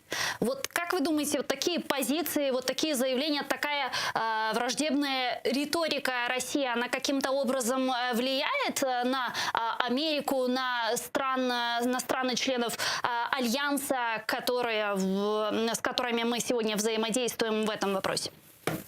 Дійсно впливає, тому що жива ще пам'ять 2008 року. Ще всі пам'ятають, чим завершилися останні такі провокативні заяви РФ, і всі пам'ятають, чим завершився процес надання ПДЧ Грузії. Тобто є розуміння того, що Росія в таких умовах готова діяти жорстко, безапеляційно і неспіввідносно жорстоко. Але знову ж таки, згадаємо, що говорив Блінкен, згадаємо, що говорив Байден в підготовці до саміту, згадаємо навіть заяви Пентагону. Це не 2010 рік, це не 2008 рік. Американські державні службовці, американські військові не втомлюються повторювати, що вони вивчили помилки перезавантаження, що вони вивчили помилки 2008 року. І, в принципі, весь націл інформаційний американців зводиться до того, ми розуміємо, на який ризик ми йдемо. І ми розуміємо, що буде відбуватися, якщо ми будемо Україну просувати в НАТО. Ми розуміємо, що може зробити Росія. І, знаєте, це та серія тих питань, коли людина каже, що вона готова вас вбити, краще їй вірити. А в цьому випадку, коли людина каже, що вона вас захистить від вбивці, краще їй також вірити. І я вірю, що Захід розуміє, що він робить. Ну, как вы думаете, вот сегодняшнюю встречу Байдена с Путиным, прошедший саммит НАТО, можно назвать этапным событием в вопросах взаимодействия этих двух держав? Ну, то есть НАТО, Соединенные Штаты уже понимают, с чем они столкнулись, какую именно угрозу представляет Россия, и определились ли они уже с тем, что Москва – это реальный враг? Я вважаю, що так. Це видно навіть по їх, як я вже казав, стратегічним документам, але ви праві в тому, що ці зустрічі і цей саміт, вони багато в чому допоможуть їм впевнитися.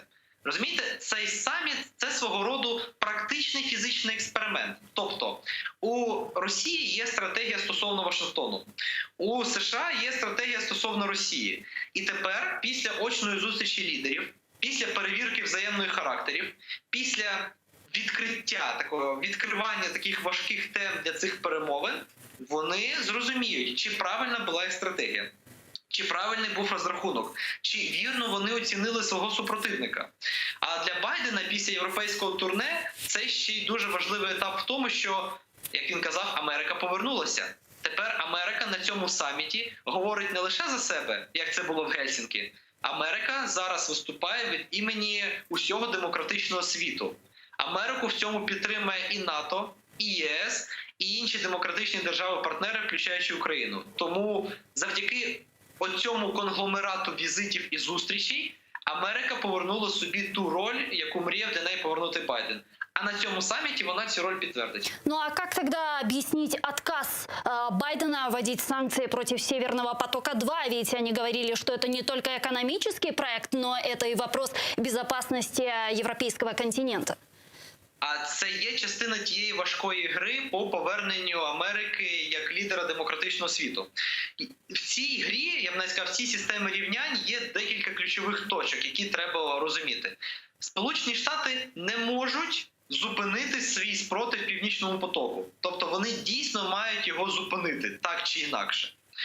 В той же час Німеччина не може не допомагати добудові Північного потоку, тому що якщо він не добудується, Німеччина поставить під удар власний федеральний бюджет, адже вже наразі вона зв'язана багатьма юридичними колізіями із Росією, і якщо Північний потік не буде добудований, це буквально десятки мільярдів євро, які може втратити федеральний німецький бюджет. І тому ми бачимо класичне політичне балансування, коли німцям шляхом відмови від певних санкцій дають можливість уникнути ось цих судових позовів. Але в той же час росіянам не дають можливості запустити Північний потік. Тому що я маю на цьому заакцентувати, що німці досі не надають Північному потоку можливості застрахувати проект, а без цього жодний контракт підписати неможливо. Німці не дають дозволу власним банкам співпрацювати або давати лізинг на цей проект, а без цього його запустити неможливо. Тобто виглядає так, що план американців дати можливість цей проект добудувати, але не допустити його запуску. І якщо моє передбачення вірне, мій аналіз справдиться, то фактично цей план виглядає саме так. Дякую вам дуже, пане Олександре. Чухсагл, у нас Олександр Краєв був з нами на прямому зв'язку, експерт Ради зовнішньої політики «Українська призма». Пане Андрію, после саммита прогнозируют встречу Байдена и Зеленского в Вашингтоне. Вот как вы думаете, есть ли вероятность, что Украину поставят перед фактом после каких-то свершившихся негласных договоренностей после сегодняшнего саммита? Ну, ця зустріч у Вашингтоні Зеленського і Байдена поки що, це тільки наміри, говорять тільки про наміри. Взагалі мені видається, що після зустрічі Зеленського і Блінкена, коли Зеленський щиро вірив у те, що йому вдасться надурити американських партнерів, ви ж бачили, в якому стані він вийшов після зустрічі з Блінкеном. Він на прес-конференції сказав, що він дуже здивований поінформованості Блінкена про те, що в принципі відбувається в Україні, а я це знаю точно, що, по-перше, Блінкен зустрічався не тільки з Зеленським, а й з лідерами фракцій. Він зустрічався офіційно, але були ще й неофіційні зустрічі. Я знаю, що перед зустрічю Блінкена з Зеленським працівники посольства і працівники Держдепу зустрічалися з багатьма нашими політиками, не тільки парламентськими, а й з позапарламентської опозиції, наприклад, з колишнім прем'єр-міністром України Володимиром Гройсманом. І зрозуміло, що всі ці українські політики дали певний бриф, скажімо так, політичний, ось цим, називаємо їх так, політичним розвідникам чи що, ну, тобто співбесідникам. І вже на підставі ось цих всіх коротких репортів, так званих посольських, працівників Держдепу, був сформована дорожня карта, такий порядок денний, по якій Блінкен говорив із Зеленським. І зрозуміло, що там було означено дуже багато таких складних, дуже багато незручних тем для Зеленського. Про корупцію, про знищення антикорупційних органів, про фактично непослідовність у реформуванні оборонної сфери. І всі ці речі стояли на порядку денному, тому що Зеленський чітко відправив сигнал президенту Сполучених Штатів, коли нас приймуть у НАТО. От, зокрема, Блінкен мав відповідь для пана Зеленського щодо цього. Но, тем не менее, вам не кажется, что риторика Зеленского в последнее время, она очень сильно трансформировалась? То есть он с человека-пацифиста, который говорил о том, что он увидел мир в глазах Путина, превратился в человека, который говорит, что единственным путем завершения войны является вступление Украины в НАТО. Я скажу вам щиро, що Зеленський 2 роки тому і теперішній Зеленський – це дві різних людини. Він еволюціонував. І знаєте, свого часу президент Кучма сказав таку коронну фразу, яку дуже часто йому згадують, про те, що будь-хто, хто стане президентом України, стане українським патріотом, тому що сама посада буде його на це зобов'язувати. Але я тут, знаєте, ну не такий оптимістичний в оцінках щодо Зеленського. По-перше, це людина емоційна. По-друге, в його оточенні є кілька груп, які борються за першість. І не всі групи, наприклад, поділяють його ідею захоплення членством у НАТО. І деякі говорять, що, ну, бачите, вони ж, Офіс президента, постійно проводять соціологічні заміри, які теми близькі українцям, які теми варто підважувати. І от за моєю інформацією, знову ж таки, від моїх джерел з Офісу президента, в оточенні президента пан Шефір і пан Кирило Тимошенко запропонували президенту Зеленському таку електоральну технологію, таку політичну технологію, яка називається «загравання з патріотами». Піднімати ті теми, які близькі патріотичному електорату, щоб, зокрема, проукраїнський і патріотичний електорат знову ж таки підтягнути до рейтингу президента. Тому що насправді Володимир Зеленський дуже опікується своїм власним рейтингом, дуже носиться з цим рейтингом, відбуваються постійні дослідження по його рейтингу. І от, зокрема, в такий спосіб. Тому я швидше б оцінював ось ці заяви щодо НАТО, це якраз як частину цієї політичної технології загравання з патріотами. Чому? Тому що немає за нею, знаєте, такої аргументованої, вона не підкріплена аргументованими політичними кроками. Про що я зараз маю на увазі? Наприклад, НАТО вже давно виставило Україні вимогу: якщо ви хочете бути членами НАТО, проведіть, будь ласка, оборонну реформу. І там, наприклад, у 2014, 16, 18 роках був названий цілий список законопроєктів, які повинні бути ухвалені. Зокрема, про реформу Служби безпеки України, про створення парламентського комітету контролю за спецслужбами. І таких питань було дуже багато. Про реформу оборонних закупівель. І цього всього ні президент Зеленський, ні Офіс президента, ні тим паче президентська фракція «Слуга народу» не проводять у парламенті. Ну, Не ведеться жодної роботи з цього приводу. Я вам навіть більше скажу. Ви знаєте, що за моєю інформацією, це я точно знаю від своїх джерел, в Центрі документації НАТО у Києві на зустрічах представників НАТО з представниками Офісу президента Зеленського стояло питання про те, що, уявіть собі, зараз червень 2021 року, а парламент досі не схвалив державного оборонного замовлення України на 2021 рік. Це означає, що наші Збройні сили ні цього року, ні наступного не отримують нових зразків зброї, на превеликий жаль. І це, насправді, це не таємна інформація, це цілком прозора інформація, і Комітет з питань оборони досі не схвалив. І, зокрема, ідеологи того, щоб це не ухвалювалось, і в Офісі президента, і у фракції «Слуги народу». Тому самі наші партнери по Північно-Атлантичному альянсу бачать, знаєте, можливо, якісь там політичні гасла, але не бачать практичних дій президента Зеленського, спрямованных на членство Украины в НАТО. Вчера лидеры НАТО одобрили, как известно, коммюнике по итогам брюссельского саммита Альянса. Давайте послушаем, о чем, вот квинтэссенцию этого коммюнике, и продолжим. Також важливий факт, який вітали всі наші союзники, що президент Байден напередодні зустрічі з президентом Путіним проконсультувався з усіма лідерами НАТО. У той же час нам необхідний діалог з РФ. Росія – це наш сусід, нам потрібно з нею розмовляти, навіть якщо ми не віримо в поліпшення відносин в найближчому майбутньому. Ми підтверджуємо рішення, ухвалене у 2008 році на Бухарестському саміті НАТО, про те, що Україна стане членом Альянсу. При цьому план дій щодо членства буде невід'ємною частиною цього процесу. Ну вот это этапное событие, это историческое какое-то событие или просто декларативное заявление? На жаль, це декларативне, на мою думку, декларативна заява, яку НАТО постійно повторює. Ви знаєте, що я просто наведу таку історичну... Извините, я вас перебью. Мне подсказывают наши редактора, что вот буквально сейчас закончилась уже встреча президентов Соединенных Штатов Америки Байдена с Путиным, и с минуты на минуту должна начаться уже пресс-конференция Путина. На полчаса задержались лидеры, и вот сейчас она уже должна начаться, и запланирована также пресс-конференция Байдена на 19:00. Гульсум, я вам скажу, я насправді думав, що ця зустріч Путіна і Байдена буде ще довшою. Тому що я думав, що у них з'явиться, знаєте, цей список тем, які можуть бути обговорені, що там буде запальна дискусія, і, в принципі, вони цей час продовжать, пролонгують, але тільки на півгодини затримує лідер. Я насправді думав, що вона буде набагато довшою. Якщо дозволите, ми повернемося до теми НАТО. І ось це швидше декларативна заява, яку НАТО, лідери НАТО постійно озвучують щороку.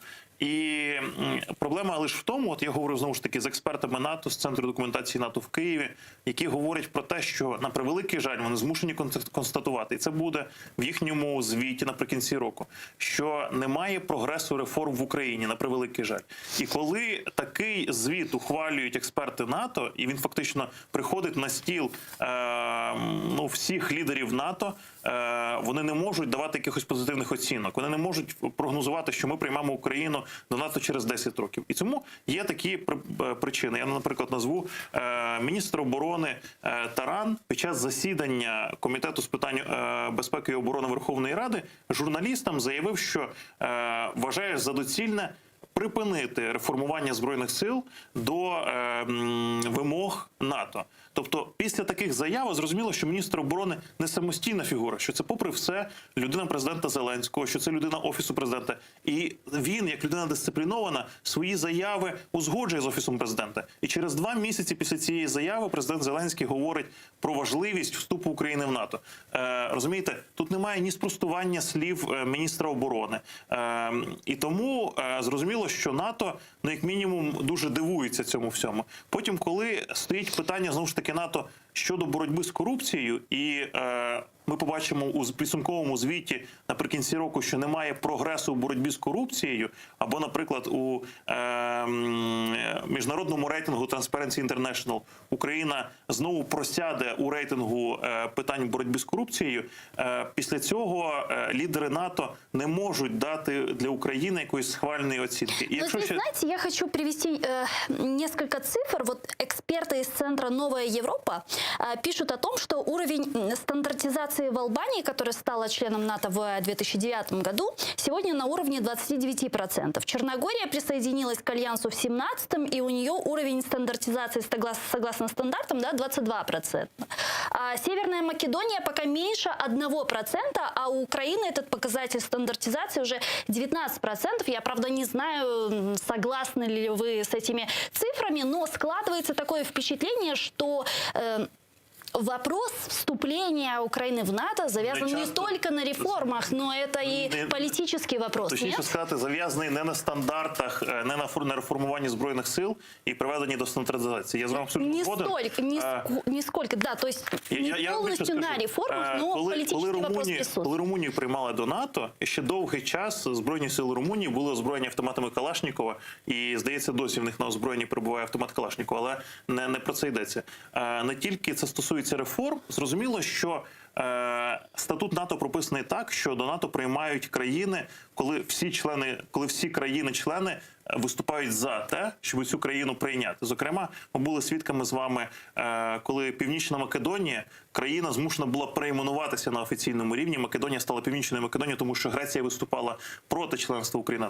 Угорщина не приховує цього, і угорські лідери, угорські політики відверто заявляють, що Угорщина буде виступати проти вступу України до НАТО. Але в НАТО теж є певні такі, знаєте, інституційні можливості впливати на країни-члени для того, якщо з'явиться політичний інтерес до прийняття України до НАТО. І я скажу, і тут ще важливо, що не тільки Україні потрібно НАТО, а й НАТО потрібна Україна. І, в принципі, військові начальники Північно-Атлантичного альянсу, а не політичні, розуміють, що українські війська посилять, насправді, колективну оборону. Тут хочеться сказати ще важливе.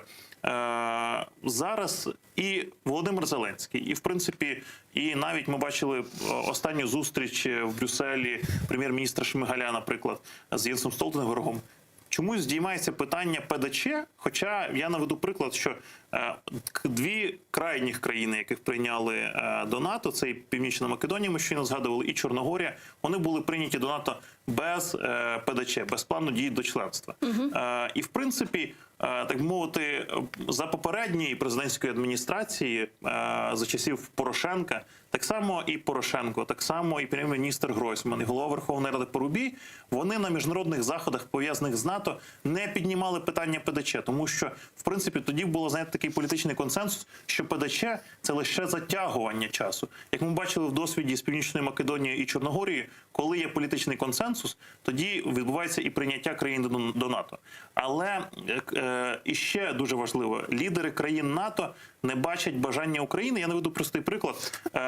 У нас буквально минутка і потім. Так, Верховна Рада 8-го скликання, точніше делегація в парламентській асамблеї НАТО добилася, що навесні 2020 року на базі Верховної Ради в Києві мала відбутися парламентська асамблея НАТО, коли мали прибути парламентські делегації з усіх країн-членів НАТО. Тоді через пандемію проведення цієї асамблеї скасували.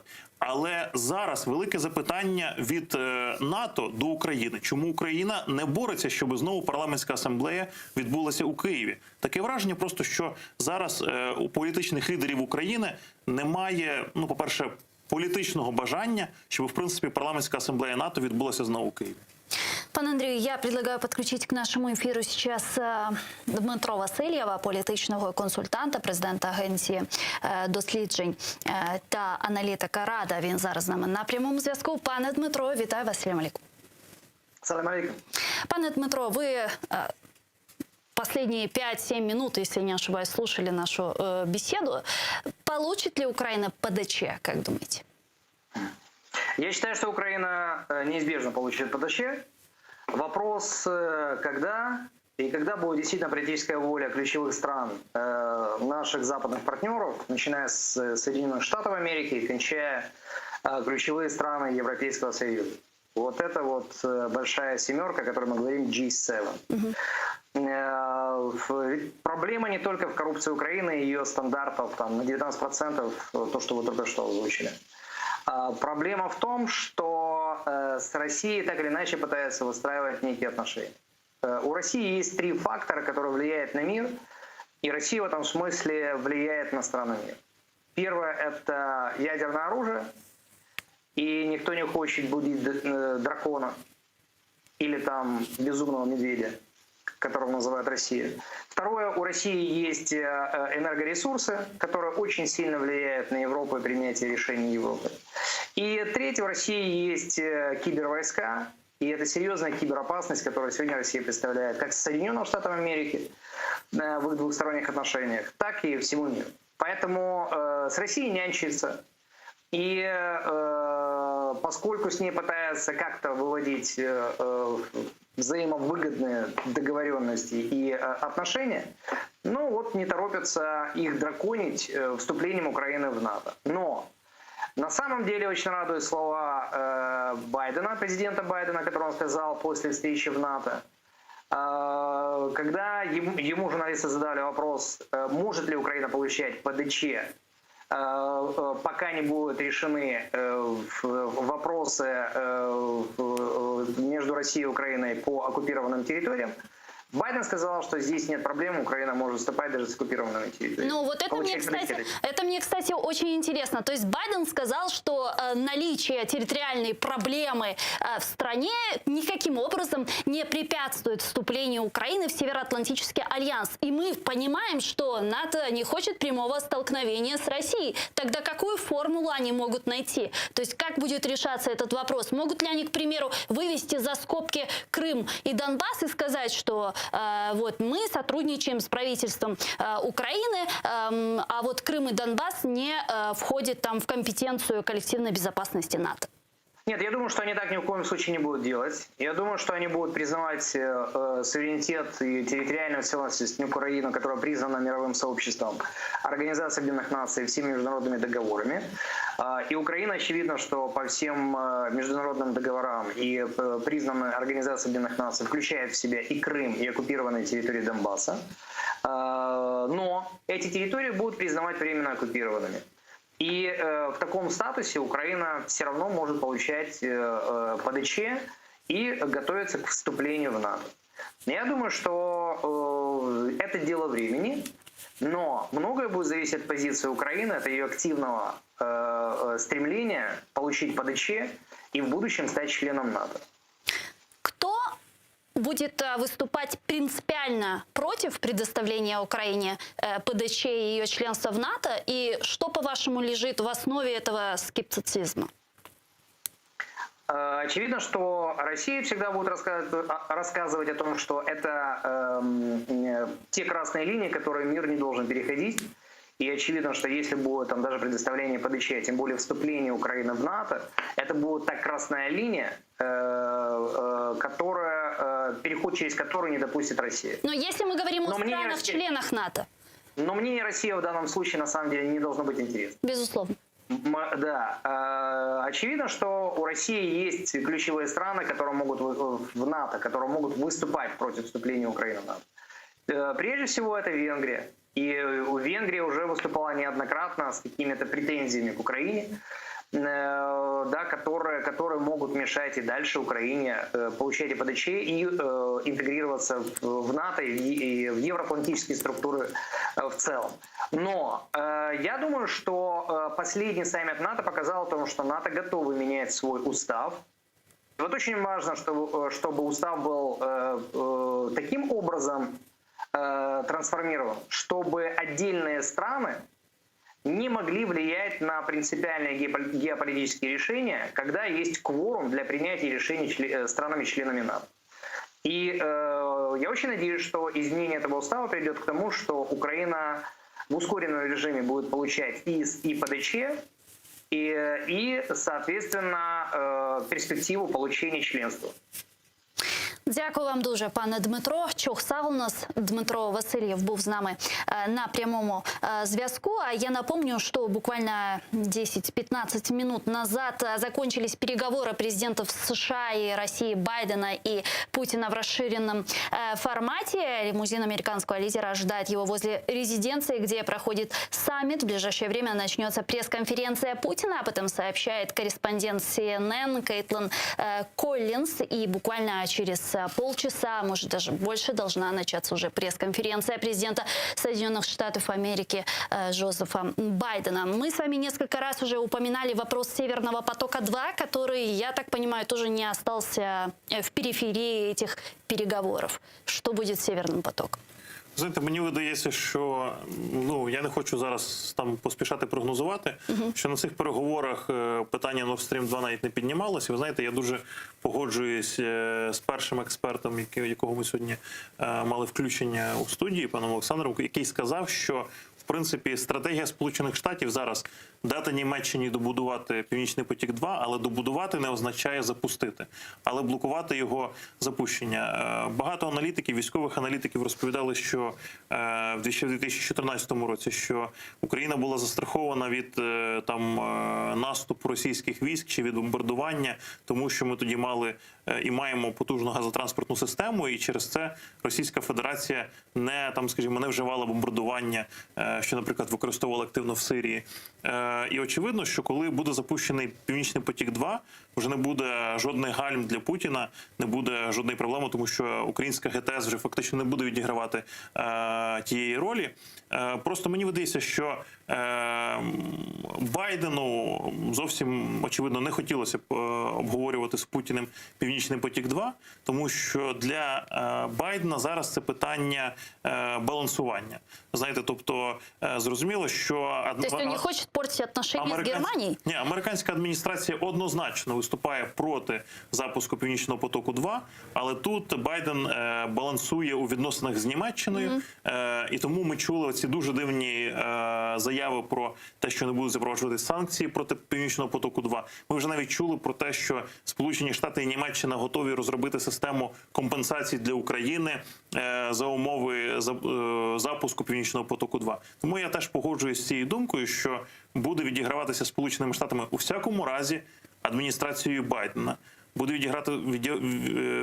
відпрацьовувати сценарій, дати можливість добудувати Північний потік-2, але його не запускати. Або заблокувати його вже, знаєте, на якійсь дуже фінальній точці, коли чогось не буде вистачати для запуску Північного потоку-2. Інша ситуація, що Сполучені Штати и... А зачем, скажите, зачем такая тяжелая схема, когда можно просто ввести санкции и заблокировать завершение ее строительства? Очевидно, що Байден не хоче. Байден бачить, що зараз у Німеччині насправді досить, не будемо казати проросійський уряд, але такий прагматичний уряд, який, в принципі, на фоні того, що останні 2 роки українська влада демонструвала таку незрозумілу поведінку. Тобто, я вам хочу сказати найважливішу річ. Ні Німеччина, ні Франція, ні Євросоюз, ні Америка не будуть боротися за Україну, якщо сама Україна не буде хотіти за себе боротися. І коли ми бачили останній рік заяви Зеленського і його оточення про те, що нужно просто перестати стріляти, нужно посмотреть Путіну в глаза. Це все, знаєте, діяло на міжнародну дипломатію, на західну дипломатію, на наших стратегічних партнерів, як таке полегшення своєрідне. Ну, якщо Україна не хоче боротися, то і ми вже не можемо не боротися. Тому що багато країн Євросоюзу, і ми це чули ще в 2014-2016 роках, наприклад, Італія чи Іспанія готові були відмовитись від загальноєвропейських санкцій, від санкцій Європейського Союзу для того, щоб відновити свою торгівлю з Російською Федерацією.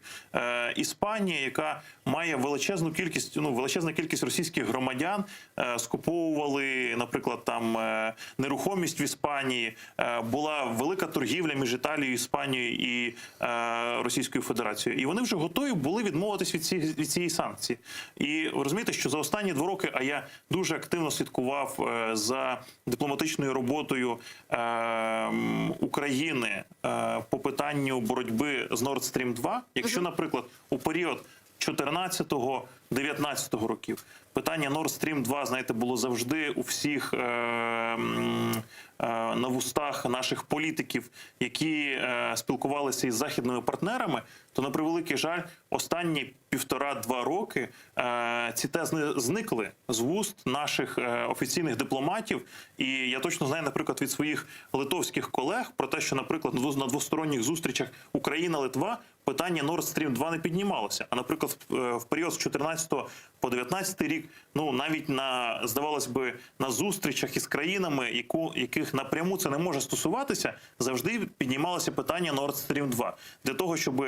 Извините, я вас перебью. Я сообщу нашим зрителям, которые также видят в поле окне, что уже началась пресс-конференция президента России Владимира Путина после завершения двухсторонних переговоров с американским президентом Байденом.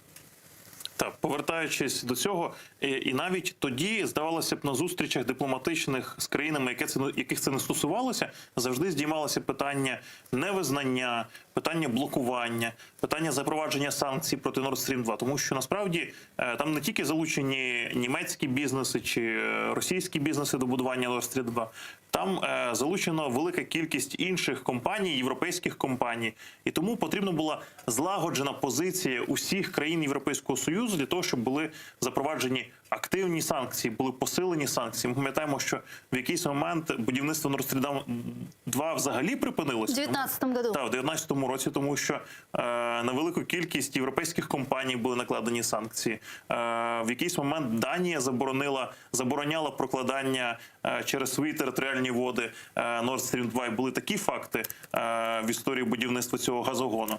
Тому ми просто бачимо, що в якийсь момент Офіс Зеленського сповідував теорію, і ми це пам'ятаємо дуже активно, таку поведінку не дражнити Путіна. І саме в цей момент фактично з порядку денного українських дипломатів зникло питання Криму, нагадаю, зникло питання боротьби проти Nord Stream 2. І тут не потрібно думати, що американські дипломати, чи європейські дипломати, чи політики цього не помічали. Вони досить швидко зреагували на це. І тому фактично зараз ми з вами отримали відповідь, пожинаємо ті плоди тієї бездіяльності в питанні української боротьби за свою власну незалежність, за свої інтереси. Пан Андрей, давайте послушаем Путина и продолжим. Давайте продолжим. Давайте Тартас, пожалуйста. Передайте микрофон и Тартас.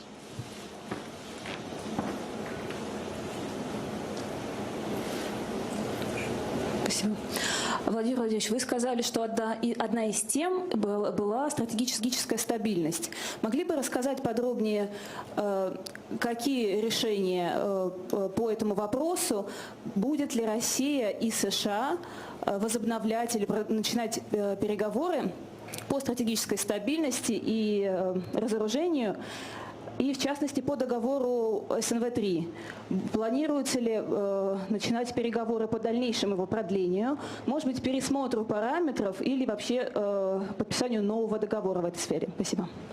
На Соединенных Штатах Америки и на Российской Федерации лежит особая ответственность за стратегическую стабильность в мире, исходя хотя бы из того, что мы являемся двумя крупнейшими ядерными державами и по количеству боезапасов, боеголовок, и по количеству средств доставки, и по уровню, по качеству современности ядерных вооружений. Мы эту ответственность осознаем. Я думаю, что для всех очевидным является тот факт, что президент Байден принял ответственное и, на наш взгляд, абсолютно своевременное решение о продлении договора СНВ-3 на 5 лет, это значит до 2024 года. Конечно, стоит вопрос о том, что дальше. Мы договорились о том, что начнутся консультации на межведомственном уровне под эгидой Госдепа США и Министерства иностранных дел России.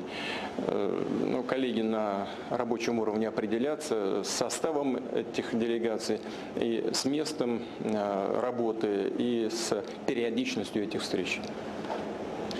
Давайте тоже иностранным журналистам дадим. Давайте Мэтью Чанс, CNN. Hi.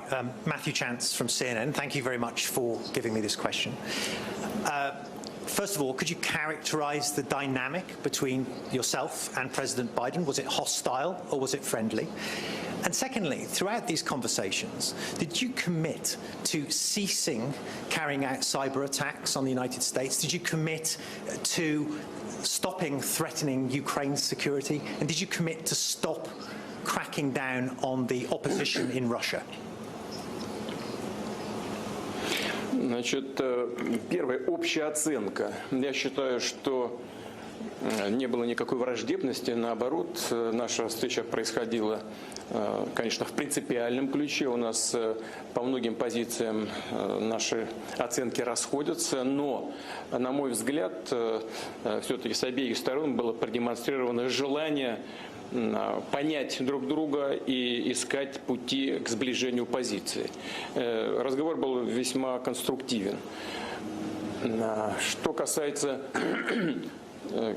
кибербезопасности, мы договорились о том, что мы начнем на этот счет консультации. На мой взгляд, это чрезвычайно важно. Теперь по поводу того, кто на себя должен брать какие обязательства. Хочу вас проинформировать о вещах, которые, в общем-то, известны, но не широкой публике. Из американских источников, я просто боюсь перепутать название организации, вот Песков вам потом передаст, из американских источников следует, что наибольшее количество кибератак в мире осуществляется с киберпространства США. На втором месте Канада, затем две латиноамериканские страны и потом Великобритания. Россия в этом списке стран, с территории с которых или с киберпространства которых осуществляется наибольшее количество кибератак разного рода, не значится, как вы видите. Первое. Второе. На протяжении 2020 года мы получили из США 10 запросов по поводу кибератак на объекты Соединенных Штатов Америки. Как говорят наши коллеги из киберпространства России. И 2 таких запроса в этом году. На все из них и в прошлом году, и в этом наши коллеги получили исчерпывающие ответы. В свою очередь, Россия направила в прошлом году соответствующая структура США 45 таких запросов, а в первом полугодии этого года 35. Ни одного ответа мы до сих пор не получили. Это говорит о том, что нам есть над чем работать. И вопрос о том, кто, в каком объеме и по поводу чего должен брать на себя обязательства, должен решаться в ходе переговорного процесса. Мы договорились, что консультации мы такие начнем. Мы считаем, что сфера кибербезопасности является чрезвычайно важной в мире вообще, для Соединенных Штатов в частности, и для России тоже в таком же объеме. Вот, например, мы знаем о кибератаках на трубопроводную компанию в США. Знаем также, что компания вынуждена была заплатить 5 миллионов шантажистам. Часть денег, по моей информации, уже вернули из-за электронных кошельков, а часть нет. Но при чем здесь государственные органы России? Значит, мы сталкиваемся с такими же угрозами, в частности, например, на систему здравоохранения одного из крупных регионов Российской Федерации. И мы, конечно же, видим, откуда происходят атаки. Видим, что эта работа координируется из киберпространства. Пане Андрію, от є вам що вже сказати? Ви знаєте, в першій відповіді Путін, коли він тільки вийшов до журналістів, він сказав... Я прослежую откровенную ложь. Ні, абсолютно згоден. Тут немає сенсу довіряти Путіну, потрібно дочекатись брифінгу Байдена. І, до речі, російські ЗМІ, я вже бачив російські заголовки. Президент Байден досрочно покинул место встречи и уехал, а президент Путін прослідував в шатер, де, значить, зустрівся з журналістами. Тобто вже вони подають позицію, що нібито Байден програв, Байден незадоволений, Байден розлючений. Ну, ось така позиція. Але інше, що Путін у першій відповіді сказав, що нібито президент Байден теж підтримує, що потрібно проводити діалог по Україні по врегулюванню російсько-української війни у мінському форматі. Ну, точніше, він сказав, у Мінську. Це можна розцінювати як і в мінському форматі, як і в проведенні в Мінську. Тут швидше потрібно дочекатися брифінгу Байдена, щоб зрозуміти, про що ж все-таки йшлося. Але зрозуміло, що Україна вже не погодиться на проведення будь-яких переговорів у Мінську, як в місті, в Білорусі. Тому тому що не можна таким чином легітимізувати диктатора і невизнаного президента Білорусі Лукашенка, а фактично цього добивається Путін, щоб, зокрема, всі країни, сторони переговорів легітимізували Лукашенка, що Лукашенко знову виступає миротворцем, і всі до нього приїхали в Мінськ. Зрозуміло, що, очевидно, Байден, можливо, я так собі думаю, погодився на проведення мінського формату. Але ми бачимо, що фактично мінський формат не діє, він показує свою бездіяльність, він показує, що без волі Росії нічого не може бути вирішено. Тому я думаю, що швидше тут Путін поспішив із такою заявою, і Путін знову ж таки скористався, що він має право бути першим. Перший виступ після брифінгу Байдена.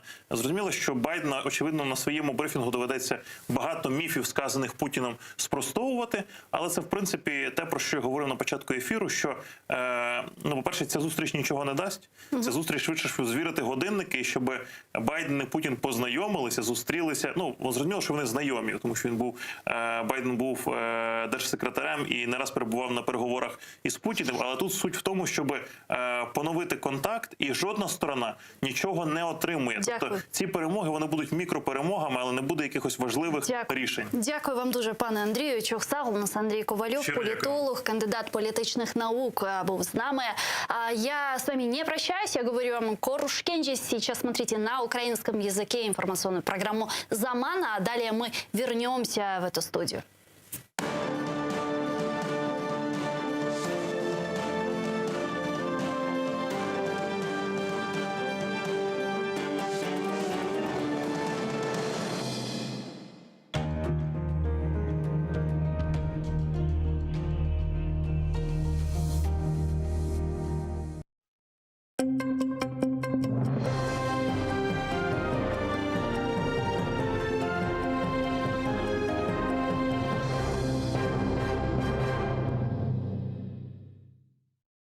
На саміті США-Росія не буде конкретних рішень щодо України. Так вважає президент нашої держави Володимир Зеленський. В інтерв'ю закордонним медіа він заявив, що це неможливо без участі самої України.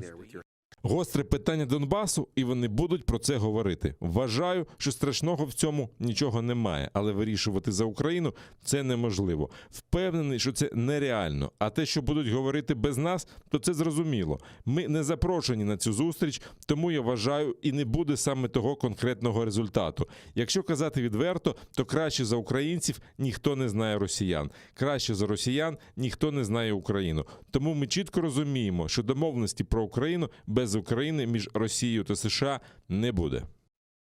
До того ж, голова української держави впевнений, що відбудеться його зустріч з президентом Росії, попри затягування російської сторони. Про таке він також розповів в інтерв'ю іноземним медіа, яке опубліковано на сайті Офісу президента. Зеленський сподівається, що Росія згодом визначиться з датою та порядком денним цієї зустрічі. Він додав, що росіяни порушують питання російської мови та церкви, але у першу чергу потрібно вирішувати питання війни на Донбасі.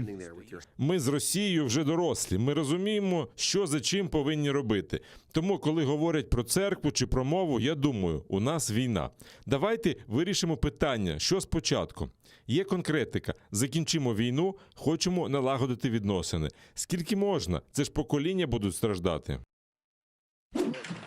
Таємні свідки, які нічого не пам'ятають, але знають, що затримані буцімто хотіли захопити владу в Росії. В Южному окружному військовому суді російського Ростова-на-Дону почали допитувати чергових таємних свідків у справі 25 кримських татар, яких звинуватили в тероризмі, стверджуючи, що вони мають відношення до Хізбут Тахрір та заарештували у Сімферополі навесні 2019 року. За словами адвокатів, більшість свідків у цій справі таємні, і перевірити те, що вони сказали, ніяк не вийде. Ни один свидетель не сказал, что ему кто-то угрожал. Вот. Ну, нет, суд говорит, да, нормально, так пусть будет, пусть они будут секретными. И вот сегодняшний секретный свидетель, он, как обычно, рассказывал о том, как он ничего не помнит. Но, конечно, все являются членами Хизбут Тахрир, и, конечно, они все хотели каким-то образом свергнуть власть, только каким непонятно, планов особых не было, кто там с кем общался, он тоже не помнит, он вообще мало что помнит, но вот именно эти конкретные подсудимые, он их очень хорошо научился называть и по именам, и уже, по-моему, по фамилиям, что вот это они были среди организаторов, мушрифов так называемых 4, и один Фарход Базаров был хизбем. Но при этом никакой конкретики, мы не можем проверить его показания. Покарання через невиконання розпорядження судового виконавця. Щодо Ярикула Давлатова, який поїхав до Южного окружного військового суду підтримати засуджених там кримських татар, склали протокол, а дружині в'язня Фархода Базарова Фатімі Яниковій видали попередження. Давлатова звинувачують в тому, що він під час судового засідання знаходився в будівлі суду. Протоколу не были учтены его права. Права разъяснялись на русском языке, и Ярикул Агаль сделал пометку о том, что права на русском языке ему непонятны, что ему необходим переводчик. Это, собственно, то право, которое было указано в протоколе. А также просит рассматривать данное административное дело по месту своего проживания. И все эти замечания он сделал на крымско-татарском языке.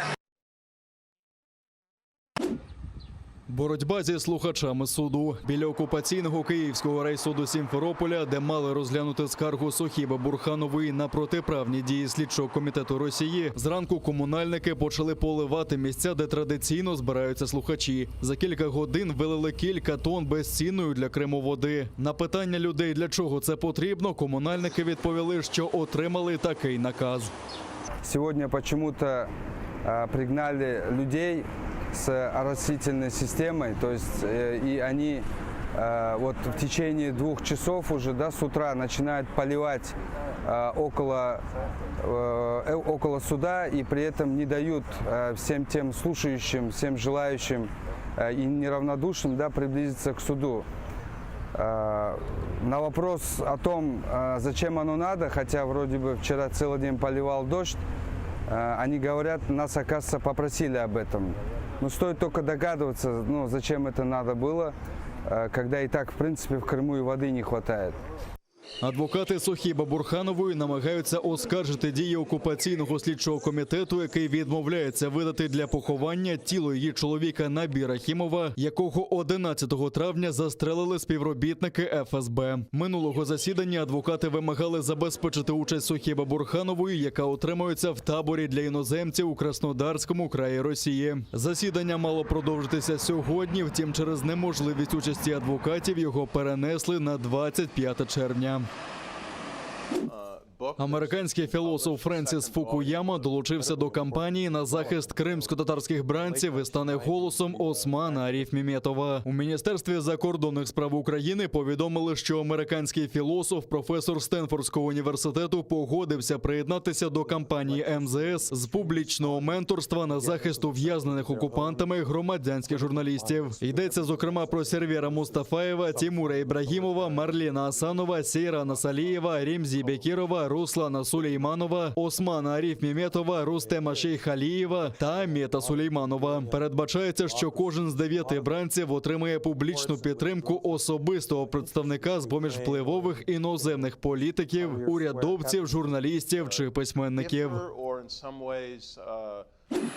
Українку з 7 дітьми вдалося повернути з сирійського табору Родж. Родину спецрейсом доставили до литовища Жуляни у Києві минулої ночі. Відомо, що жінка покинула Крим після окупації та переїхала до Львова, а згодом до Сирії. До процесу повернення долучилися фахівці Головного управління розвідки та Міністерства закордонних справ України. Це стало можливим, зокрема, із-за підтримки влади іракського Курдистану, яка фактично забезпечила транзитний коридор для вивезення громадян України через Ірак. Біля трапу українських громадян зустріли міністр оборони України Андрій Таран та заступниця міністра закордонних справ Еміне Джепар. Після перевірки правоохоронними органами родині поновлять українські документи. Дякую дуже всім, що нас повернули. Я з дітьми на родну Україну. Всім сотрудникам, які працювали і допомагали, теж огромне спасибо. Це вже не перша така операція. Якщо ви пам'ятаєте, 31 грудня минулого року ми також зустрічали наших співвітчизників тут, в Україні. І кожна така операція ще раз доводить, що Україна своїх не кидає. Новітні безпілотники, високоточні ракети, броньовані всюдиходи, снайперські гвинтівки та безліч електроніки. 300 компаній з 13 країн світу презентують свої досягнення на виставці «Зброя та безпека» у Києві, яка стартувала напередодні. На окремому стенді українські броньовики «Новатор» та «Варта», оснащені мінометами та вбивцями дронів. На сегодняшний день очень большое развитие имеет беспилотная летательная техника разных классов. Разведывательные, дальние, ударные, камикадзе. То есть на сегодняшний день это очень широкий, очень востребованный, широкое и востребованное направление развития, да, в принципе, любого вида сотрудничества. И мы предложили нашим партнерам установить на базе нашего «Новатора» систему, так называемый РАМ-2. Это баражирующий боеприпас по принципу камикадзе. То есть на дистанции до 30 метров, до 30 километров этот боеприпас имеет возможность идентифицировать цели и поражать их разными типами боеприпасов. Особливою увагою користується український всюдихід «Атлас», який вже допомагає Державній службі надзвичайних ситуацій.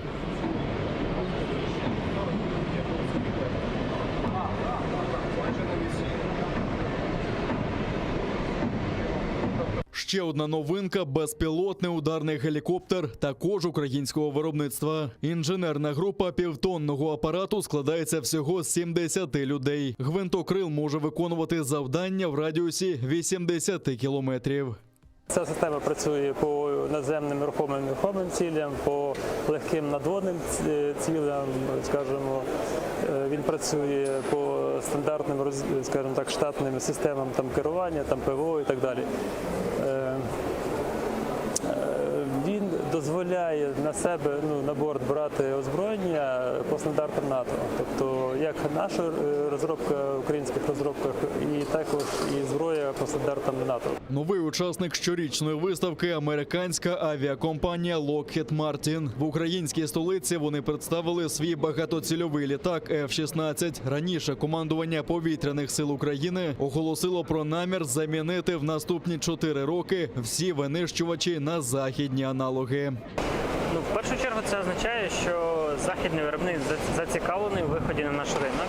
Відповідно, ми б мали розпочати якісь проактивні переговори про можливість придбання, можливість локалізації, можливість взагалі роботи якоїсь спільної. А далі вже проводити подібну роботу з іншими гравцями, з французами, шведами, з іншими американськими виробниками і шукати найбільш компромісне і підходяще для нас рішення в тому ціновому форматі і в тих умовах, які кожен з виробників готовий озвучити.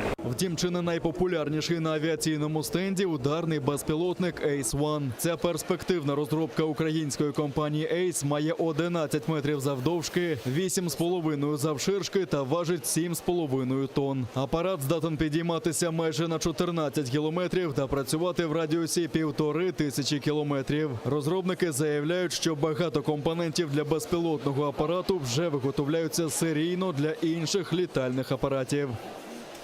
Якщо ми серйозно хочемо ставитися до власної системи повітряної безпеки, повітряного простору національного, то маємо мати засоби протидії ударним штурмовикам чи розвідувальним безпілотним системам. І саме таку машину ми сьогодні презентуємо, яка націлена в першу чергу на захист повітряного простору і знешкодження розвідувальних безпілотників супротивника за рахунок великої швидкості, системи низької видимості та серйозної потужності зброї, яку цей апарат може нести. Це майже 1 тонна. Це і керовані авіаційні бомби, і ракети, повітря-повітря, повітря-земля. Особливо прискіпливо новітні зразки зброї розглядають військові. Тут, зокрема, представники Міністерства оборони, Національної гвардії, прикордонники та інші. Деякі зразки вже активно використовуються на Східному фронті та біля адмінмежі з окупованим Кримом. Тут і ухвалюються угоди щодо майбутнього підсилення українського війська. У нас Бойовик російських окупантів хотів здатися Збройним силам України поблизу Катеринівки, що на Луганщині. Про це повідомляють у розвідці. Перетнути лінію фронту дезертиру не вдалося, його застрелили свої ж співслужбовці. Били окупанти і по українських позиціях, зокрема неподалік Південного, відкривали вогонь з протитанкового ракетного комплекса. А біля Новгородського, Невельського та Новотошківського з гранатометів різних систем. Провокації окупанта вгамували вогнем у відповідь. Російський безпілотник Орлан-3М також намагався перетнути лінію фронту, але був вчасно знерухомлений. І вже сьогодні зранку ворог двічі порушив тишу. Зокрема, поблизу населеного пункту Авдіївка збройні формування Російської Федерації обстріляли наші позиції з автоматичних станкових гранатометів. Неподалік Зайцево ворог вів вогонь з мінометів 82-го калібру. Бойових втрат серед особового складу Об'єднаних сил внаслідок ворожих обстрілів немає. Про всі факти порушень з боку російсько-окупаційних військ українська сторона СЦКК повідомила представників місії ОБСЄ. А біля адмінмежі з окупованим Кримом тренувалися танкісти Збройних сил. Підрозділи відпрацювали швидкісне водіння бойових машин та подолання різних перешкод, зокрема і мінно-вибухових загороджень та мостів. Екіпажі рухалися колонами та розгортали бойові порядки під димовою завісою. Згодом виходили на передові рубежі. Командувач Об'єднаних сил Сергій Наєв зауважив, що саме раптовий вогонь з прихованих позицій завдає ворогу найбільших втрат та створює суттєву перевагу в бою.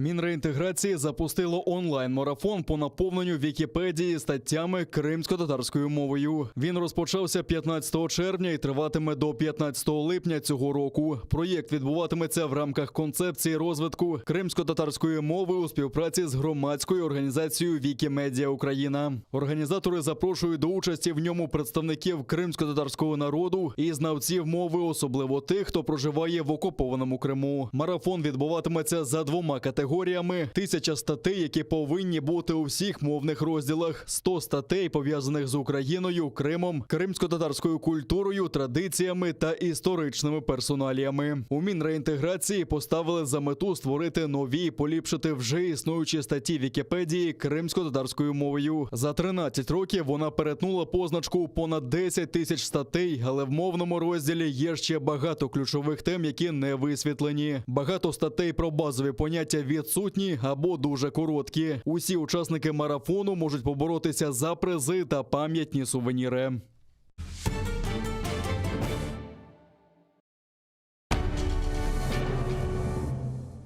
Ізраїльські вчені створили унікальний засіб, що містить природні інгредієнти. Краплі імуноков покращують імунітет при коронавірусних та респіраторних захворюваннях, а також сприяють полегшенню постковідного синдрому. Імуноков – надійна допомога.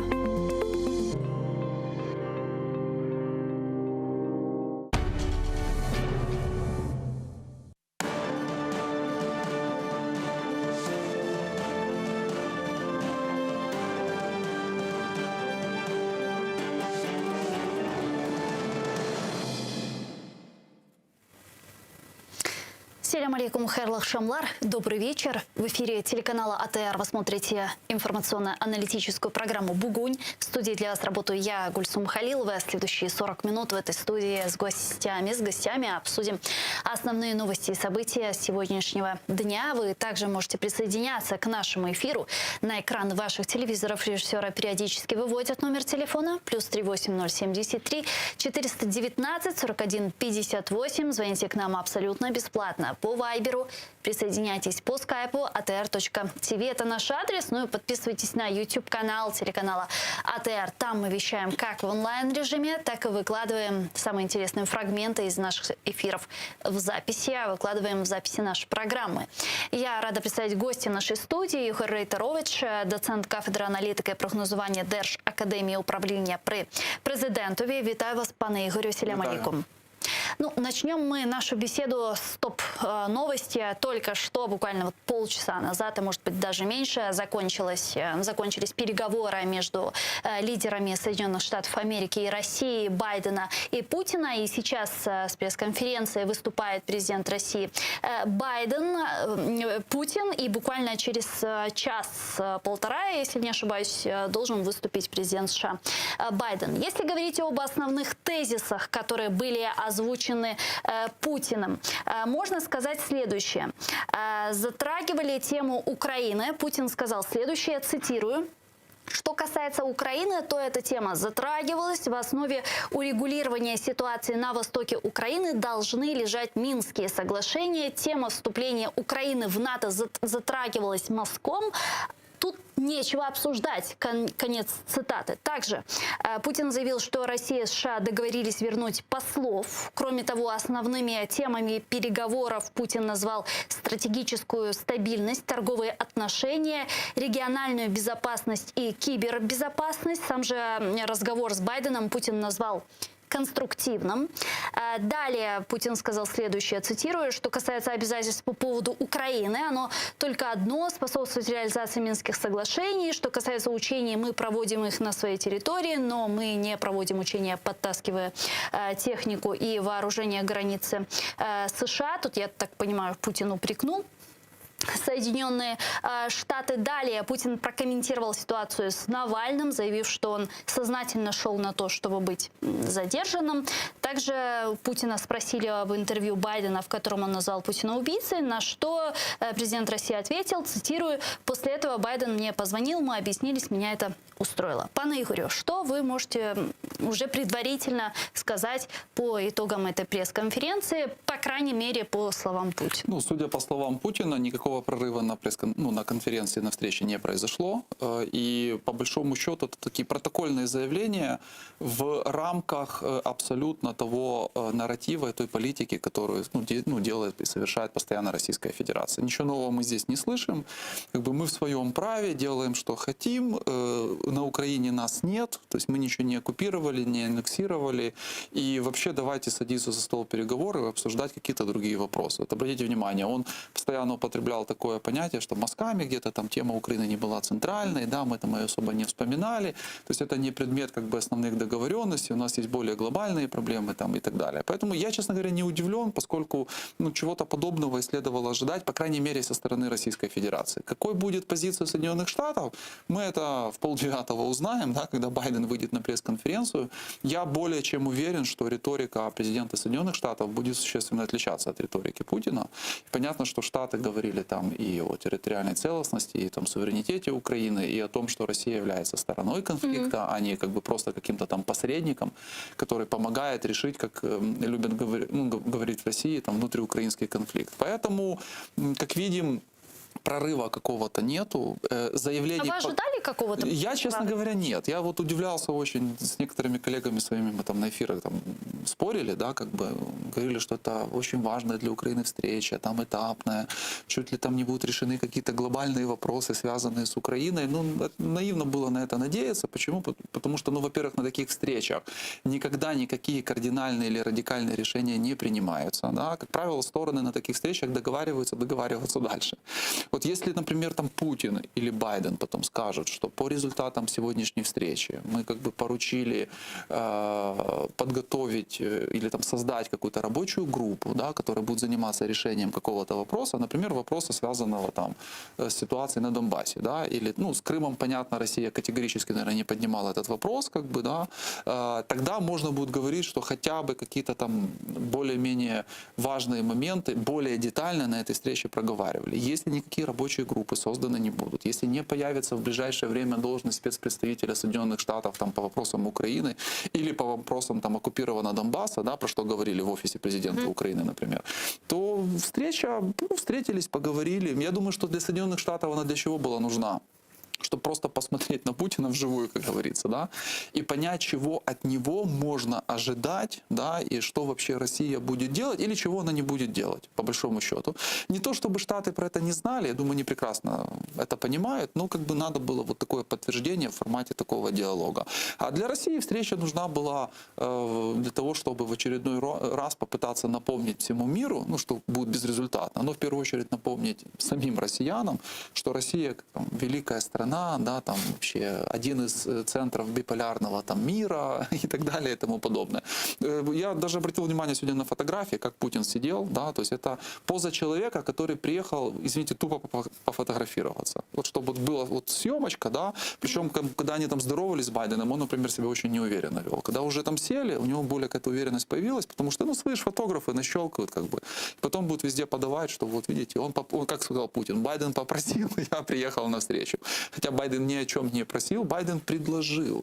А Путин прям побежал так, что его остановить в принципе не могли. Да? Поэтому каждая сторона из этой встречи что-то вынесет для себя. Меня, конечно, больше интересует вопрос, что Украина с этой встречи получит, да, пока я не вижу каких-то там кардинальных изменений, возможно, Но будет... вот заявление Путина по поводу Минских соглашений. Не, ну это же стандарт, смотрите, это стандартный нарратив России. То есть они же постоянно говорят о том, что нас там нет, мы посредники, да, мы как бы не сторона конфликта, при том, что буквально накануне страны Большой Семерки что сказали?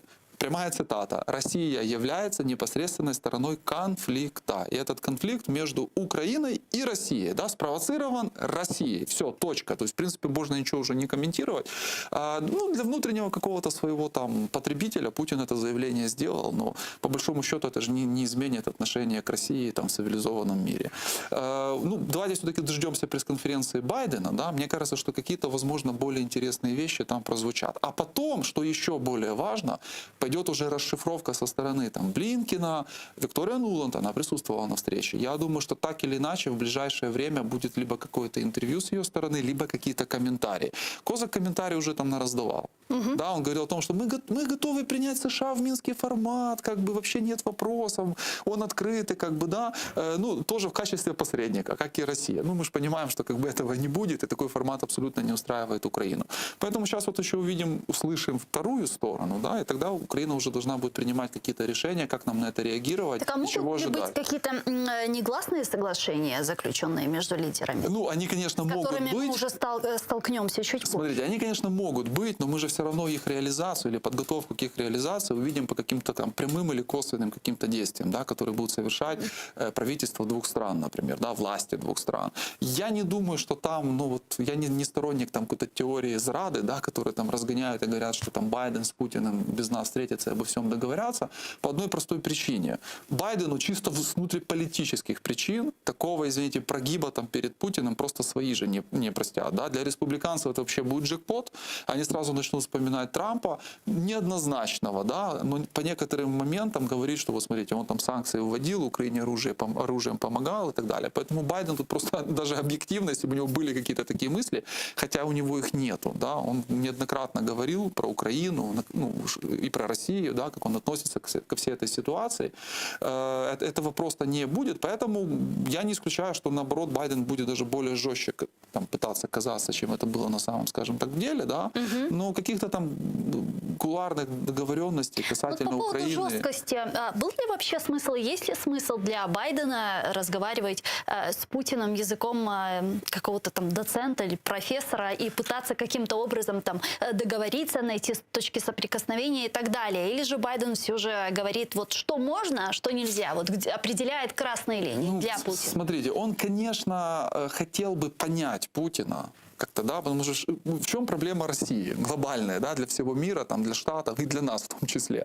Это абсолютно непрогнозируемая страна, абсолютно непрогнозируемая. То есть это страна, которая обладает ядерным потенциалом, там, да, огромным, огромной армией, огромной территорией, очень слабой экономикой. Ну, экономика там по уровню это экономика штата Калифорния. Ну, для понимания, да, там, большой страны, великой страны, там, да, или геополитического какого-то игрока.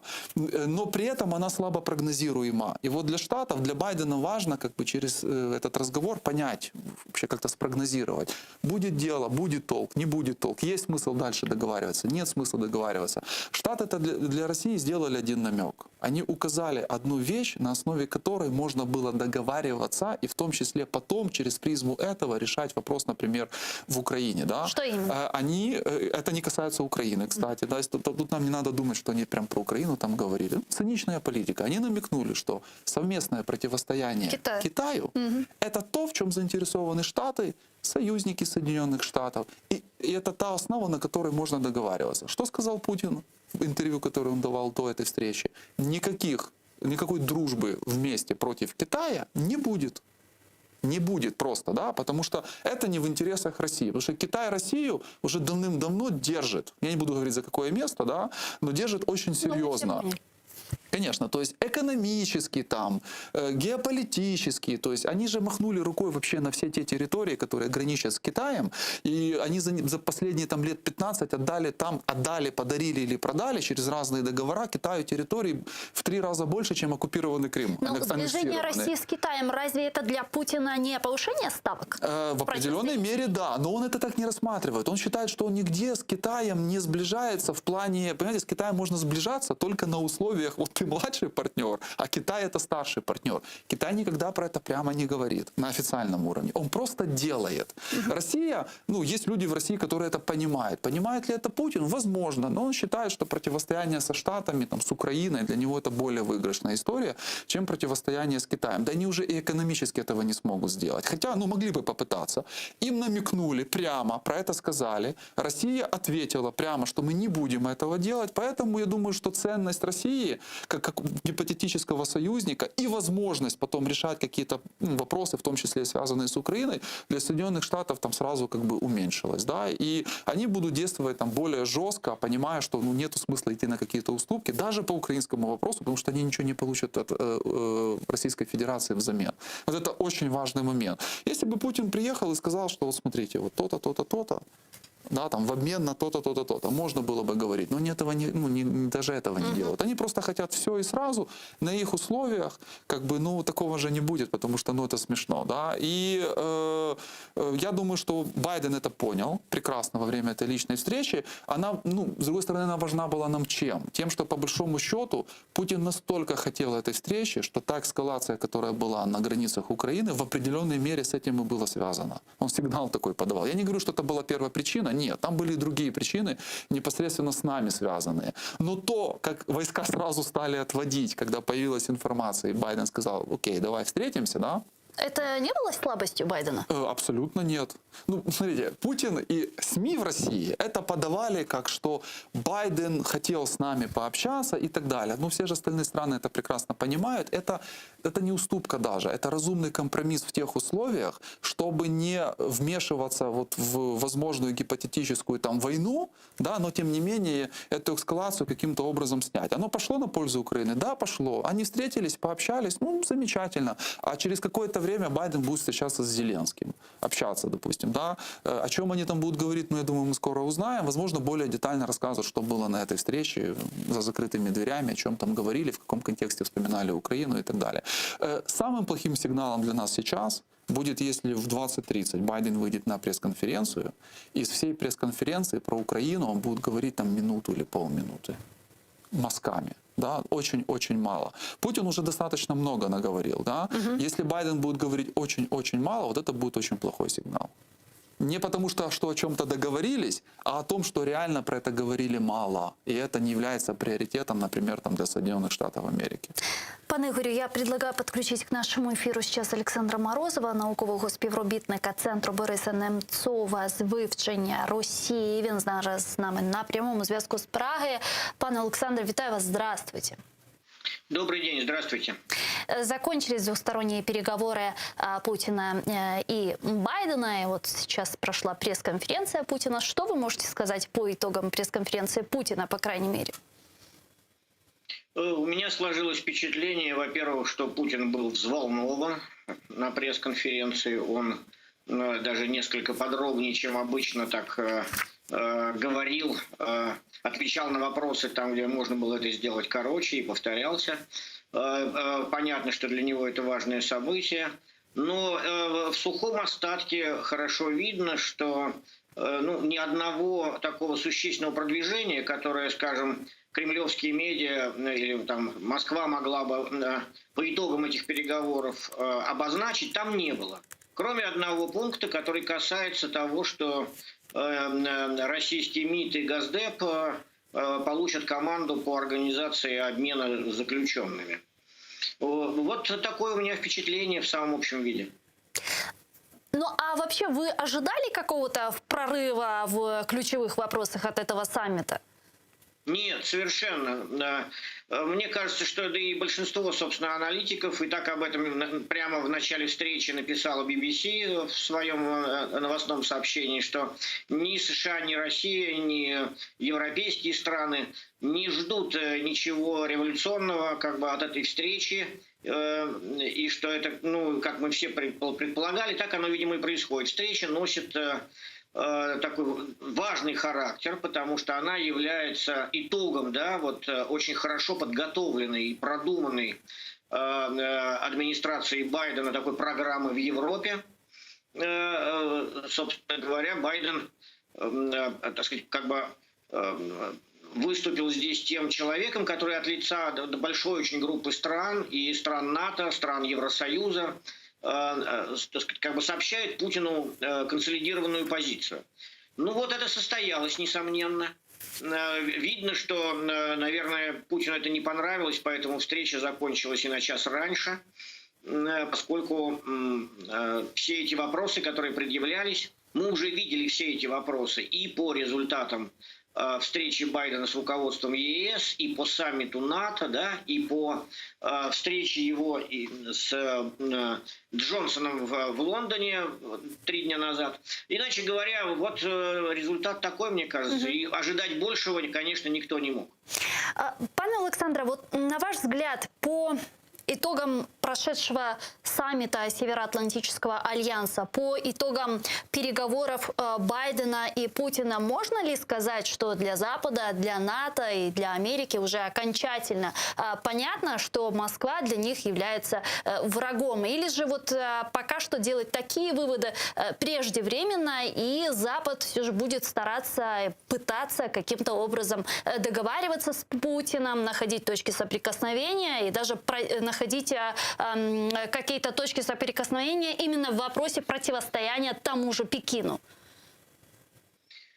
Надо подчеркнуть, что Путин впервые в такой форме на этой пресс-конференции сказал, что Соединенные Штаты объявили Россию врагом. Это довольно важный момент. Здесь мы должны учитывать, ну, как бы оптику разных сторон. На мой взгляд, с точки зрения, если смотреть с точки зрения, ну, там, сказать, американской администрации или вот коллективного Запада, который был проявлен во всем этом турне, то здесь следующее. Здесь речь идет не о том, что Россия враг или стала врагом, но речь идет вот о чем. Несомненно, что начинается совершенно новый этап в отношениях Запада с Россией. То есть, если вот был период с 2014 года по сегодняшний день, условно говоря, да, то есть с момента агрессии России против Украины, аннексии Крыма, и вот 7 лет продолжался вот такой период. Он связан там с санкциями, мы знаем все сценарии этого периода. То сейчас начинается новый, и все это отчетливо чувствуют. Это чувствует, конечно, и Путин, это понятно всем в Европе.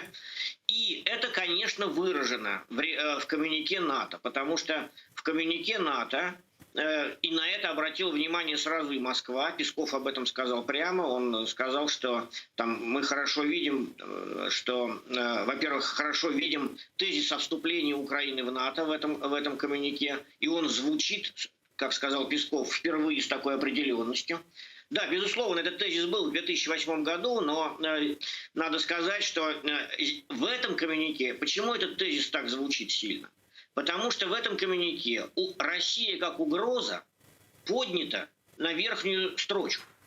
И это впервые, потому что Россия в этом коммюнике находится противником, как бы некоторой опасностью, которая выше даже, чем Китай. И это означает, что здесь будут большие изменения, будут развертываться различные, так сказать, политические, так сказать, военные, гуманитарные структуры для того, чтобы работать с этой угрозой. Это первое, что видно из этого всего. Второе, что видно хорошо, что европейские лидеры, они обнадежены тем, что Байден, ну, как бы взял на себя ту функцию, да, такую функцию диалога с Кремлем. которую, скажем, мог бы в свое время, которую держала Ангела Меркель, но ситуация изменилась, конфликт с Германией у Кремля зашел очень далеко, и Меркель перестала и уже не смогла говорить с Путиным. Эммануэль Макрон, придя в президентский дворец, тоже собирался, заявлял, что он может попытаться взять на себя эту функцию, но тоже это не получилось. И вот Байден. Это большое и облегчение для Европы, и некоторые перспективы. Спасибо вам большое. Дуже дякую за змістовну відповідь. Олександр Морозов був з нами на прямому зв'язку. Науковий співробітник Центру Бориса Немцова з вивчення Росії з Праги. Действительно, вопрос вступления Украины в НАТО стоит остро. И Путин сказал, что говорили, обсуждали, но тут особо говорить нечего, сказал Путин. Но, тем не менее, до этого у него заявляли, что в этом вопросе они не ожидают какого-либо прорыва. Более того, они сказали, что вопрос вступления Украины в НАТО является красной линией для России. Что это означает? Что Россия будет делать все для того, чтобы Украина никогда не вступила в НАТО. Все. То есть, коротко и по сути. Да? Притом, Россия даже не понимает, что подобными заявлениями она, по сути, забирает какую-либо субъектность, отказывает в праве какой-либо субъектности Украины принимать решения касательно своего внешнеполитического позиционирования, вступления в те или иные организации, блоки и так далее. Вчерашнее коммюнике, которое было принято НАТО, является четким ответом на эти амбиции Путина? На самом деле, всех тех заявлений, которые прозвучали со стороны НАТО в последнее время, наиболее показательным и, кстати, радикальным, давно такого не звучало, было заявление Йенса Столтенберга, который сказал, что у России в контексте вступления или не вступления Украины в НАТО нет права голоса. Все, точка, да, то есть это будет решать Украина и страны-члены НАТО. Если Россия захочет сама стать членом НАТО, а когда-то у них такие мысли были, и Путин даже про это говорил. Путин даже, будучи президентом, вначале говорил, что мы можем тоже в НАТО когда-то вступить. Тогда это будет рассматриваться в контексте России. По всем остальным вопросам, мнение России нас должно интересовать постольку-поскольку. Что, конечно, абсолютно не отбрасывает того факта, что Россия будет использовать любые возможности, в том числе и военные, и политические, и экономические, для того, чтобы сделать все возможное, чтобы Украина никогда в НАТО не вступила. И вот эти варианты, идеи, мысли, заявления, связанные с Минскими соглашениями, реинтеграция оккупированных территорий, но исключительно на тех условиях, которые выдвигает Россия, они как раз направлены и на то, чтобы не дать возможности Украины вообще говорить, даже заикаться о гипотетической возможности вступить в НАТО. Я уже молчу о каком-то реальном вступлении. Мы, безусловно, понимаем, что это не произойдет в ближайшее время, и Украина несет здесь также определенную долю ответственности. Незавершенные реформы, невыполненные планы и так далее. Даже ПДЧ получить план щодо членства в НАТО. Хотя бы в обозримом будущем ПДЧ мы можем получить?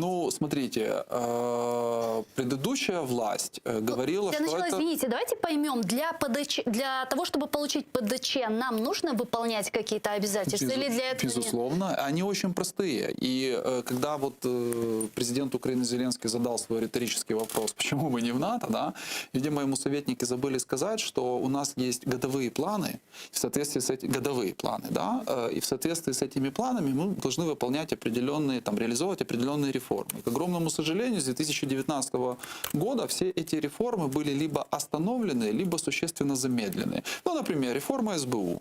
Только сейчас лежит в Верховной Раде проект закона про СБУ. Он только началось рассмотрение в комитете.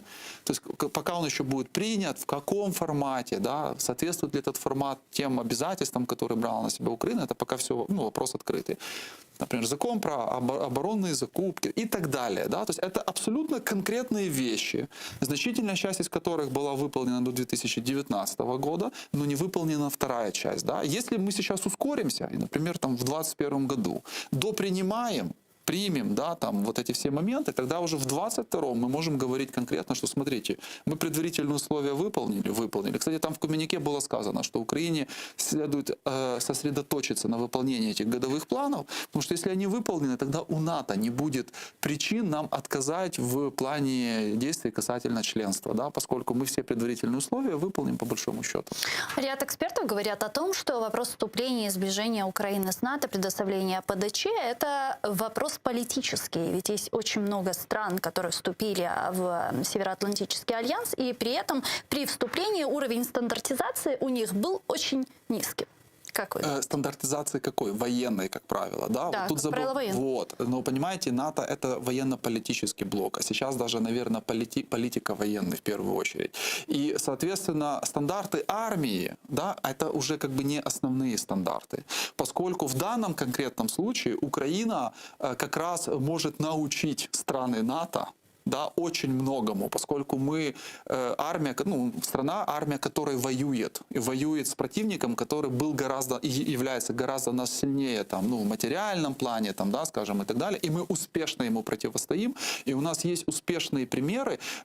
Посмотрите, все совместные учения, которые проводит Украина со странами НАТО, как правило, заканчиваются тем, что украинские воины, да, там захватывают объекты, там выигрывают эти все учения, там, потому что они приезжают с фронта. Да, для них это не учение, они знают, как это в реальности все происходит. И, кстати, натовские командиры, да, они говорят, что нам этот опыт очень ценен, потому что мы учимся у Украины. Вот вы воюете, а мы пока только вот передвигаем фишечки, скажем, там на столах, да, или проводим какие-то учения.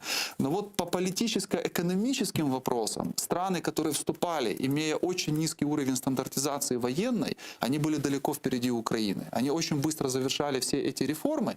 И когда эти страны принимали в НАТО, все прекрасно понимали, что военная составляющая очень быстро подтянется, если выполнена политическая и экономическая. Потому что это же вопрос в том числе политического контроля над армией, над вооруженными силами, да, которые есть. Это вопрос принятия решений там, в парламенте, допустим. Да, вот те же оборонные закупки, про которые мы говорим. Если у тебя уровень стандартизации низкий, но есть нормальный закон, то буквально за год можно все закрыть, да, потому что НАТО будет помогать. А у нас, смотрите, в этом году, это же абсолютно парадоксальная ситуация, оборонный заказ в парламент попал только в апреле месяце, в конце. Не в январе, феврале, марте, в апреле, и он только попал. То есть ему еще надо проголосовать было, рассмотреть и так далее. И вот все эксперты как бы со стороны НАТО на это именно и указывают. Они говорят, что с точки зрения военной, у нас нет особых претензий. У вас стандартизация. Кстати, все деньги, которые выделялись чисто на военную, на реформу военные, вообще вопросов нету к их использованию, никаких коррупционных скандалов, ничего, там все прозрачно. Как мы в 2014 году начали это делать, в принципе, так это все продолжается до сегодняшнего дня.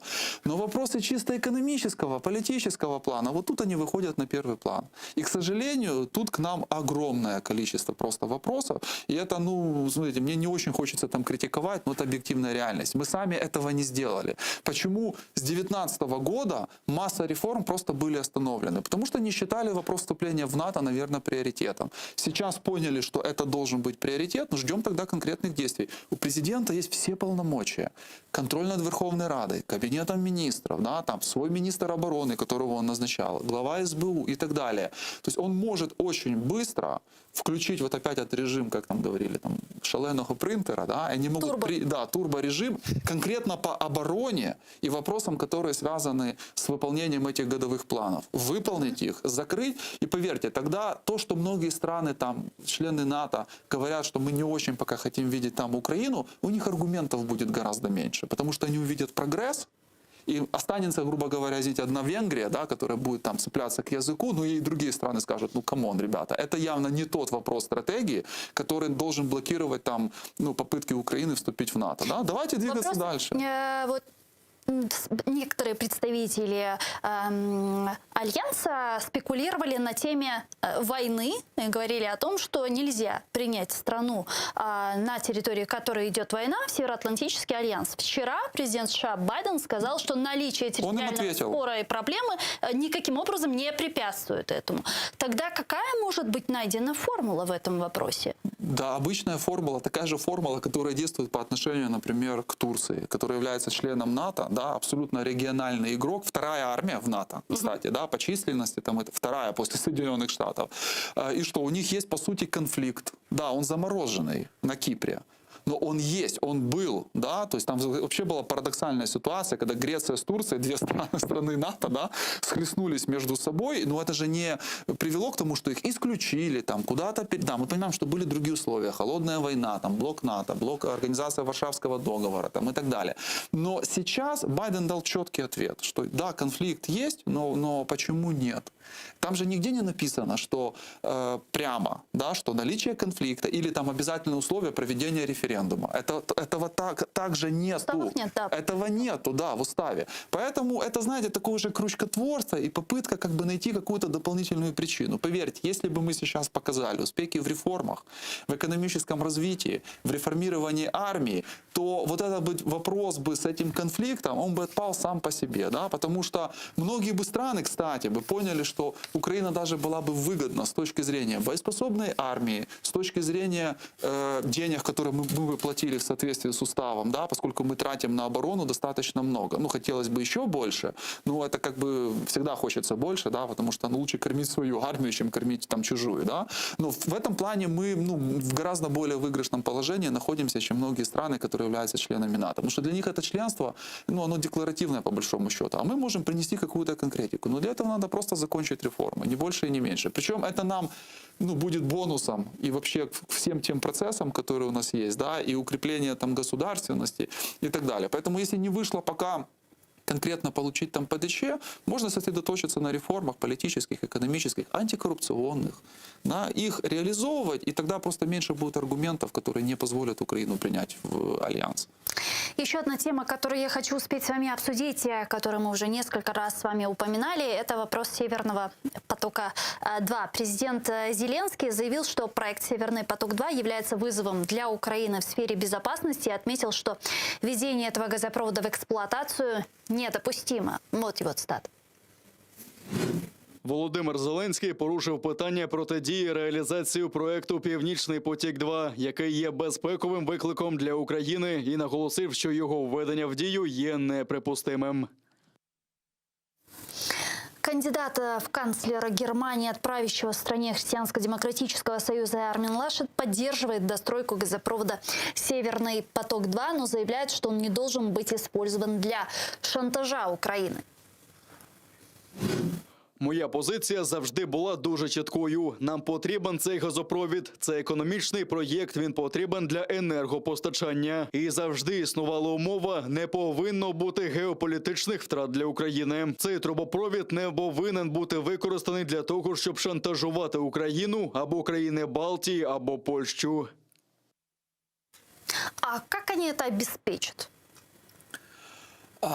Смотрите, тут очень на самом деле простая ситуация сложилась, да, на сегодняшний день. Мы должны четко понимать, что на 99% этот поток будет достроен. То есть это, опять-таки, реальность, с которой очень трудно спорить.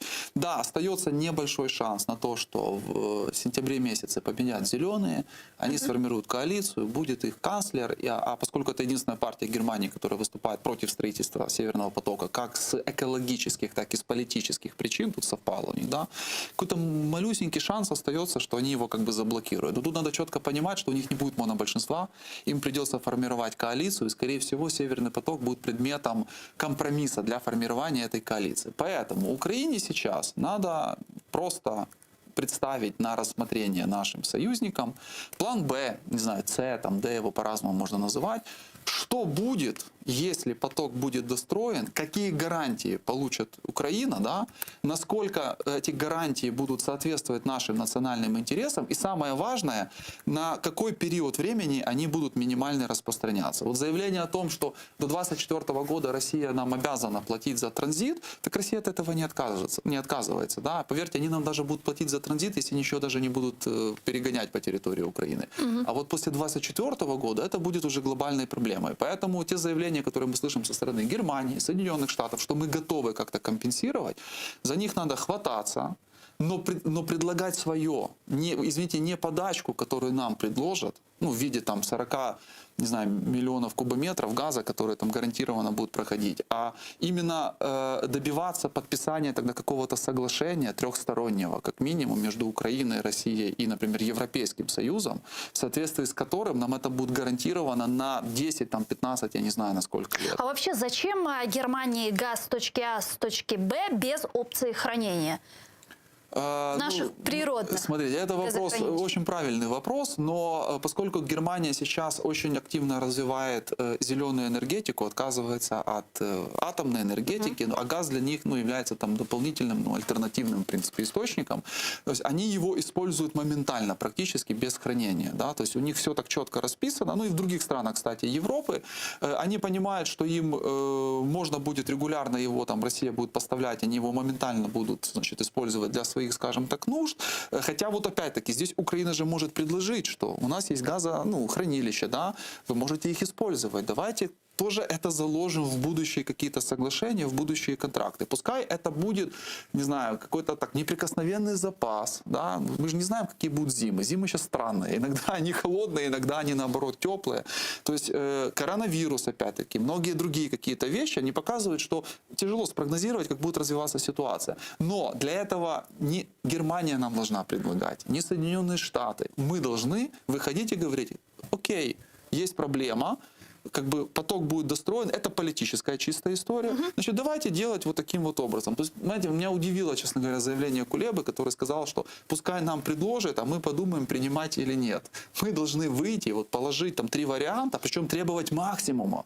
Не 40 этих миллионов кубометров, да, 60, 70, понимая, что реально мы потом торгуемся на этих вот 40, да, и записывать там срок 10-летний с санкциями. То есть, если Россия отказывается от этого, значит, тогда приостанавливается деятельность там Северного потока, например, и так далее. Если мы говорим об угрозах, действительно достраивают Северный поток-2 и вводят его в эксплуатацию, что мы теряем?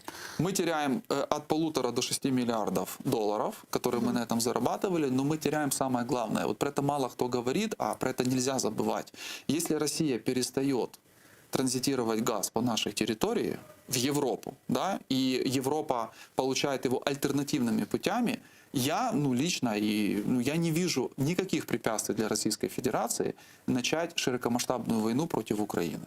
Раньше их это сдерживало в определенной мере. Понимание того, что если они начинают эту войну, да, труба на территории, это же, знаете, там подорвать ее можно, да, там, различные могут быть моменты, там, и так далее, то сейчас у них как минимум вот это одно ограничение будет снято. Газ идет, идет. Европейцам тепло, тепло. А то, что в Украине, это в Украине. Я думаю, что какой-то альтернативный подобный план у Российской Федерации есть. Понимаем ли это мы, наша власть? Это, мне кажется, вопрос пока открытый. А про это надо не то, что говорить, про это надо кричать. Понимаете, у нас в 2014-2015 году говорили, что не будет широкомасштабного вторжения, потому что труба. Понимаете, труба. Произойдет какой-то эксцесс, она будет взорвана. И, то есть это катастрофа для Европы. И где-то Россию это сдерживало. Они только определенные территории пытались, да, захватить, но не влияя на транзит. Если сейчас у них будут развязаны руки, там, с 22-го, с 23-го года, в любой момент они могут это сделать там, в Так, а с Северным потоком-2 ведь может произойти примерно то же самое. Если Германия опускает опцию хранения газа, какая-то авария на Северном потоке-2 и все. Если это авария будет, понимаете? Но давайте не будем забывать, что газ в обход Украины идет 3 потоками. Северный поток-1, будет Северный поток-2 и Турецкий поток. Поэтому Россия может, в принципе, это сделать. Я не говорю, что так будет. Это один из вариантов и сценариев. Но его почему-то просчитывают в НАТО и говорят, как один из альтернативных вариантов, но почему-то не просчитывают у нас. Хотя я очень хочу верить, что у нас в Генеральном штабе есть план тоже на этот случай, понимание, что в 2024 или в 2023 году ситуация может кардинально измениться, и труба уже не будет стратегическим ресурсом, в том числе сдерживающим там какие-то агрессивные действия со стороны Российской Федерации. Дякую вам дуже, пане Ігорю. Чохсагол у нас Ігор Рейтерович, доцент кафедри аналітики і прогнозування Держакадемії управління при президентові, був з нами. А я с вами не прощаюсь, я говорю вам корошкенджи, то есть до встречи буквально через 15-20 минут. А сейчас эфир телеканала АТР продолжает информационная программа «Заман» на украинском языке. Не пропустите корошкенджи.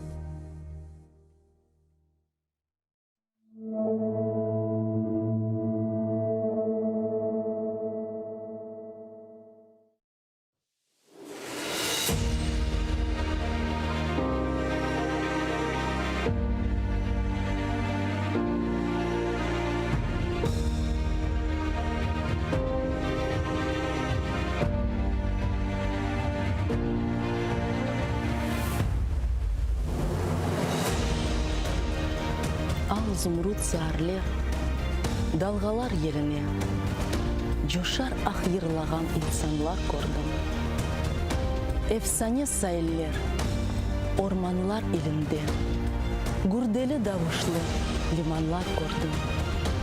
Чағала сеслері таңларыны ағартса, уфуқлар гүлпемпен ұрларнен яна. Мабымсы тоғайла, бақчалар бағларда, лейлеклер турналар сесленіп қона.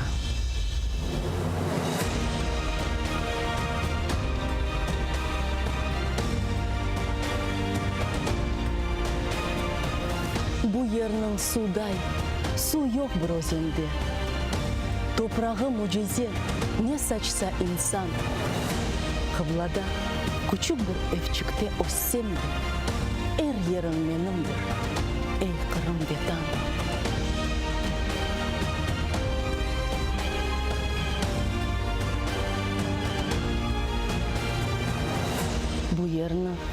Bu yerde anadan doğanğa unutmak mümkün mü?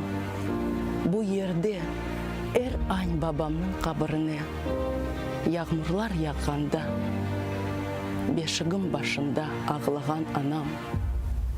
Temelin taşın canımsın, tenimsin.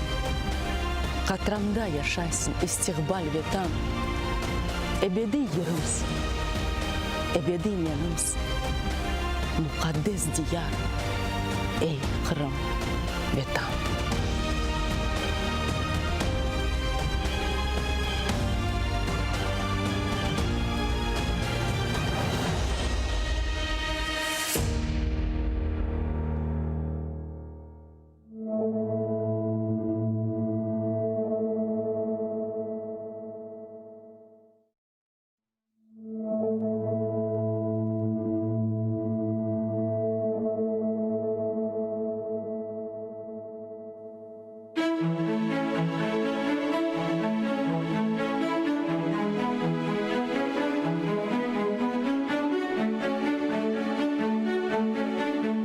Әдей бір чөл чечегіні қоқлап бақсан, онда да назик бір из дуярсың сен, диққатыңа қаршылық.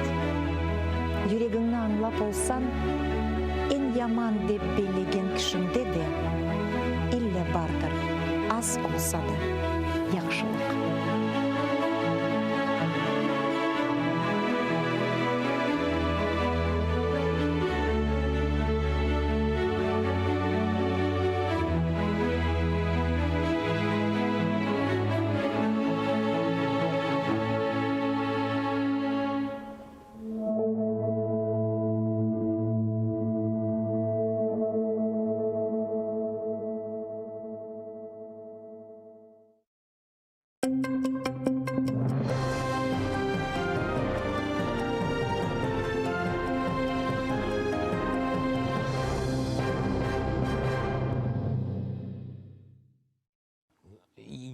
На саміті США-Росія не буде конкретних рішень щодо України. Так вважає президент нашої держави Володимир Зеленський. В інтерв'ю закордонним медіа він заявив, що це неможливо без участі самої України. Гостре питання Донбасу, і вони будуть про це говорити. Вважаю, що страшного в цьому нічого немає, але вирішувати за Україну – це неможливо. Впевнений, що це нереально. А те, що будуть говорити без нас, то це зрозуміло. Ми не запрошені на цю зустріч, тому я вважаю, і не буде саме того конкретного результату. Якщо казати відверто, то краще за українців ніхто не знає росіян. Краще за росіян ніхто не знає Україну. Тому ми чітко розуміємо, що домовленості про Україну без України між Росією та США не буде. До того ж, голова української держави впевнений, що відбудеться його зустріч з президентом Росії попри затягування російської сторони. Про таке він також розповів в інтерв'ю іноземним медіа, яке опубліковано на сайті Офісу президента. Зеленський сподівається, що Росія згодом визначиться з датою та порядком денним цієї зустрічі. Він додав, що росіяни порушують питання російської мови та церкви, але у першу чергу потрібно вирішувати питання війни на Донбасі. Ми з Росією вже дорослі. Ми розуміємо, що за чим повинні робити. Тому, коли говорять про церкву чи про мову, я думаю, у нас війна. Давайте вирішимо питання, що спочатку. Є конкретика. Закінчимо війну, хочемо налагодити відносини. Скільки можна? Це ж покоління будуть страждати. Обговорювали війну на Донбасі та вступ України до НАТО, але не детально. Президент Росії Владимир Путін розповів, про що розмовляли з президентом США Джо Байденом. У Женеві завершився двосторонній саміт між лідерами двох країн. Зустріч почалася близько 14:30. Бесіда у вузькому складі завершилася приблизно о 16:20. Близько 17:00 після перерви стартували перемовини в розширеному форматі. Вони тривали більше години. Загальний час саміту вийшов коротшим за прогнозовані 5 годин. Перемовини відбулись у вузькому та розширеному складах. На своїй окремій прес-конференції Владимир Путін заявив, що в Росії тільки одне зобов'язання по Україні – реалізація Мінських угод, якщо Київ готовий. Что касается Украины, то да, эта тема затрагивалась. Не могу сказать, что уж очень подробно, но, насколько я понял президента Байдена, он согласен с тем, что в основе урегулирования на юго-востоке Украины должны лежать Минские соглашения. По поводу вступления возможного Украины в НАТО, эта тема затрагивалась мазком, здесь, пожалуй, нечего обсуждать. Таємні свідки, які нічого не пам'ятають, але знають, що затримані буцімто хотіли захопити владу в Росії. В Южному окружному військовому суді російського Ростова-на-Дону почали допитувати чергових таємних свідків у справі 25 кримських татар, яких звинуватили в тероризмі, стверджуючи, що вони мають відношення до Хізбут Тахрір та заарештували у Сімферополі навесні 2019 року. За словами адвокатів, більшість свідків у цій справі таємні і перевірити те, що вони сказали, ніяк не вийде. Ни один свидетель не сказал, что ему кто-то угрожал. Вот. Ну, нет, суд говорит, да, нормально, так пусть будет, пусть они будут секретными. И вот сегодняшний секретный свидетель, он, как обычно, рассказывал о том, как он ничего не помнит. Но, конечно, все являются членами Хизбут Тахрир, и, конечно, они все хотели каким-то образом свергнуть власть, только каким непонятно, планов особых не было, кто там с кем общался, он тоже не помнит, он вообще мало что помнит, но вот именно эти конкретные подсудимые, он их очень хорошо научился называть и по именам, и уже, по-моему, по фамилиям, что вот это они были среди организаторов, мушрифов так называемых 4, и один Фарход Базаров был хизбем. Но при этом никакой конкретики, мы не можем проверить его показания.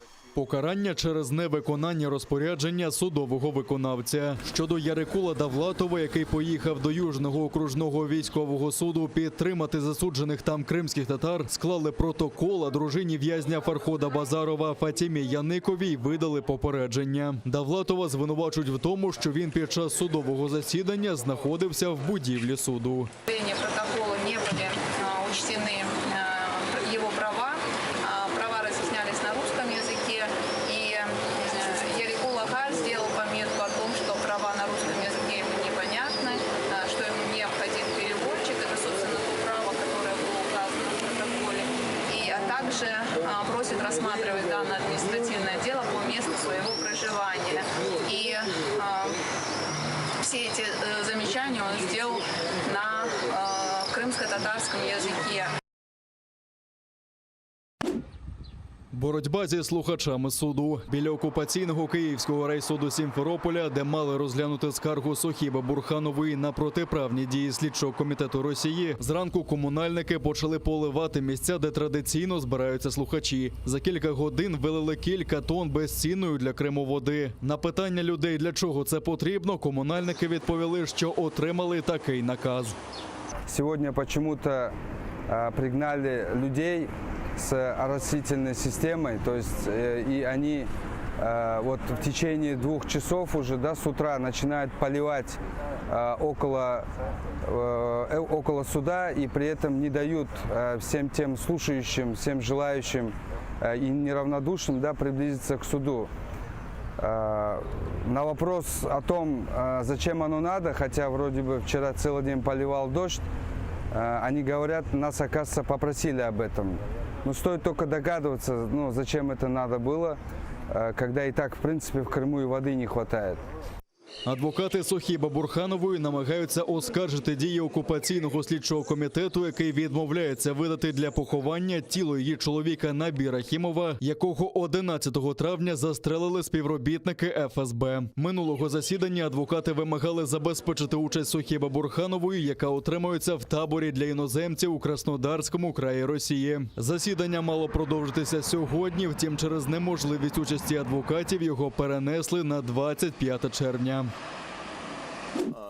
Американський філософ Френсіс Фукуяма долучився до кампанії на захист кримсько-татарських бранців і стане голосом Османа Аріфмеметова. У Міністерстві закордонних справ України повідомили, що американський філософ, професор Стенфордського університету, погодився приєднатися до кампанії МЗС з публічного менторства на захист ув'язнених окупантами громадянських журналістів. Йдеться, зокрема, про Сервєра Мустафаєва, Тимура Ібрагімова, Марліна Асанова, Сейрана Салієва, Рімзі Бекірова, Руслана Сулейманова, Османа Аріфмеметова, Рустема Шейхалієва та Амета Сулейманова. Передбачається, що кожен з 9 бранців отримає публічну підтримку особистого представника з-поміж впливових іноземних політиків, урядовців, журналістів чи письменників.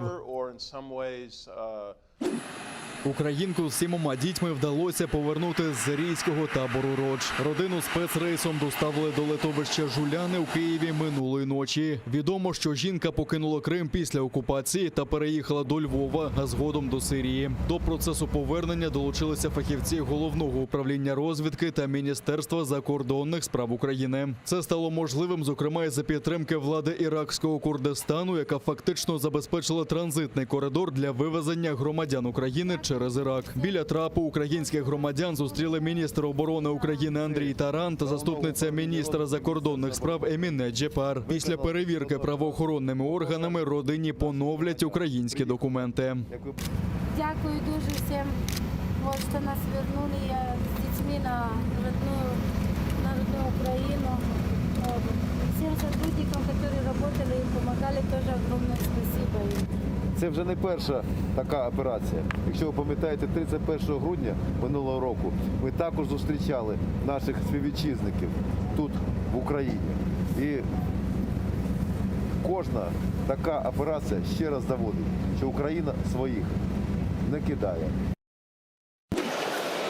Новітні безпілотники, високоточні ракети, броньовані всюдиходи, снайперські гвинтівки та безліч електроніки. 300 компаній з 13 країн світу презентують свої досягнення на виставці «Зброя та безпека» у Києві, яка стартувала напередодні. На окремому стенді українські броньовики «Новатор» та «Варта», оснащені мінометами та вбивцями дронів.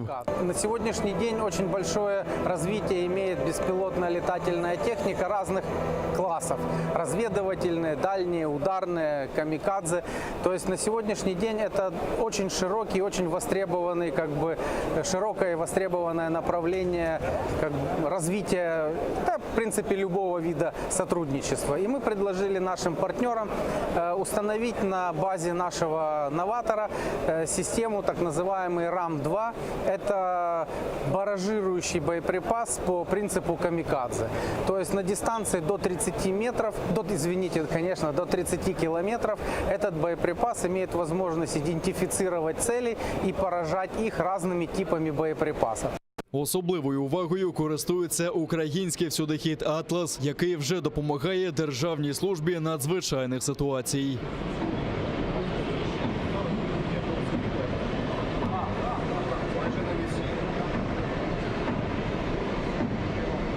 Ще одна новинка – безпілотний ударний гелікоптер, також українського виробництва. Інженерна група півтонного апарату складається всього з 70 людей. Гвинтокрил може виконувати завдання в радіусі 80 кілометрів. Ця система працює по наземним рухомим цілям, по легким надводним цілям, скажімо. Він працює по стандартним, скажімо так, штатним системам керування, ПВО і так далі. Він дозволяє на себе, на борт брати озброєння по стандартам НАТО. Тобто як наша розробка в українських розробках, і також і зброя по стандартам НАТО. Новий учасник щорічної виставки – американська авіакомпанія Lockheed Martin. В українській столиці вони представили свій багатоцільовий літак F-16. Раніше командування повітряних сил України оголосило про намір замінити в наступні 4 роки всі винищувачі на західні аналоги. В першу чергу це означає, що західний виробник зацікавлений у виході на наш ринок. Відповідно, ми б мали розпочати якісь проактивні переговори про можливість придбання, можливість локалізації, можливість взагалі роботи якоїсь спільної. А далі вже проводити подібну роботу з іншими гравцями, з французами, шведами, з іншими американськими виробниками і шукати найбільш компромісне і підходяще для нас рішення в тому ціновому форматі і в тих умовах, які кожен з виробників готовий озвучити. Втім, чи не найпопулярніший на авіаційному стенді ударний безпілотник Ace-1. Ця перспективна розробка української компанії Ace має 11 метрів завдовжки, 8,5 завширшки та важить 7,5 тонн. Апарат здатен підійматися майже на 14 кілометрів та працювати в радіусі 1500 кілометрів. Розробники заявляють, що багато компонентів для безпілотного апарату вже виготовляються серійно для інших літальних апаратів. Якщо ми серйозно хочемо ставитися до власної системи повітряної безпеки, повітряного простору національного, то маємо мати засоби протидії ударним штурмовикам чи розвідувальним безпілотним системам. І саме таку машину ми сьогодні презентуємо, яка націлена в першу чергу на захист повітряного простору і знешкодження розвідувальних безпілотників супротивника за рахунок великої швидкості, системи низької видимості та серйозної потужності зброї, яку цей апарат може нести. Майже 1 тонна. Це і керовані авіаційні бомби, і ракети, повітря-повітря, повітря-земля. Особливо прискіпливо новітні зразки зброї розглядають військові. Тут, зокрема, представники Міністерства оборони, Національної гвардії, прикордонники та інші. Деякі зразки вже активно використовуються на Східному фронті та біля адмінмежі з окупованим Кримом. Тут і ухвалюються угоди щодо майбутнього підсилення українського війська.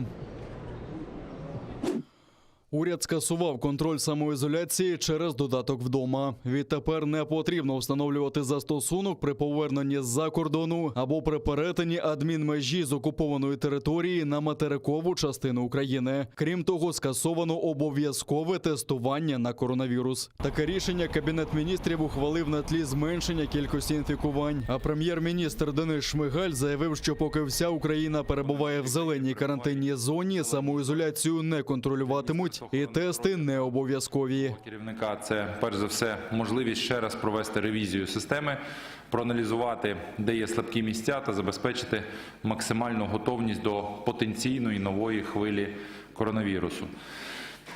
Маємо бути готові до всіх варіантів розвитку подій, залишатись мобілізованими та дотримуватись протиепідемічних правил. Мінреінтеграції запустило онлайн-марафон по наповненню Вікіпедії статтями кримсько-татарською мовою. Він розпочався 15 червня і триватиме до 15 липня цього року. Проєкт відбуватиметься в рамках концепції розвитку кримсько-татарської мови у співпраці з громадською організацією Вікімедіа Україна. Організатори запрошують до участі в ньому представників кримсько-татарського народу і знавців мови, особливо тих, хто проживає в окупованому Криму. Марафон відбуватиметься за 2 категоріями. 1000 статей, які повинні бути у всіх мовних розділах, 100 статей, пов'язаних з Україною, Кримом, кримсько-татарською культурою, традиціями та історичними персоналіями. У Мінреінтеграції поставили за мету створити нові і поліпшити вже існуючі статті Вікіпедії кримсько-татарською мовою. За 13 років вона перетнула позначку понад 10 000 статей, але в мовному розділі є ще багато ключових тем, які не висвітлені. Багато статей про базові поняття відсутні або дуже короткі. Усі учасники марафону можуть поборотися за призи та пам'ятні сувеніри. вдячність за підтримку. Лідер кримсько-татарського народу Мустафа Джемілєв отримав грамоту від Центру міжнародних досліджень соціально-політичних процесів Азербайджану за підтримку їхньої позиції в часи Другої Карабахської війни. Голова центру Самір Адігозілі відзначив, що азербайджанці та кримські татари мають єдині корені та наголосив на солідарності з кримсько-татарським народом. Голова Меджлісу Рефат Чубаров відзначив, що Азербайджан та Україну єднає спільна боротьба проти зовнішньої агресії. У свою чергу Мустафа Джемілєв вітає звільнення окупованих територій Азербайджану, але занепокоєний посередництвом Росії.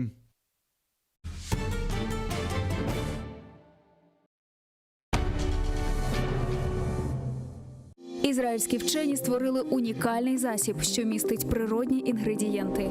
Краплі імуноков покращують імунітет при коронавірусних та респіраторних захворюваннях, а також сприяють полегшенню постковідного синдрому. Імуноков – надійна допомога.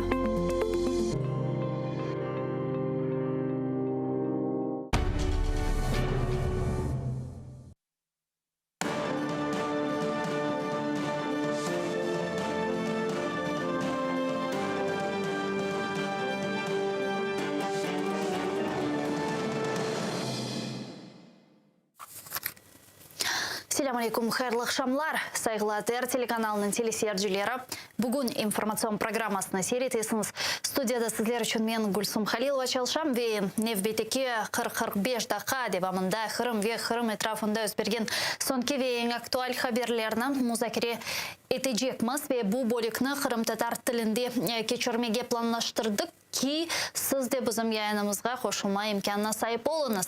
Экранларыңызға режиссерларымыз телефон номерасыны тақдим етес 073 419 41 58 Viber вастасы или бедава шекілде студиямызға телефон açmaға имканыңыз бар. Еді скайп адресімізні де қолана білесіңіз. atr.tv бізім адресіміз. Бұйырыңыз бізлерге телефон ашыңыз, суалеріңізді сеслендіріңіз. Мен сте күшік бір тенефустен сонра студиямызға келген мұсафирны тақдим етмеге мемнюным Хырым-Татар Милли Межлис азасы Риза Ғашевкиев. Селам алейкум, хош келдіңіз Ризаға. Насылсыңыз? Аллаға шүкір. Дүнияда мұйым әдеселер олып кече. Сіз де тақып етедірсіңіз, мен білем, сіз мирахланасыңыз, геосаясет олсын вейләхре. Ве бұл күн демек Путинның Байденен қоршывы керчеклешті. Ве демек Путин енді өзінің пресс-конференциясына беріп бір чоқ чықышларда бұлыны бір чоқ шейлеріні сеслендірді. Байденның пресс-конференциясы сайғылар қадашлар саат 20-30 даққа кечкенде олмасы планлаштырыла ки біздің муарерлеріміз бұны тақып етелер ве мен үміт етемге оның пресс-конференциясыны біз жанлы шекілде яйынымызда көстережекміз ве сізде музакире етілген шейлерден ве ең мұйым тезислеріні ешітмектен марум қалмасыңыз деп үміт етем. Ризаға, әлбетте ки ең баштан сізнен бұл месенді біраз музакире етмеге істейім. Насыл тұшынесіңіз? Бұл Корышев мұйым бір адесема? Яғни бұл Корышевден sonra мұйым бір вақиялар, мұйым бір нетижелер, мұйым бір адеселер олажақ ма? Еді садеже бөле бір декларатив чықышларына ешіттік ве бітті бұнен. Böyle Koruşlular hazırlanğanda ben birinci baxam analiz yapam düşüneyim bizim halkımızga ne fayda bu getirecek? Bizim halkımızın probleması Kırım işgal tibile kalganı koyulacak mı yok mu deyip onu bakkan son başından duydum tek ben değil bütün politikler cemaat da duydu onlar asla Kırım meselesini kötürmeyecek. Ama evet Kırım meselesini kötürmegen son başka problemler çok. Ukrayna umut etti illa anda bir Ukrayna için de laf olur, Donbas için laf olur deyip neti umut etti. Ama umutu da öyle edi bek saltalı bilesiniz mi? Onlar da böyle bileydiler bir şey olmayacağını. Ben aşı Putin'in çıkışını bir yol boyu dinledim. Son. Anladım. O asla Ukrayna demek istemiyor. Kırım'la asla yani yok kötürme, laf etme. Tek global problemlerin buna laf edecek. Anlarsın mı? Putin'in politikası her bir işten o'zi inisiyativa yapmasa bile bu Biden'ın inisiyativasıydı konuşup o her şeyde o'zinin bir oyunun başlaydı. Hem düşünüp oyunun başlay razı oldu konuşmaya. Razı oldu bu Biden'ın suallerini absüzler olan müzakere etmeye. Ama Kırım, Ukrayna meselesini laf etmeyi bu suallerine vakit joyup, laf tapıp aman konuştu deyip onu gösterdi. Onu uçaktan gelgende ben baktım Rusya bir programmasın nasıl uçağın gelgenin aman 10 dakika gösterdiler. Uçak oturganın o arabalar 20 tane çeşit arabalar onu karşıladı. Öyle bir pompez özün karşılattı. Bu onun işi ben böylesem çalışması birincide Rusya halkına görünmek, Rusya halkı o güne özünü göstermek, величие России deyip onu göstermek, o Ruslardan da köylerde oturup bilmem bir samagon yandırıp bakıp o diye baksa bizim padişahımız sana 20 tane maçtan geldi. Sağa, Biden'ın press konferensiyası başladı. Keliniz beraberlikte onu dinleyik. Belki meraklı bir şeyler aytır ve biz sizinle bunu müzakere ettirimiz. Biden'ı dinleyimiz. Не может сохранить доверие американского народа, если не будет защищать наши демократические ценности, не будет выступать в защиту тех свобод, которые, по-нашему, должны принадлежать нашим мужчинам и женщинам. В этом находится в ДНК нашей страны. Мы постоянно об этом говорим. Дело не в том, чтобы совершать нападки на Россию за нарушение прав человека. Просто в этом состоит наше естество. Как я могу быть президентом Соединенных Штатов и не говорить громко, если происходит нарушение прав человека. Здесь мы говорим о России и других странах. Мы ведь это идея, которая появилась на свет. Я постоянно говорю об этом и напоминаю об этом. В чем же была эта идея? Ведь мы получили наши права не от государства. Мы родились. Мы не передаем свои права государству или государственным структурам. Вот об этом я говорил ему. Поэтому нас беспокоят такие случаи, как то, что произошло с Алексеем Навальным. Я дал понять президенту Путину, что мы будем продолжать поднимать вопросы о правах человека, потому что в этом состоит суть нашего мировоззрения. Мы считаем это самоочевидным. Все мужчины и женщины имеют на это право. Мы всегда расширяем нашу приверженность в этом направлении. Я говорил о двух американских гражданах, Наполеона Уэлла и Тревора Рида, которых заключили в тюрьму. Я говорил о радиосвободе и говорил о том, что необходимо, чтобы существовала свободная пресса, свобода слова. Я говорил о том, что мы не будем терпеть нарушение нашего демократического суверенитета, вмешательства в наши выборы. Мы будем реагировать на это, будем отвечать. Я сказал президенту Путину о том, что необходимо иметь правила движения вперед, и мы все их должны соблюдать. Я говорил о сферах взаимных интересов. Мы могли бы сотрудничать. Мы, русский народ, американский народ, и это все могло бы пойти на пользу безопасности всего мира. Стратегическая стабильность — вот одно из направлений. Вы много раз задавали мне вопросы, о чем я буду говорить с господином Путиным. Я говорил, и что мы посмотрим. И теперь я говорю о том, что всегда было в моих намерениях. Я говорил, что подниму вопрос о стратегической стабильности, постараюсь установить механизм, который поможет этого добиваться.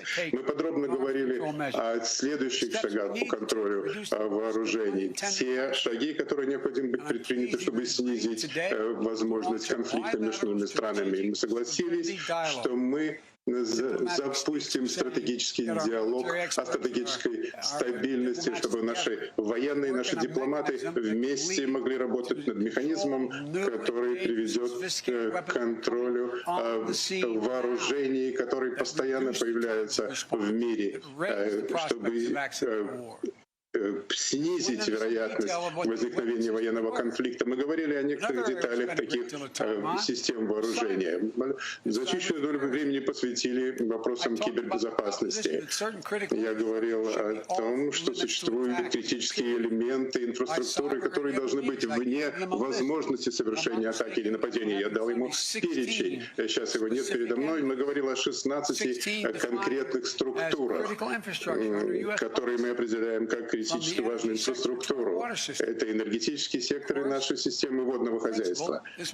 Конечно же, принцип — это одно, но его нужно соблюдать на практике. Ответственные страны должны предпринимать действия против преступников, которые совершают нападения с территории стран в киберпространстве. Мы говорим о том, что наши специалисты и той, и другой страны должны разработать взаимопонимание в этом направлении. Мы должны рассматривать конкретные дела, которые возникают в той или иной стране. Здесь было много других вопросов, которым мы посвятили время, но необходимо работать над улучшением гуманитарной ситуации в Сирии для того, чтобы люди получили необходимые пищепродукты, ведь там люди голодают. Мы говорили, что в интересах и России, и Соединенных Штатов в том, чтобы Иран не создал ядерное оружие. Мы согласились работать в этом направлении вместе, потому что это также в интересах России.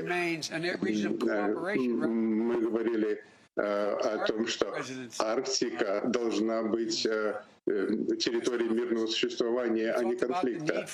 Я слышал часть конференции президента Путина, я слышал, как он говорил, что там необходимый модус операнди, когда Арктика, в результате чего Арктика будет свободной зоной, и как каждая из стран может внести свой вклад для того, чтобы предотвратить возникновение терроризма в Афганистане. Вот еще один вопрос. Это также в интересах России для того, чтобы терроризм вновь не появился в Афганистане. Есть и другие, более трудные вопросы.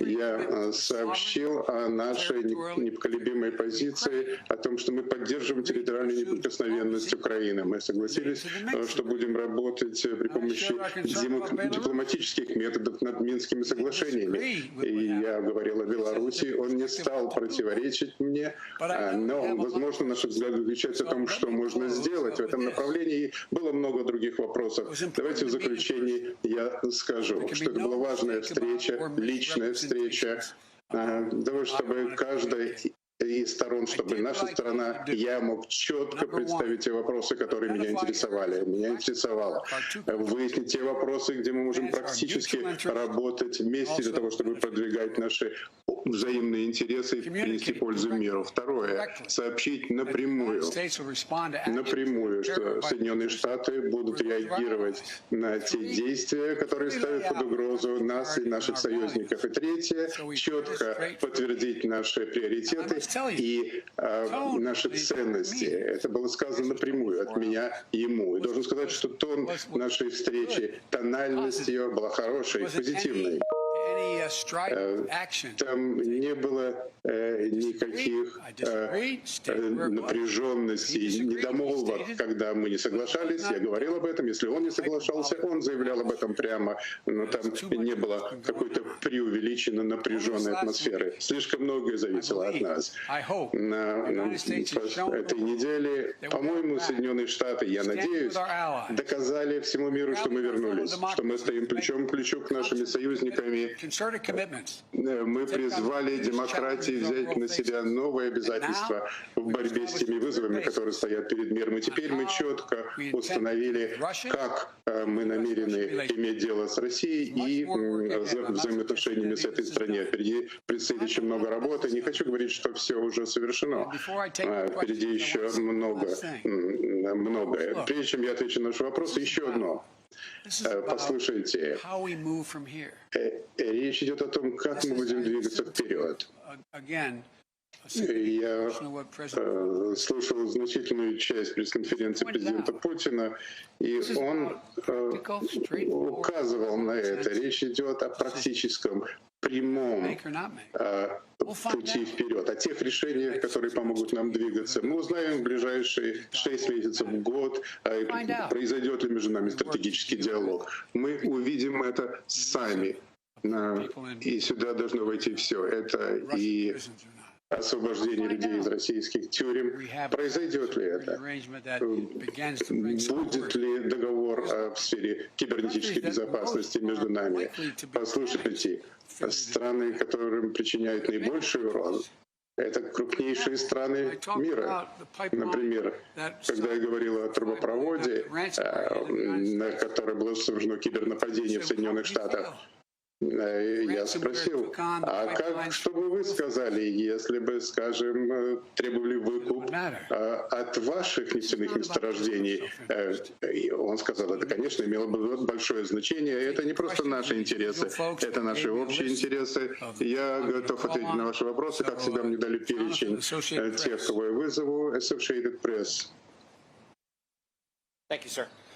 Спасибо, сэр. Разведывательные органы Соединенных Штатов заявляют, что Россия пыталась вмешиваться в последние выборы в Соединенных Штатах, что они мешают, пытаются выяснить информацию о развитии солнечной энергии. Ваш предшественник решил не бороться с этим, не прерывать эти действия. Скажите, что вам удалось сегодня конкретно добиться для того, чтобы это не повторилось в будущем, и каковы могут быть последствия? Удалось ли мне положить этому конец? Он знает, что я буду действовать. Как это было в последний раз. Мы дали понять, что мы не можем позволить этому происходить снова. И в результате, вы знаете, что то, что произошло с послами, закрыли некоторые объекты в Соединенных Штатах, и есть определенные последствия таких действий. Но вот что. Я знаю, что есть, знаем мы последствия или нет, но я подозреваю, что, может быть, вы думаете, что они не имеют значения, но я знаю, что имеет значение для него, для других руководителей крупных стран. Мы знаем, что доверие к нему во всем мире тает. Давайте скажем прямо. Как бы относились к Соединенным Штатам, если бы Соединенные Штаты вмешивались в выборы в других странах, и все об этом знали? Как бы это выглядело, если бы мы совершали те действия, которые совершает он? Это бы понизило уровень нашей репутации, это бы помешало стране поддержать свою репутацию как крупнейшей могущественной страны. И дело не в том, что я один могу сделать, это дело в том, что предпринимают другие страны, в данном случае Россия. Это та цена, за которую такие страны должны заплатить. Они не могут диктовать то, что происходит в мире, не могут диктовать другим странам без последствий. Господин президент, и еще вопрос в этом направлении. Вы говорили, что вы обсуждали права человека. А что произошло бы, если Навальный умер? Я дал ему понять, что последствия имели бы самый разрушительный характер для России. Я вернусь к тому, что уже сказал.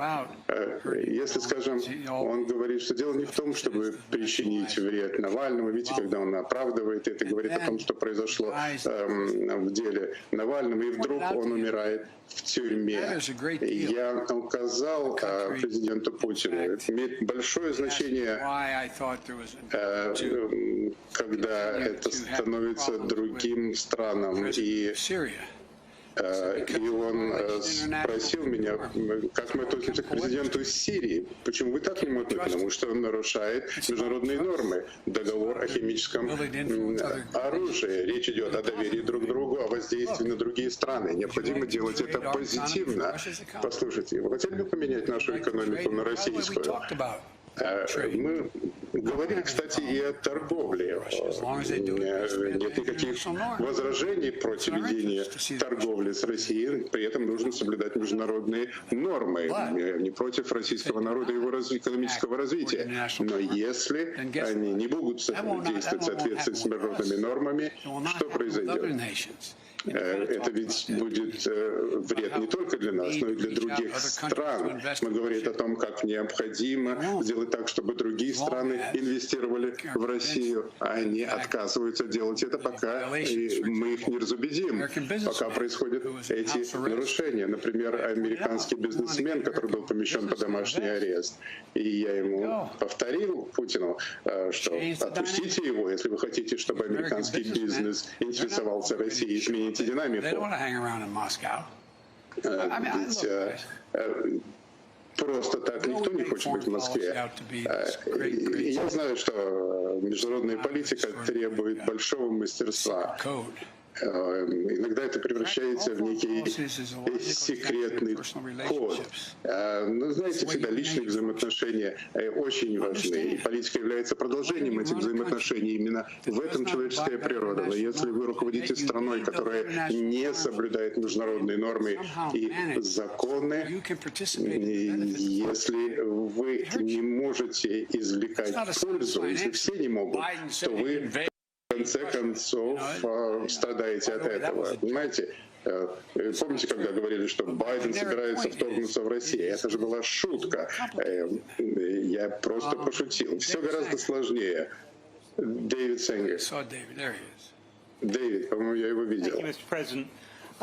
Спасибо, господин президент. В преддверии этого обсуждения было много говорилось о том, что две страны, как они возвращаются к холодной войне. И мне интересно то, что вот вы вынесли для себя из этого обсуждения, что заставило бы вас подумать о том, что, я сниму пиджак, что заставило вас подумать, что господин Путин решил отойти от этой фундаментальной роли его как такого нарушителя порядка, мирового порядка, в частности, противостояния с НАТО и Россией. И то, как вы описали, то, что вы представили ему список критических объектов инфраструктуры в Соединенных Штатах, вы изложили четко, что как будут выглядеть ответные действия за такие действия, и каким образом он отреагировал на это, и отреагировал бы вообще. Я начну со второго вопроса вашего. Я отметил, что у нас действительно серьезные кибервозможности, и он это знает, а он знает, что очень широкие возможности, и действительно, если они нарушают эти базовые основные нормы, мы отреагируем в этом же плане. Он знает в плане кибердействий. Второе. Я думаю, что он точно не хочет холодной войны сейчас, и я не думаю, что это... Вот риторический вопрос я вам задам.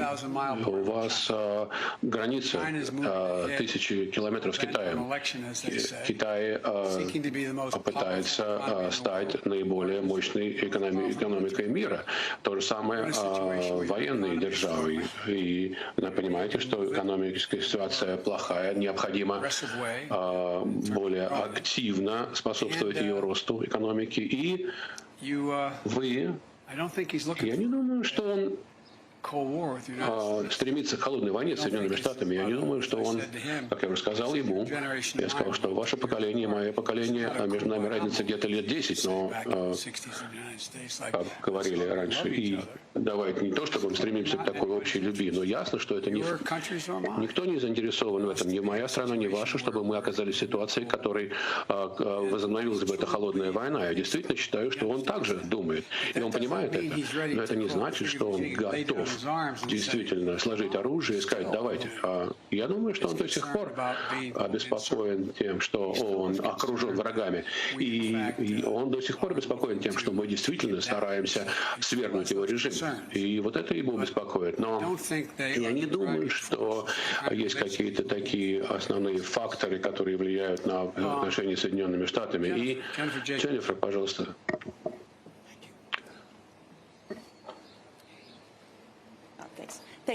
Спасибо, господин президент.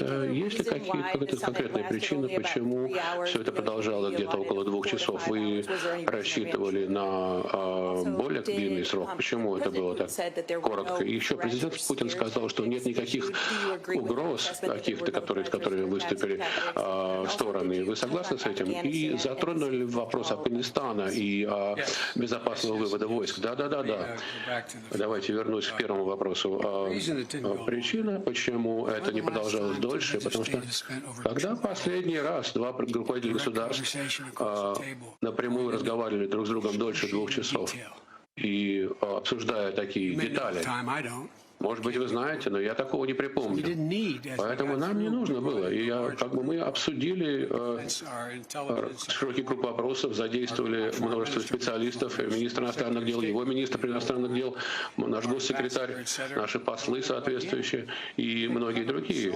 Мы охватили так много, обсудили. Поэтому, в общем-то, было все это суммировано. И им, и мной Блинкен и Лавров говорили о том, что мы обсудили, мы затронули вопросы, которые необходимо уделить особое внимание, чтобы не было там недопонимания какого-то. И поэтому это по истечении 2 часов мы посмотрели друг на друга и подумали, в общем-то, что дальше? А дальше мы сможем вернуться к этому и не вернуться даже, а через 6-8 месяцев и скажем, вот мы решили урегулировать то-то, то-то, договорились о том-то, о том-то. Близки ли мы к стратегическим переговорам по стабильности, серьезным переговорам? И продвинулись ли мы в том, к чему мы стремимся? Я не говорю, что президент и я согласились о том, что мы все это делаем, и вдруг это все сработает. Я не говорю этого. Но я говорю, что общая перспектива существенного улучшения отношений между нами, при этом не отказываясь ни от одной вещи, которая основана на наших ценностях. Нет, не было угроз, конечно, никаких. И на самом деле, я слышал, он тут говорил про то, что я говорил, что о своей матери, о других, практически его это поразило, такой простой разговор. И мы говорили действительно о простейших вещах, о общечеловеческих вещах. Я ему объяснил, что кто я и что я, просто на таком личном порядке, на порядке личных отношений. И не было никаких угроз, конечно. Все было просто. Вы должны сделать, вы должны сделать то-то и то-то. Я просто обозначил свою позицию и сказал, чего мы можем достичь вместе совместными усилиями и что произойдет в случае нарушения суверенитета США и как мы отреагируем. Он нас спросил про Афганистан, на самом деле. Он выразил надежду на то, что мы сможем поддерживать мир и безопасность. И я сказал, что это многое зависит и от вас. И он обозначил, что он готов, цитирую, помочь в том, что касается Афганистана, помочь в том, что касается Ирана. И мы сказали, что мы хотим вернуть определенную стабильность и экономическую безопасность, физическую безопасность людям Сирии, народу Сирии и Ливии. Поэтому мы обсуждали эти вопросы. Юмиш. Спасибо большое, господин президент. Вы сказали, что вы не слышали никаких угроз или ультиматумов в плане хакерских атак. А как в том, что касается работы этих рабочих групп по кибербезопасности и вмешательству России? Это очень просто, на самом деле.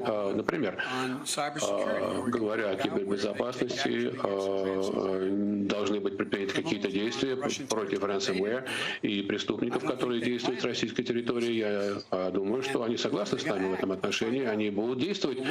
Мы посмотрим, что будет, какие обязательства мы взяли на себя в плане предотвращения дальнейших таких нарушений международных норм, что мы согласимся сделать. Я думаю, у нас есть реальная возможность сейчас продвинуться в этом отношении. Я думаю, что одна из вещей, которые я заметил в более широком контексте, это то, что люди, которые они начинают думать, что это будет представлять реальную проблему, что произойдет, если эти кибератаки допустим, эти люди сидят во Флориде или в штате Мэйн и предпринимают какие-то действия, и действительно они могут повлиять на главную, так сказать, источник экономического роста, на нефть, то это нанесет сокрушительный удар по экономике. И как следует реагировать в этой ситуации? Это в интересах всех стран.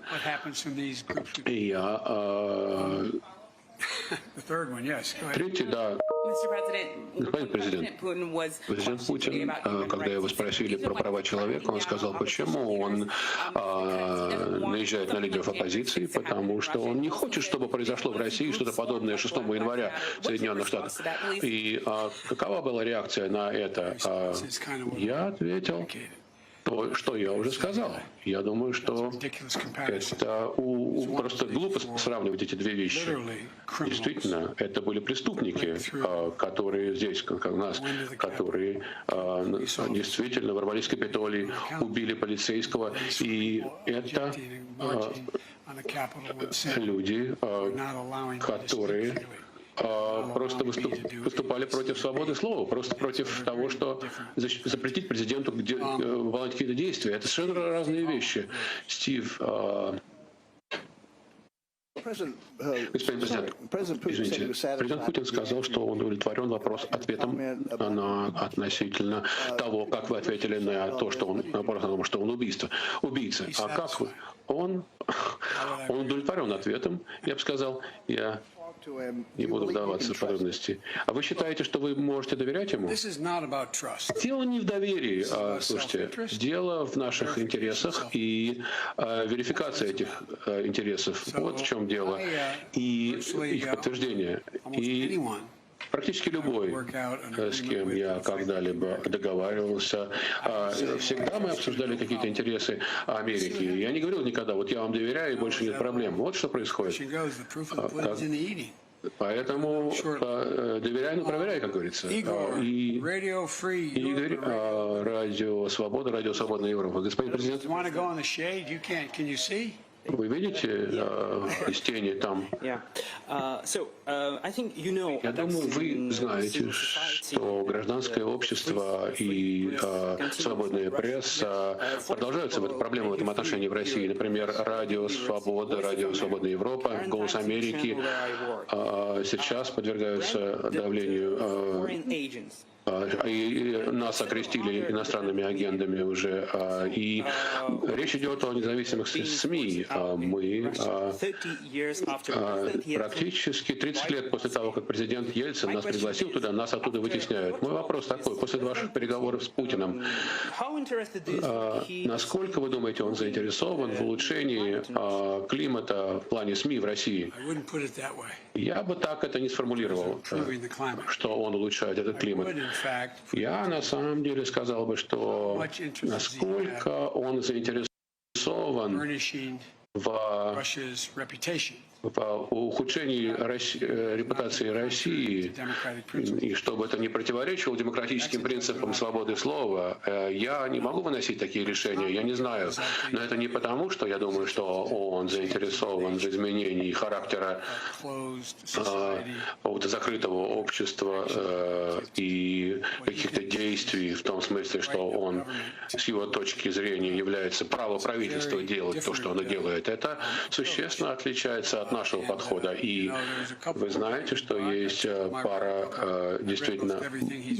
Я практически все читал, что он писал, его речи, и читал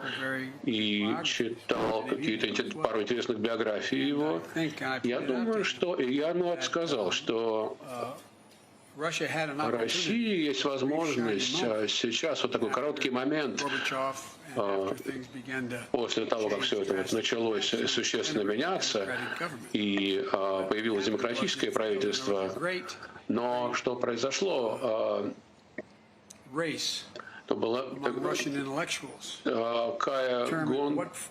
стремление интеллигенции российской, какого рода государственное устройство должно быть выбрано, существовать. И то, что решил Путин, насколько я знаю, что Россия всегда была серьезной международной державой и единым российским государством, не основанным на идеологии какие-то, возвращаясь к царю, к комиссарам и революция Великая Октябрьская и так далее. И до сегодняшнего дня. И мне стало ясно, я сказал это, что он решил, что Россия для того, что она должна оставаться вот этой великой супердержавой. И действительно он пытается таким образом объединить российский народ, укрепляя систему государственного управления, контроль со стороны правительства, не обязательно идеологический, а сильная государственная власть. И я думаю, он сделал такой выбор, и я не буду гадать, как бы это все обернулось, и было бы ли это фундаментально иным образом разворачиваемая ситуация. Но я думаю, что Россия хочет оставаться одной из великих супердержав в мире.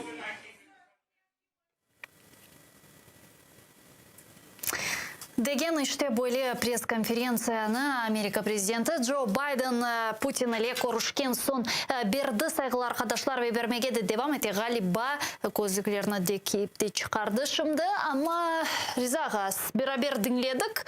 Не тұшынесіз бегеніңіз мі чықшыны, бегенмедіңіз мі? Мен меселі ақырымны Украинаны ешітмедім, белки сіз ешіттіңіз. İşte beğenmedim. Putin'in çıkışına o ayeti Minsk formatı boyun pa Ukrayna deyip o bir ek söz koştu özünün çıkışına. Biden'den bir şey işitmedik. Ne Ukrayna ne de Kırım hakkında. Sıfır. Yani. Sıfır. Bu adam bu Rusya'ya sливает. Ben öyle anlayayım bunu. Onların onun için başka türlü laf etmek gerek. Peki kendim yakında Zelenski böyle aman ultimatum ki kayıttı ne? Ya da siz bizni NATO'ya alın, Amerika jurnalistlerine aitti. Ya Amerika bizni NATO'ya alsın ya da biz motor içini Kitaylara satıp onların beraber çalışmalar başlayacağız. Hep böyle aitti. Hem doğru da öyle yapmak gerek. Ya bu nasıl şeydir o? Bir taraftan Budapeşt memorandum işlerin yaptı, aldattılar, Ukrayna'nın raketlerini aldılar da şimdi böyle uğruna konuşup Kırım için bir laf etmeyi aytsaydı Kırım için aytsınaydı. Ana Putin Kırım'ı dinlemeye istemedi dese ben ayttım o dinle to bir problem bari olur idi. Onu da aytmadı. Ana onun için belirse ben olar eksi kol tutuşup beraberlikten bir şeyler.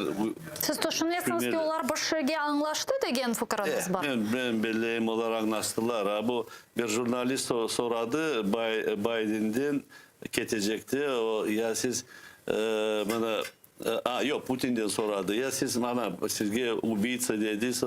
O dedi o bana telefon açtı. Biz laf ettik telefonla. Ben onun laflarına razılık verdim. Her şey ne çıktı? Problemi kalmadı.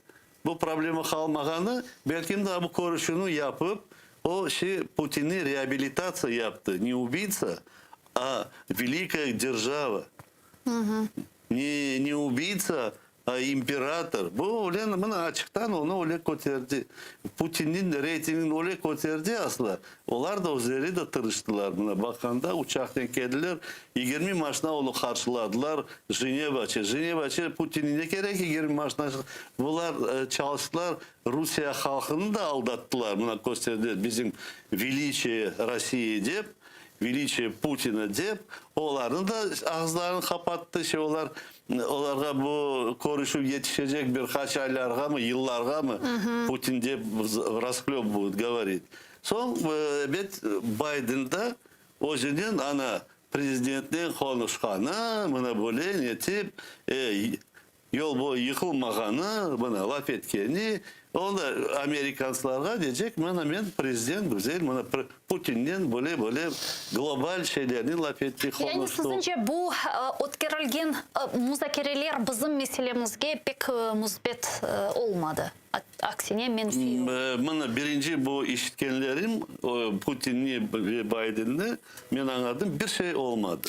Beklenilgenine koresan ki bu sammitten sonra Zelenski'ni bilesiz Biden bu görüşmeden evvel Zelenski'nin telefon görüşmesi gerçekleştirdi ve onu Washington'a çağırdı ve şimdi bu sammitten sonra Zelenski'nin Biden'in görüşüvü beklenili. Sizce belki bu görüşü burada bir müsbet şeylerge yol açar? Bu görüşümde Zelenski özünün al barmak gerek Akay gibi. böyle kolunu uzatı berin bizge bir şey demesin de konkret bir şeyler aytsın. Ukrayna'nın böyle oynayacak olsanız, tırışmazsanız bizim raketalarını kaytarın da ya da bizge para verin ya da özünüze raketler verin bizge de bir 5-10 tane yaderli raketalarımız olsun da Rusya'nın yerini tutayı diye böyle konkret bir şeyler ona böyle aytmak gerek. Ben bilesem ondan sonra bu Biden Kırım için belki bir şey düşünüp başlar. Ama asla ben de her zaman bazı düşünüyorum. Evet bu benim özümün fikri. Ben Ukrayna hükümeti düşünüyorum. Gerekli çoktan bu mahkemeye vermeye Amerika, Büyük Britanya ve Kitay'dan da var. Budapest memorandumunu imzaladılar. Ukrayna'nı işgallardan kurtarıp olmadılar, topraklarını saklamadılar. Ama mahkemeye çözmek gerek. Niçin onlar öyle yaptılar da, niçin Ukrayna böyle alga kaldı? Niçin bu 14.000 adam cöydüler, ne kadar topraklarını cöydüler? Ya onlar mahkeme bir adamı öldürseler adamı kapattılar. Ya bu hükümetler böyle niye aselet yaptılar yoksa? Bunun Ukrayna özünün ittifakdaşlarını joymaz mı? Zaten böyle ağır alda bulunur eken de Ukrayna'nın şimdi ittifakdaşlarının mahkemeye berip özara münasebetlerini bozmak ne kadar mantıklı? Bir bozuluk olmaz. Bozuluk olmaz. Yani bozulma 7 yıl geçti mi? Yani 8 yıl olacaktır yakında. Ablaketi biri bakın endi iki prezident niyetip konuşup Kırım'ı endi çetke çektiler mi? Çektiler. Avrupalar ne? Severni Patok, Almanya ne yaparlar? Biri korka, biri turbadan gaz bekley. Almanya mesela Fransa asla bir niyetip ne oldu? Onlar işte bu problemine bakmaya istemeli. Onun için bizden aktif pozitsiya gerek ve çalışmak gerek hükümet militarizasyonu kötürtmeye Ukrayna'ya. Anladım. Çok sağ olun Riza. Ne yazık ki Biden'ı dinlegeniniz sebebinden çok vaktimiz olmadı laf etmege. Ben umut etem yakın müddette daha konuşup tavsiyatlıca ben buna Tamir Halklar ile Baklı Kanun Leyhasını hazırladım. Onu da laf etmege istedim ama yetiştiralmadık. Ne yazık umut etem bu vaziyetini biz түзетерміз. Риза Шевкеев, Milli Meclis Azası studiyamızın musafiri. Saygılar arkadaşlar, men ne yazık ki bugün informasyon programmasını yekunlemek mecburiyetindeyim. TR telekanalının yayınını şimdi Kırım Tatar tilinde Zaman informasyon programması devam ediyor. Sonki en aktual haberler şimdi görüşkence.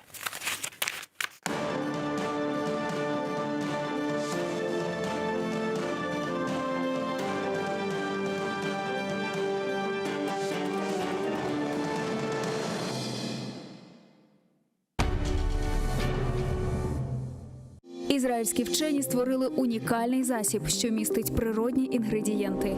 Краплі імуноков покращують імунітет при коронавірусних та респіраторних захворюваннях, а також сприяють полегшенню постковідного синдрому.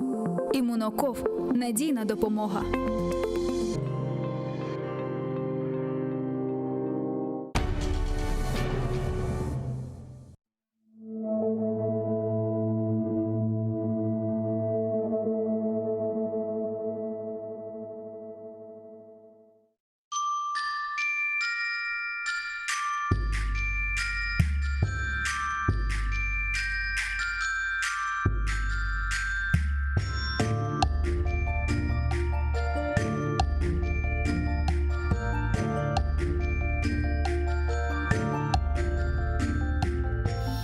Eşit yumuşak yapraklarının türkülerini, yarın kelse pencereden yarıp ursa, eşit Kırımımның dülberligini, kuşlar yırlap azbarından uçsa, eşit bu kırlarım kökten yüksek, kuru ozenimның kokularını, güller aça, pişe taze otmek, tuz kokusu, deniz dalgaları. Eşit, nasıl yüzüm sıcak yerden öse. Ozen suvu aka, güneş oynay. Kırım, hep yerlerden bana güzel. Bu sevgiden güçlü, sevgi olmay.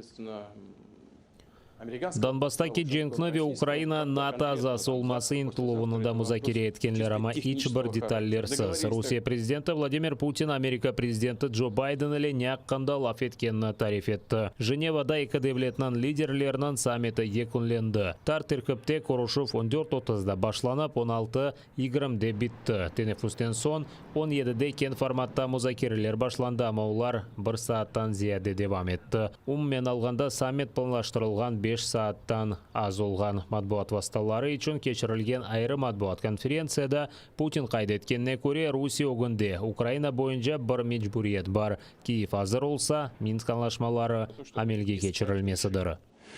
Что касается Украины, то да, эта тема затрагивалась. Не могу сказать, что уж очень подробно, но, насколько я понял президента Байдена, он согласен с тем, что в основе урегулирования на юго-востоке Украины должны лежать Минские соглашения.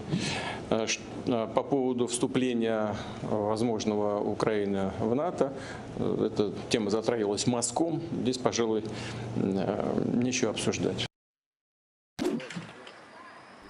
Бір шей қатырламаған ама тұтылғанлар Русияда әкиметіні күчнен запт етмей істегенні білген гізлеші атлар. Русияның Женеберби махкемесінде 2019 сенесі барды, Ахмеджеті тұтылып Хизбут Тахрирге алақасы бар деп, терроризмде қабатланған 25 қырым татарының давасы черчевесінде Невбетеки гізлеші атны сұрғыдан кечірі башладылар. Адвокатларының сөздеріне көре бұл дава бойынша шаатларының чоқысы гізледір. Оларының айтқан сөзлері теш көрілмесі чаресіздір. Ни один свидетель не сказал, что ему кто-то угрожал. Вот. Ну, нет, суд говорит, да, нормально, так пусть будет, пусть они будут секретными. И вот сегодняшний секретный свидетель, он, как обычно, рассказывал о том, как он ничего не помнит. Но, конечно, все являются членами Хизбут Тахрир, и, конечно, они все хотели каким-то образом свергнуть власть, только каким непонятно, планов особых не было, кто там с кем общался, он тоже не помнит, он вообще мало что помнит, но вот именно эти конкретные подсудимые, он их очень хорошо научился называть и по именам, и уже, по-моему, по фамилиям, что вот это они были среди организаторов, мушрифов так называемых 4, и один Фарход Базаров был хизбем. Но при этом никакой конкретики, мы не можем проверить его показания. Mahkeme icracısının buyruğunu yerine getirmegeni için ceza Rusiyanın Jenebерби mahkemesine anda mahkum etilgen Kırım Tatar mabuslarını kol tutmağa bargan Yerikul Davlatov'a nisbeten protokol tuzilgen. Mabus Farhod Bazarov'nın umur arkadaşı Fatime Yanikovaga tenbiyelep çıkarılgan. Davlatov'nın mahkeme toplaşıva geçirilgeni vakit mahkeme ayatında oturup mahkeme icracısının buyruğunu yerine getirmegeninde kabahatlaylar. При составлении протокола не были учтены его права. Права разъяснялись на русском языке, и Ярикул Агаль сделал пометку о том, что права на русском языке ему непонятны, что ему необходим переводчик. Это, собственно, то право, которое было указано в протоколе. А также просит рассматривать данное административное дело по месту своего проживания. И все эти замечания он сделал на крымско-татарском языке. Mahkeme dinleyicilerinin Koreş Sahiba Burhanovanın advokatlары берген şikayetini bakmak gerek olgan Ahmedjeteki işgalcilerinin Kiev rayonu mahkemesi ogünde Sabadan kommunal hizmetçileri kelip, zaman insanlar toplaşkan yerlerini suvarıp, çamur yapkan. Kırım için kıymetli olgan birkaç tonna su sepilgen. Ne için suvarasınız degen insanların suallerini öyle buyruk geldi dep aytkanlar. Сегодня почему-то пригнали людей с оросительной системой, то есть и они вот в течение 2 часов уже, да, с утра начинают поливать около суда и при этом не дают всем тем слушающим, всем желающим и неравнодушным, да, приблизиться к суду. На вопрос о том, зачем оно надо, хотя вроде бы вчера целый день поливал дождь, они говорят, нас, оказывается, попросили об этом. Но стоит только догадываться, ну, зачем это надо было, когда и так, в принципе, в Крыму и воды не хватает. Сөзде Махкеме Сахиба Бурханованың Русияның таққат комитетіне қаршы берілген шикаятыны бақмақ керек еді. Омайсының 11-інде ФСБ тарафından атып өлдірілген Омар арқадашы Наби Рахимовның жесеті берілмегенні қанунсыз оларақ танымаға талап еткен еді. Кечкен Махкеме топлашуында адвокатлар Краснодар өлкесінде шетел ватандашлары үшін лагерде тұтылған Сахиба Бурханова Махкемеге желп етілмесіні талап еткен еді. Бұндан себеп Махкеме отырышы бүгінге қалдырылды. Бүгін есе Махкемеге адвокатлар келіп оламаған. Махкеме топлашуы енді июньнің 25-інде кешірілмелі. Америкалы фельсефеде Фрэнсис Факуяма Қырым-татар саяси мабуслері қоршыланмасы компаниясына қошылып Осман Арифмеметовның сесі олажақ. Украина тышышлерін әзірлігінде қайдеткенлеріне көре америкалы фельсефеде Стэнфорд университетінің профессоры назерлік ишғалжылерінің әсірлері олған жемат журналистлері қоршыланмасы компаниясына қошылмаға разылық берген. Бұл компания черчевесінде Сервер Мустафаев, Тимур Ибрагимов, Марлен Асанов, Сиран Салиев, Ремзи Бекиров, Руслан Сулейманов, Осман Арифмеметов, Рустем Шейхалиев и Амет Сулейманов аққанда айтылмақта. Белі шетел саясетчілері, мемурлар, журналист яда язычылар бұл 9 мабусынан сесі олып, олар ве оларнен бәрабер тұтылған дегер мабуслер аққанда халқара жематшылығына тариф етежек. Еді балалы Украина ватандашы Сурияның Роч лагерінден Украинаға қайтарылды. Қорантаны гечесі мақсус учақілі Киевге кетірділер. Қадын Қырым ишғалінден сон Львовқа кеткен, сон есе Сурияге. Қадын қайтарылмасында Украина тышышлерін әзірлігінің қадимлерінен бәрабер баш истихбарат қадимлері де иштирак еткен. Украина ватандашлары Ирак территориясындан шығарылмасына Ирак Курдистанның акимиеті ярдым еткен. Учақ трапы оғынде Қадынны Украина мудафа назир Андрей Таран Украина тышышлерін азерінің бірінші муавины еміне жепар қаршылап алды. Украин құқыручыларының тешкірімінден кечкен сон Қорантаға Украин весиқалары яңылатылacak. Дякую дуже всем, вот, что нас вернули с детьми на родную Украину. Вот. Всем сотрудникам, которые работали и помогали, тоже огромное спасибо им. Це вже не перша така операція. Якщо ви пам'ятаєте, 31 грудня минулого року ми також зустрічали наших співвітчизників тут, в Україні. І кожна така операція ще раз доводить, що Україна своїх не кидає. Яңа пилотсыз учуcu алетлері, yüksek мергінлі ракеталар, зырқлы yolsuzлық машиналары, снайпер түфеклері ве бір чоқ электроника. Дүнияның 13 мемлекетінден 300 шirket Киевде Силаве телекестілік сергісінде өз муафақиетлеріні тақдим етті. Айрыс тентте майынатыжы ве дронларына уджимету системасының донатылған новатор ве варта адлы Украин зырқлы машиналары. На сегодняшний день очень большое развитие имеет беспилотная летательная техника разных классов. Разведывательные, дальние, ударные, камикадзе. То есть на сегодняшний день это очень широкий, очень востребованный, широкое востребованное направление развития, в принципе, любого вида сотрудничества. И мы предложили нашим партнерам установить на базе нашего новатора систему, так называемый РАМ-2. Это баражирующий боеприпас по принципу камикадзе. То есть на дистанции до 30 метров, до 30 километров этот боеприпас имеет возможность идентифицировать цели и поражать их разными типами боеприпасов. Атлас адлы Украин yolsuzлық машинасы айры диққатқа лайық. Шымдоны Украин құртарыжылары қолданмақта.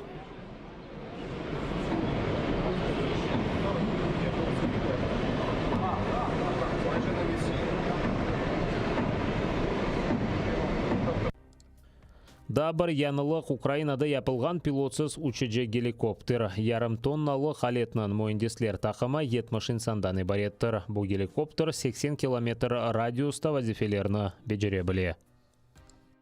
Ця система працює по наземним рухомим цілям, по легким надводним цілям, скажімо, він працює по стандартним, скажімо так, штатним системам керування, ПВО і так далі.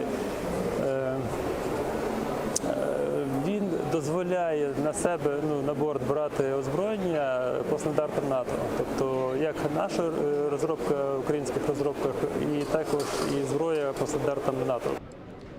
Эргилық сергінің яңа иштиракчысы Lockheed Martin адлы Америка учақ шirketidir. Украин пайтақтында чоқ мақсатлы F-16 учағыны тақдим етті. Евелсі Украинаның ава мудафа күчлерінің командалығында келечек 4 ел девамында қырыжы учақларына ғарби аналогларына деңіштірмеге істегенлеріні айтқан еділер. В першу чергу це означає, що західний виробник зацікавлений у виході на наш ринок.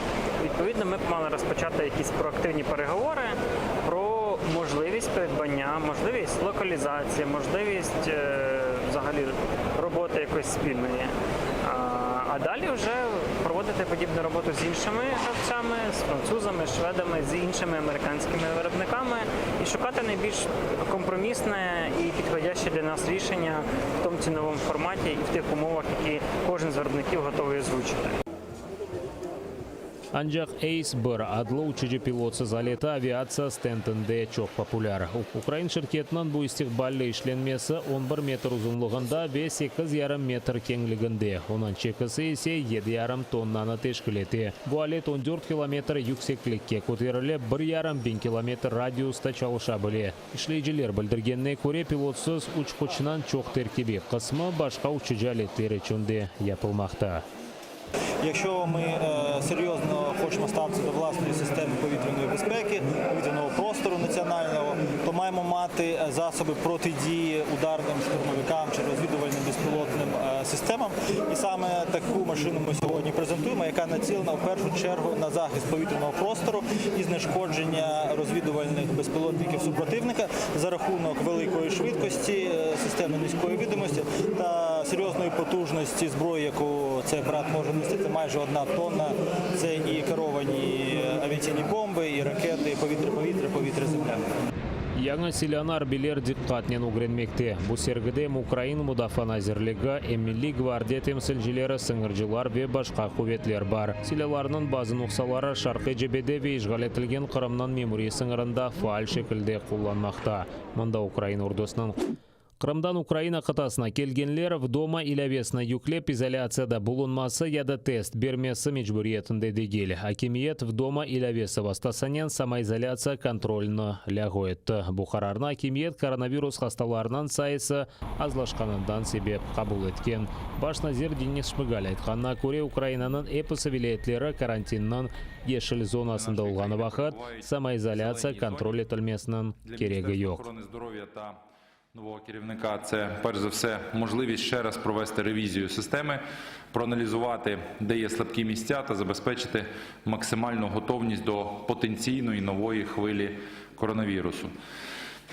Маємо бути готові до всіх варіантів розвитку подій, залишатись мобілізованими та дотримуватись протиепідемічних правил. Işgal etilgen territoriyalar реинтеграциясы мәселелері бойынша назирлік Википедияны Қырым татар тілінде мақалелерінен толдырма акциясыны башлатты. Онлайн марафон июньнің 15-ден июльнің 15-не қадар девам етежек. Пулейха Қырым татар тілі инкишаф концепциясы черчевесінде Викимедия Украина жема тешкілятынен бераберлікте амелге кечірілмекте. Тешкілятчылар Қырым татарларына ве эсасен işgal етілген Қырымда яшаған тіл шынасларына лейхаға қошылмаға чағыралар. Марафон екі критерий бойынша кечірілмекте. Бір бөлікте олмақ керек олған 1000 мақале ве 100 мақале Украина, Қырым, Қырым татар халқының медениеті ве әдетлері, тарихи қараманлар аққында олмалы. Назирлікте яңа мақалелер язылмасыны ве олған мақалелер саделештірілмесіні көзде тұталар. 13 ел девамында Қырым татар тілінде олған Википедияға 10.000-ден зияде мақале қошылған, ама тіл бөлігінде да айдынлатылмаған чоқ мевзулар бар, яда пек қысқа язылған. Марафон иштиракчылары бақшышлар үшін ярыша біле. Русия незаретінде олған Дженкевер, Луганск вилаетіндегі Катериновка койы янында жебе сызығына кечіп, Украина арби құветлеріне теслим олмаға істеген, ләкин оны ось савдашлары атып өлдірген. Ишгалжілер Украина арбилері позицияларында ұжым етмеге девам етті. Пивденне койы янында душман күчлері танкқа қаршы ракета комплекслеріні құлланған. Украина арбилері қаршы атеш açып провокацияларны тоқтатқан. Русияның Арлан Учем пилотсыз учуджи алеті жебе сызығына кечмеге істеген, ләкин Украин мудафачылары тарафындан ұрып түшірілген. Сабадан ишгалжілер екі кере атешкес режиміні бозып кетіштірді. Зокрема, Поблизу населеного пункту Авдіївка збройні формування Російської Федерації обстріляли наші позиції з автоматичних станкових гранатометів. Неподалік Зайцево ворог вів вогонь з мінометів 82-го калібру.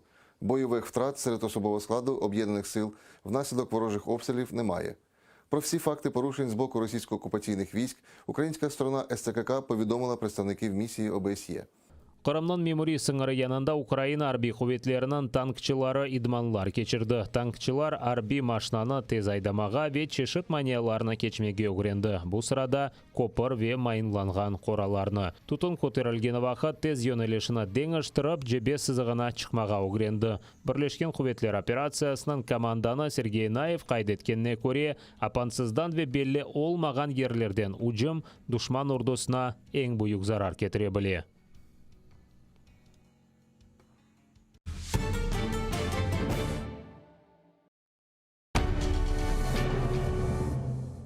Ізраїльські вчені створили унікальний засіб, що містить природні інгредієнти. Краплі імуноков покращують імунітет при коронавірусних та респіраторних захворюваннях, а також сприяють полегшенню постковідного синдрому. Імуноков – надійна допомога.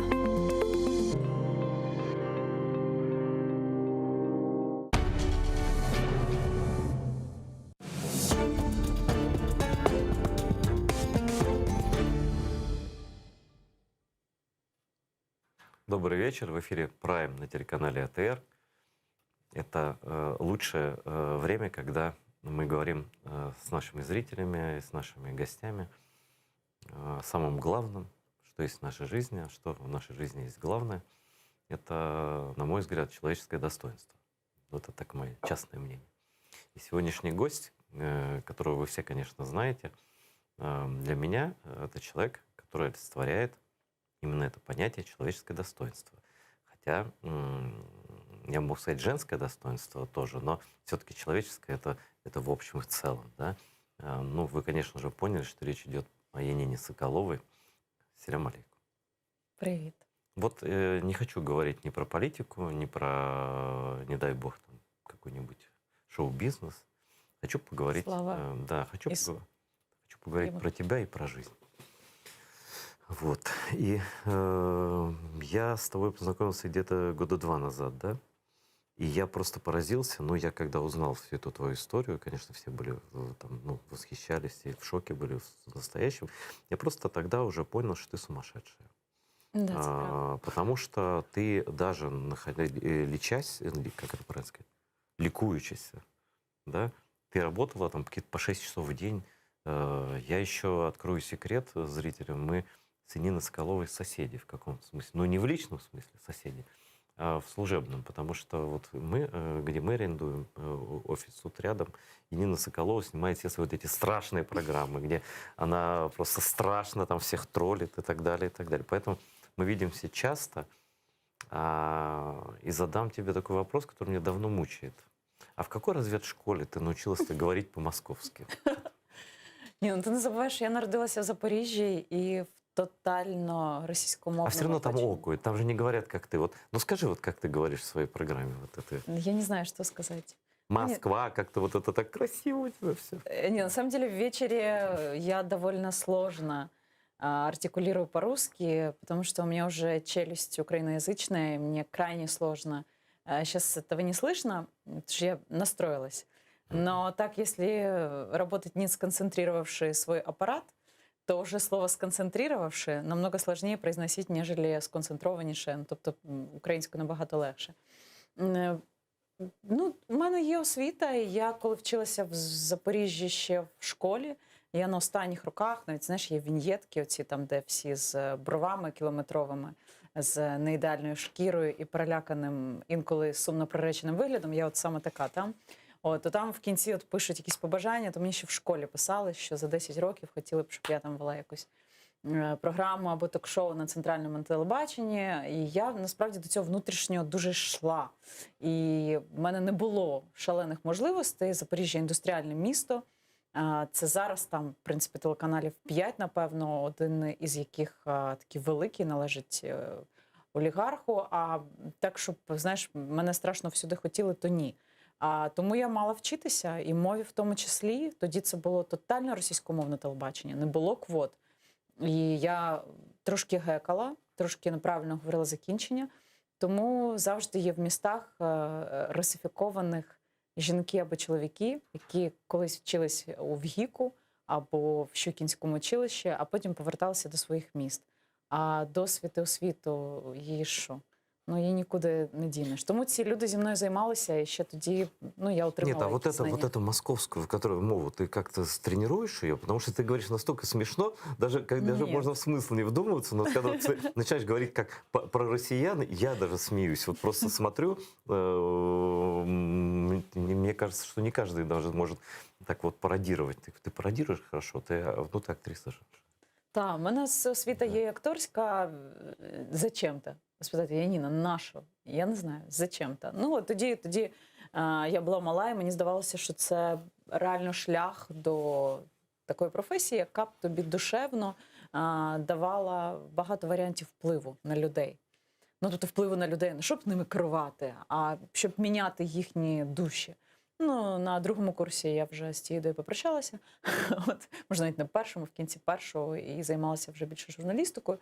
Втім, якісь навички лишилися. Я не знаю, звідки цей акцент. Я не спілкуюся з російськомовними. Окрім цього пана, ще, можливо, однієї людини в моєму оточенні. Решта всі – це такі націоналісти. Я ще націоналіст чи що? Це не націоналіст, але такі трошки підпорчений. Просто ти мене не знаєш. Тобі є вада. Це те, що ти маєш акцент і російську мову. Насправді я нормально ставлюся до російськомовних українців, але, безумовно, мені б хотілося, щоб вони Слухай, говорили я українською. розмовляю українською без проблем. Просто якщо я буду робити це на телебаченні, це буде така, програма дуже повільна. Бо я з повагою ставлюся до мови. Якщо щось роблю, я роблю це якісно, я намагаюся так. І я буду розмовляти дуже повільно, по словах. Це просто всі засинати почнуть. А я виключно через це. Бо я все розумію, майже всі слова українські я знаю. Це називає бекграунд. Скільки років ти прожив там? Складно просто швидко розмовляти. Я розумію. Просто це буде з повагою до глядачів і до мови одночасно. А твій приклад класний. Ти дійсно ж ти в дитинстві українською не розмовляла? Ні. Я жила в місті, в якому дивилися виключно російське телебачення. Я жила в місті, в якому багато хто прагнув своє майбутнє і успіх асоціювати тільки з Росією, зокрема з Москвою. Я вчилася в фізико-математичній гімназії. Це таке буває. Вчишся в фізико-математичній гімназії, виграєш в Малій академії наук, а потім вчишся в Карпенка-Карого. Подожди, давай-ка так. Сумасшедшая, да, мы поняли. А что ты в физике-то достигла? Ты Олимпиады выигрывала? Так, я була переможницею в Малій академії наук в Запоріжжі. Це проводився великий всеукраїнський конкурс, в якому я разом зі своїм куратором, професором Запорізької інженерної академії створювала газоаналізатор. У нас в місті в Запоріжжі дуже погано з повітрям, що індустріальне місто, одні заводи. І ми з ним створили, і, власне, тоді я отримала таку першу перемогу. Фізика мені подобалась саме тому, що там був дуже класний вчитель. Він в мене вірив. А так більше, структура мислення і те, чим я зараз займаюся в журналістиці, в продюсуванні, адже всі проекти, які ми виробляємо не канальними ресурсами, а нашими власними. Тобто це, коли глядачам поясню, коли команда збирається тобою, а не канал тобі нав'язує режисера, оператора, журналістів, що дуже важливо. То ви виробляєте кінцеву продукцію? Так. Тобто всі проекти, що ми робимо, це виробляє команда, набрана мною, створена мною і любима мною, бо ми дуже в любові все це робимо. І ось ця структура побудови всього механізму, процесів, це, напевно, те, що дала фізика і фізмат-гімназія. Мені це дуже сильно допомогло. Знаєш, некоторые думають, і я теж думав какое-то время, що на що вона ця математика людині, яка пішла в журналістику? Да? Зачем? А потом я подумал, что я тоже, наверное, не зря учился на программиста, хотя 2,5 года. Вот эти единички, нолики, это логика. Она тоже, в принципе, некоторым гуманитариям-то ее не хватает. Вроде умный, а дурак. Вот смотришь. Не вистачає. Не вистачає. Всі ми перебуваємо в певному космосі. Я маю на увазі, що ми трошки не так мислимо і трошки не того, напевно, прагнемо. І інколи наші мрії і бажання справедливості настільки виглядають збоку навіженими, що люди можуть взяти палиці біля скроні, знаєш, повертіти і сказати, блін, ну нащо воно, що воно пнеться? Ну роби вже свої сюжети, там, не знаю, про відкриття станції метрополітену або там туалету. Але ні, ми чогось прагнемо. Ну, це всередині створений такий стержень, він або створений в родині, або створений вже в соціумі. В мені він створений багато в чому в школі. І цей стержень потім ти вже не можеш інакше жити. Тобто, коли в тебе в добі не 24 години, як у мене там 26, ти вже просто не можеш інакше жити, не можеш відпочивати, наприклад. Зараз літо, не будемо говорити, що зараз літо, так? Зараз літо, зараз не зима, це точно. Зараз літо. Хоча невідомо, це літо чи не літо. Так. Зараз я часто думаю над тим, яка форма відпочинку має бути в навіженах, тому що це точно не має бути лежання там, не знаю, в Єгипті на лежаках. А ти вмієш так лечь на лежак, і вот это все включено, і вот это... Ні, взагалі не вмієш? Я не можу. І взагалі в мене є проблема, це реально психологічна проблема. Я не можу відпочивати довше, ніж 2 дні. Тобто мені треба виспатись, що нам з тобою потрібно? Виспатись і, можливо, надихнутися, не знаю, новою книгою, я дуже це люблю читати, новим фільмом. Звідки ти час береш для читання? Я читаю або вночі, або коли я не можу заснути. І коли в мене є час на вихідних годину, якось я собі взяла за правило через те, що ти просто тупо не встигаєш, я ставлю собі графік, що на вихідних я маю почитати. Це смішно звучить, але це працює. Взагалі графіки і системність життя, незважаючи на те, що кожен день нові випробування, він реально працює. А ты веришь в такие вещи, как многие женщины верят? Я с этим не спорю. Я вообще стараюсь не спорить с женщинами. Я понял, что это себе дороже. Вот. Жизнь научила. Но вот эти личностный рост, вот эти там полюби себя, вот серьезно, ты как это воспринимаешь? Я сприймаю це як заробляння грошей тими, хто втюхує цю всю стратегію. Ой, слава Богу, ти це сказала. Я часто виступаю на якихось форумах там лідерських або там супервумен, типу такого. І жінки прагнуть отримати від мене якийсь досвід. Але мені завжди цікаво побачити, як вони цей досвід, хтось із них, з тих 500 жінок, які прийшли, використовують. Я сумніваюся. Ну так ти, виходить, участвуєш в этом? Или ти їм правду говориш? Що... Я беру участь тільки в тих платформах, де я чітко знаю, що мій досвід в побудові там фондів, онкосфери, мій досвід... А то есть конкретне щось? Так, мій досвід в побудові незалежності жінки, він може бути не скопійований, а він може когось надихнути. Ну це правда. Я думаю, що ти багато кого надихаєш.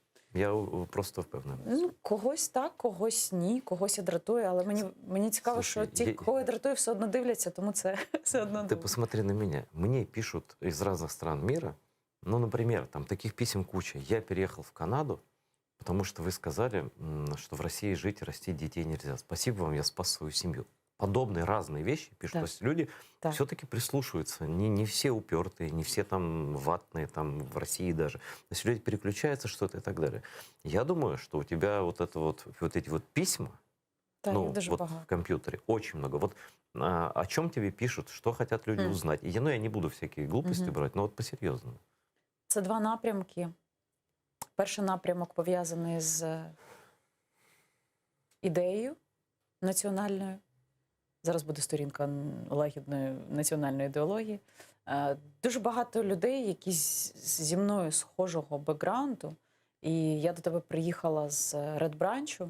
Це кожного місяця ми збираємо кров і волосся для онкохворих і військових. І там я зустріла родину, яка сказала, завдяки вам, наш син Міша говорить українською. Завдяки вам в родині перейшли на українську. Да? Так, я просто 15 хвилин тому перед тобою зустрічалася. Це перший такий національна складова. І таких листів різного значення дуже багато. Прям дуже.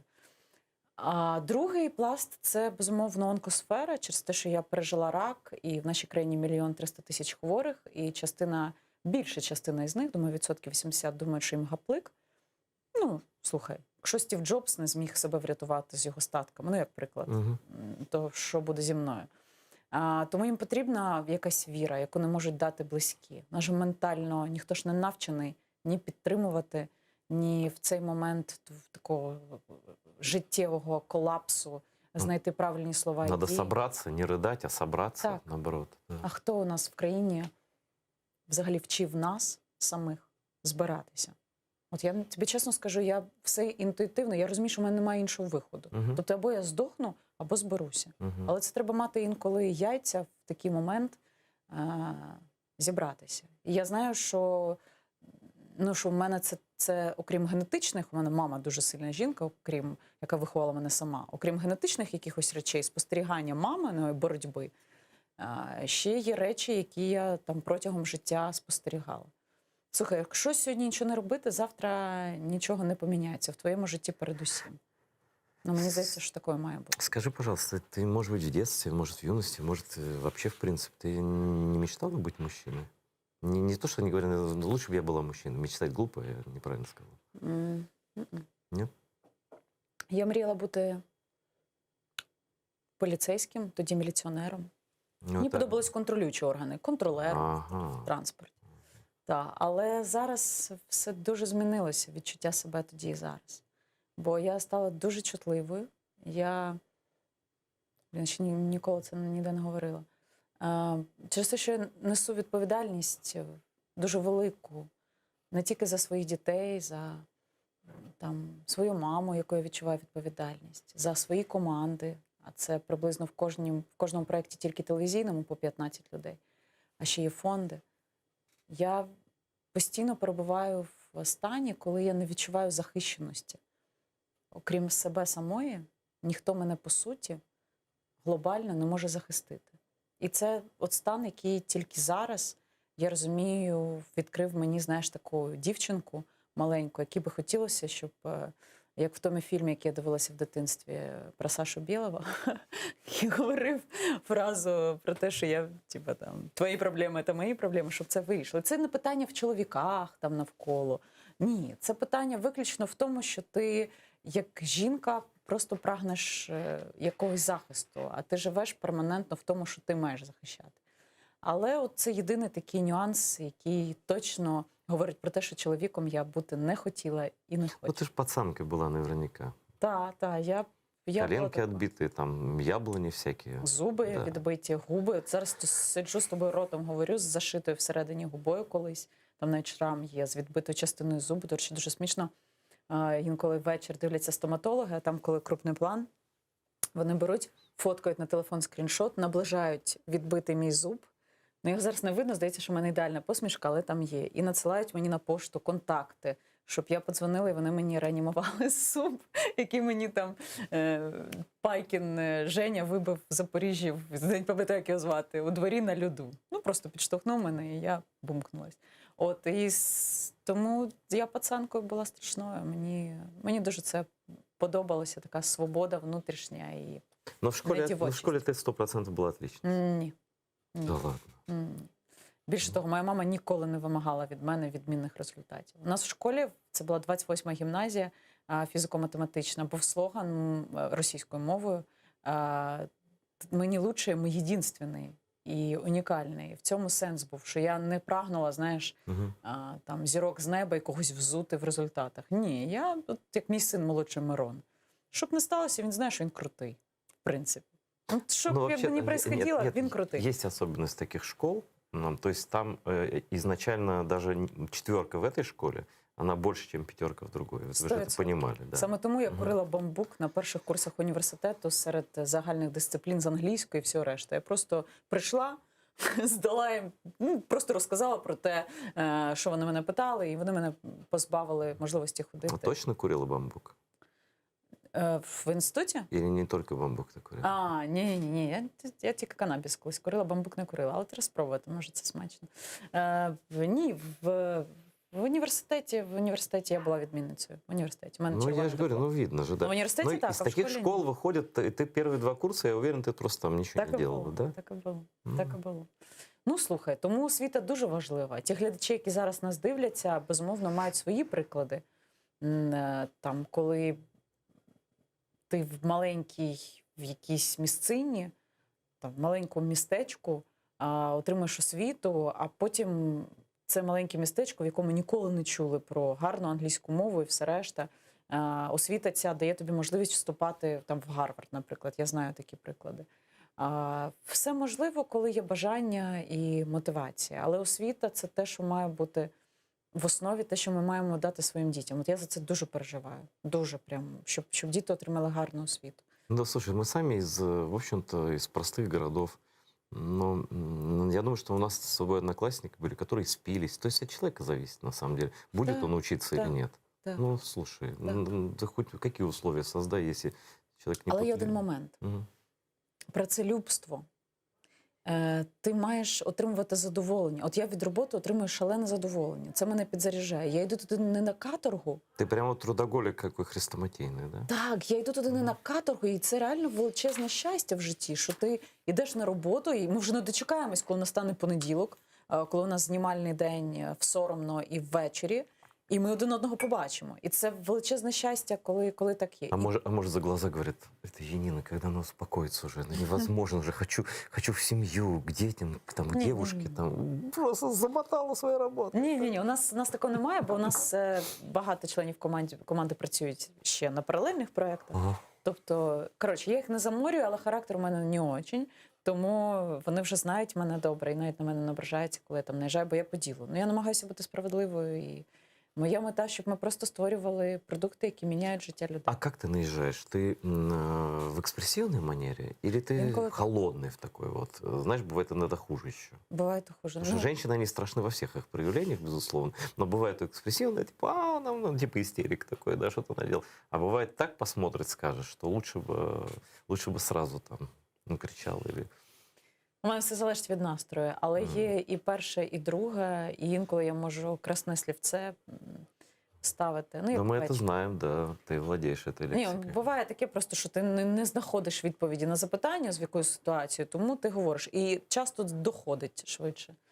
Тому, але в цілому ні. Вже це як в стосунках чоловіка і жінки. Ти вже, в принципі,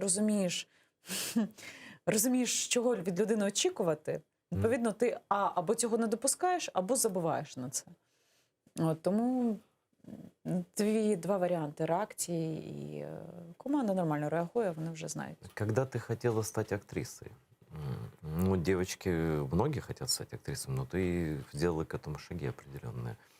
Я никогда у тебя не спрашивала, какие ты роли играла или какие мечтала сыграть. Вот просто, чтобы понимать твои предпочтения в этом. Ну, почнемо з того, що це була така ситуативна історія з бажанням працювати в цій сфері.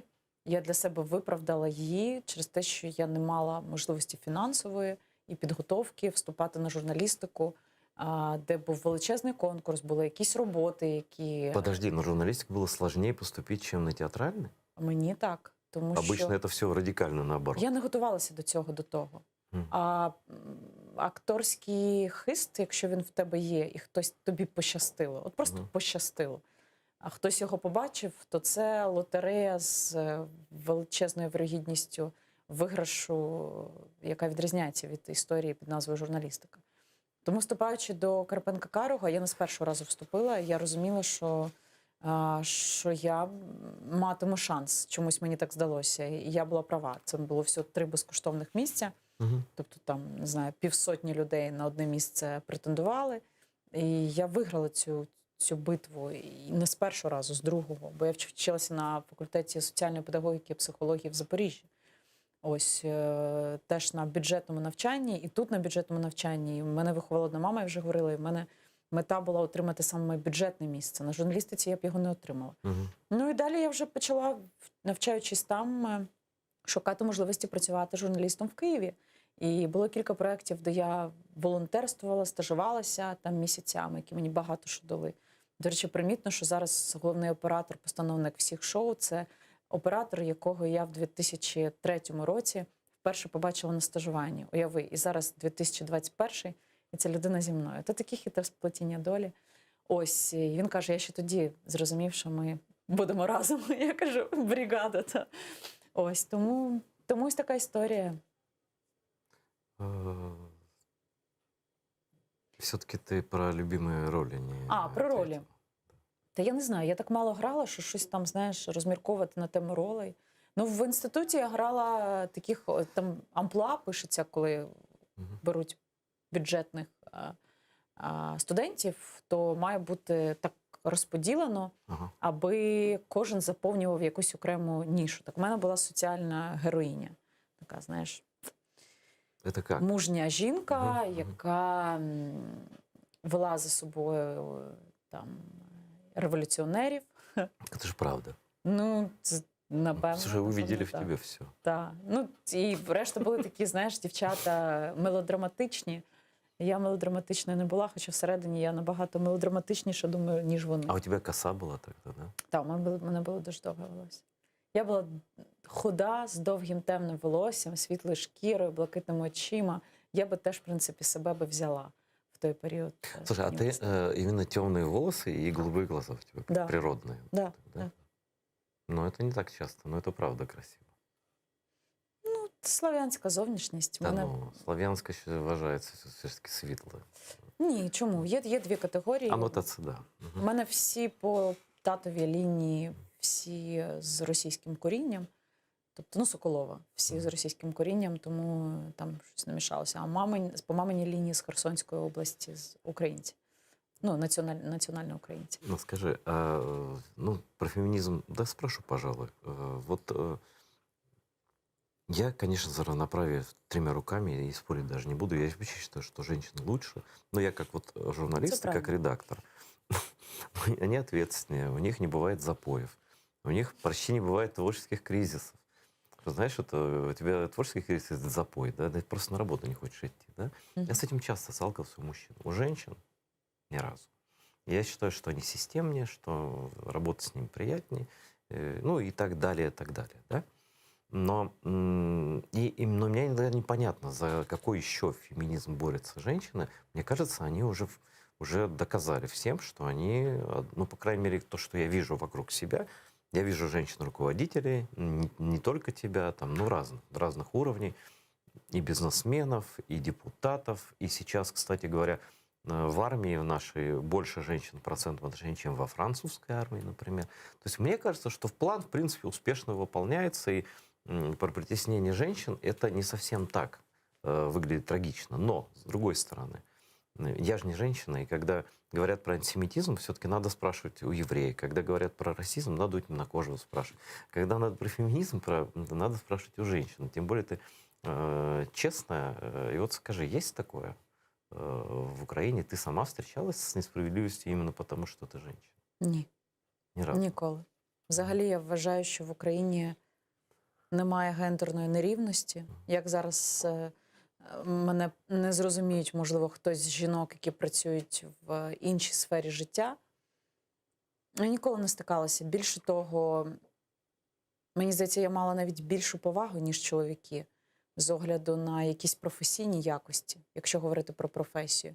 А стосовно такого життя простого, слухай, ну якщо якісь мудаки в твоєму житті говорили, зустрічалися тобі, ти їх любила або любив, і інколи народжувала дітей і жила з ними в шлюбі, якщо поруч з тобою був мудак, то значить ти дозволила мудакові себе так з тобою вести. Ну, це я зараз говорю виключно про речі там соціальної нерівності. Але існує ще момент беззахисності ментальної. От в цьому велика проблема. А що це таке? Це коли ментально тебе так виховали батьки, і це насправді більша проблема, аніж там нерівність гендерна в професійному житті. Коли ти маєш для свого чоловіка бути обслуговувачем персоналом, або ти маєш завжди знати своє місце, як казав мій любимий малиш Ілля Ківа. Тобто він, до речі, особлення от чоловіка, якого я би повісила на бікборди, як такого, що не має бути з вами поруч в житті, навіть якщо ви допустили такий гріх і закохалися в такого, то женіть його куди подалі. Але це модель, ну реально модель, яка була На малиша зреагував. Модель, яка була нав'язана суспільством. І серед моїх знайомих, навіть університетських подруг, є жінки, які говорять: Ніна, ну ти, чесно, ти не в собі. Ти сама собі своє життя. Нащо? Займайся творчістю, в тебе ж є освіта, там хист якийсь. Не знаю, висаджуй квіти на городі, вари борщ, виховуй дітей, ходи на курси самовдосконалення, медитації. А чоловік буде заробляти, а ви вже з ним якби будете мати домовленість таку. Можливо, це і теж шлях, коли існує домовленість і існує неприниження жінки в таких стосунках. Але якби в мене була дівчинка, і я це виховую в хлопців, я б дуже хотіла, щоб ця дівчинка була незалежною ні від кого. Це не означає, що вона би себе, знаєш, ставила вище і казала: я не хочу з тобою считатися, тому що перше, друге, десяте. Просто щоб вона в критичних ситуаціях, коли їй буде зле, могла розраховувати тільки на себе. І якби в мене от була дівчинка, я би перше, що в ній би виховувала, окрім того, що вона найкраща, це те, щоб вона завжди сподівалася тільки на себе. А якщо в її житті з'явиться хтось, хто буде її захистом, то це додатково її, даруй за тавтологію, захистить. Ну, це мудро. Ну, це кращий шлях виживання, який може бути в житті, і щастя. Це дуже важливо. Тільки незалежна людина внутрішньо може бути щасливою. Я не вірю в ту породу жінок, які відчувають цю залежність у різних сферах від чоловіка і при цьому себе спокійно відчувають. Ні. Не віриш? Думаєш, все-таки вони обманюють себе? Це самообман. Це самообман або демонстрація, що у нас теж прийнято в ментальності, демонстрація бажаного і такого спокою, і цього театру стосунків для оточення. А всередині завжди там в шафах є скелети. Вони дрібні, але вони тебе муляють і надають тобі можливість бути вільним і щасливим. Ну, вільним в сенсі не вільним від зобов'язань, а вільним внутрішньо. Не боятися нічого. Когда ты сказала про вот этого вышеупомянутого персонажа, я так понял, что тебе брутальные мужчины не нравятся. Вот такие, ну, мужланистые, мускулинные. Ні, ну Ілюша – це моя любов. Він мені не може не подобатись. Ілля Добкін – це от персонажі, які в мене викликають безумовно симпатію. Я жартую. Ну, є порода чоловіків, які, от в мене він викликає посмішку, інколи співчуття, але я не можу до нього бути байдужою. Тим більше він стільки присвятив мені уваги, стільки відео. От він відпочивав навіть на Середземному морі на яхті і не забув про мене, сказав, що для Яніни віддільно скажу, що я написав заяву на відпустку. Я не люблю брутальних чоловіків в тому плані, що вони демонструють свою силу над кимось і зверхність. Таких дуже багато. Я люблю сильних чоловіків, я не люблю слабких чоловіків. Мені було би сумно і некомфортно зі слабким чоловіком, якого б я мала весь час якби тримати в захисті в якомусь і в контролі. Я би хотіла, щоб чоловік, я б хотіла, щоб моїй доньки, там, наприклад, якщо б вона в мене була, чоловік був на рівних з нею у всіх сферах життя, щоб він був її найкращим другом. Нет, а решта речей, як він виглядає, чи він брутальний, Нет, просто чи вот не еще брутальний. интересно, что слово «брутальный» имеет положительную коннотацию только у нас, в Высшем СССР. Потому что Серьезно? «брутал» — это просто грубый. Вот если с английского перевод, это такое быдло. Да. Да, вот такое, может быть, там накачанное, не накачанное, но быдло такое, да. А у нас, ой, какой он брутальный, вот это все. Я никогда не понимал. Ну, может быть, я тогда не был таким красивым, мускулистым, поэтому я не понимал. Ну так це ж образ зі всіх радянських фільмів і російських зараз. Коли він... А это, знаешь, это определенный фашистский культ, между прочим. Так. Грубый, сильный, культ силы. Это же, в принципе, Муссолини, Гитлер, Сталин, эти физкультурные вот эти марши и так далее, и так далее. Так а что в мужчине главное тогда? Хороше питання. Ну це суб'єктивно. А я же тебя спрашиваю. Це суб'єктивно. Я якось написала пост про те, як з роками мінялося моє ставлення до чоловіків. Я не знаю, ти читав цей пост чи ні?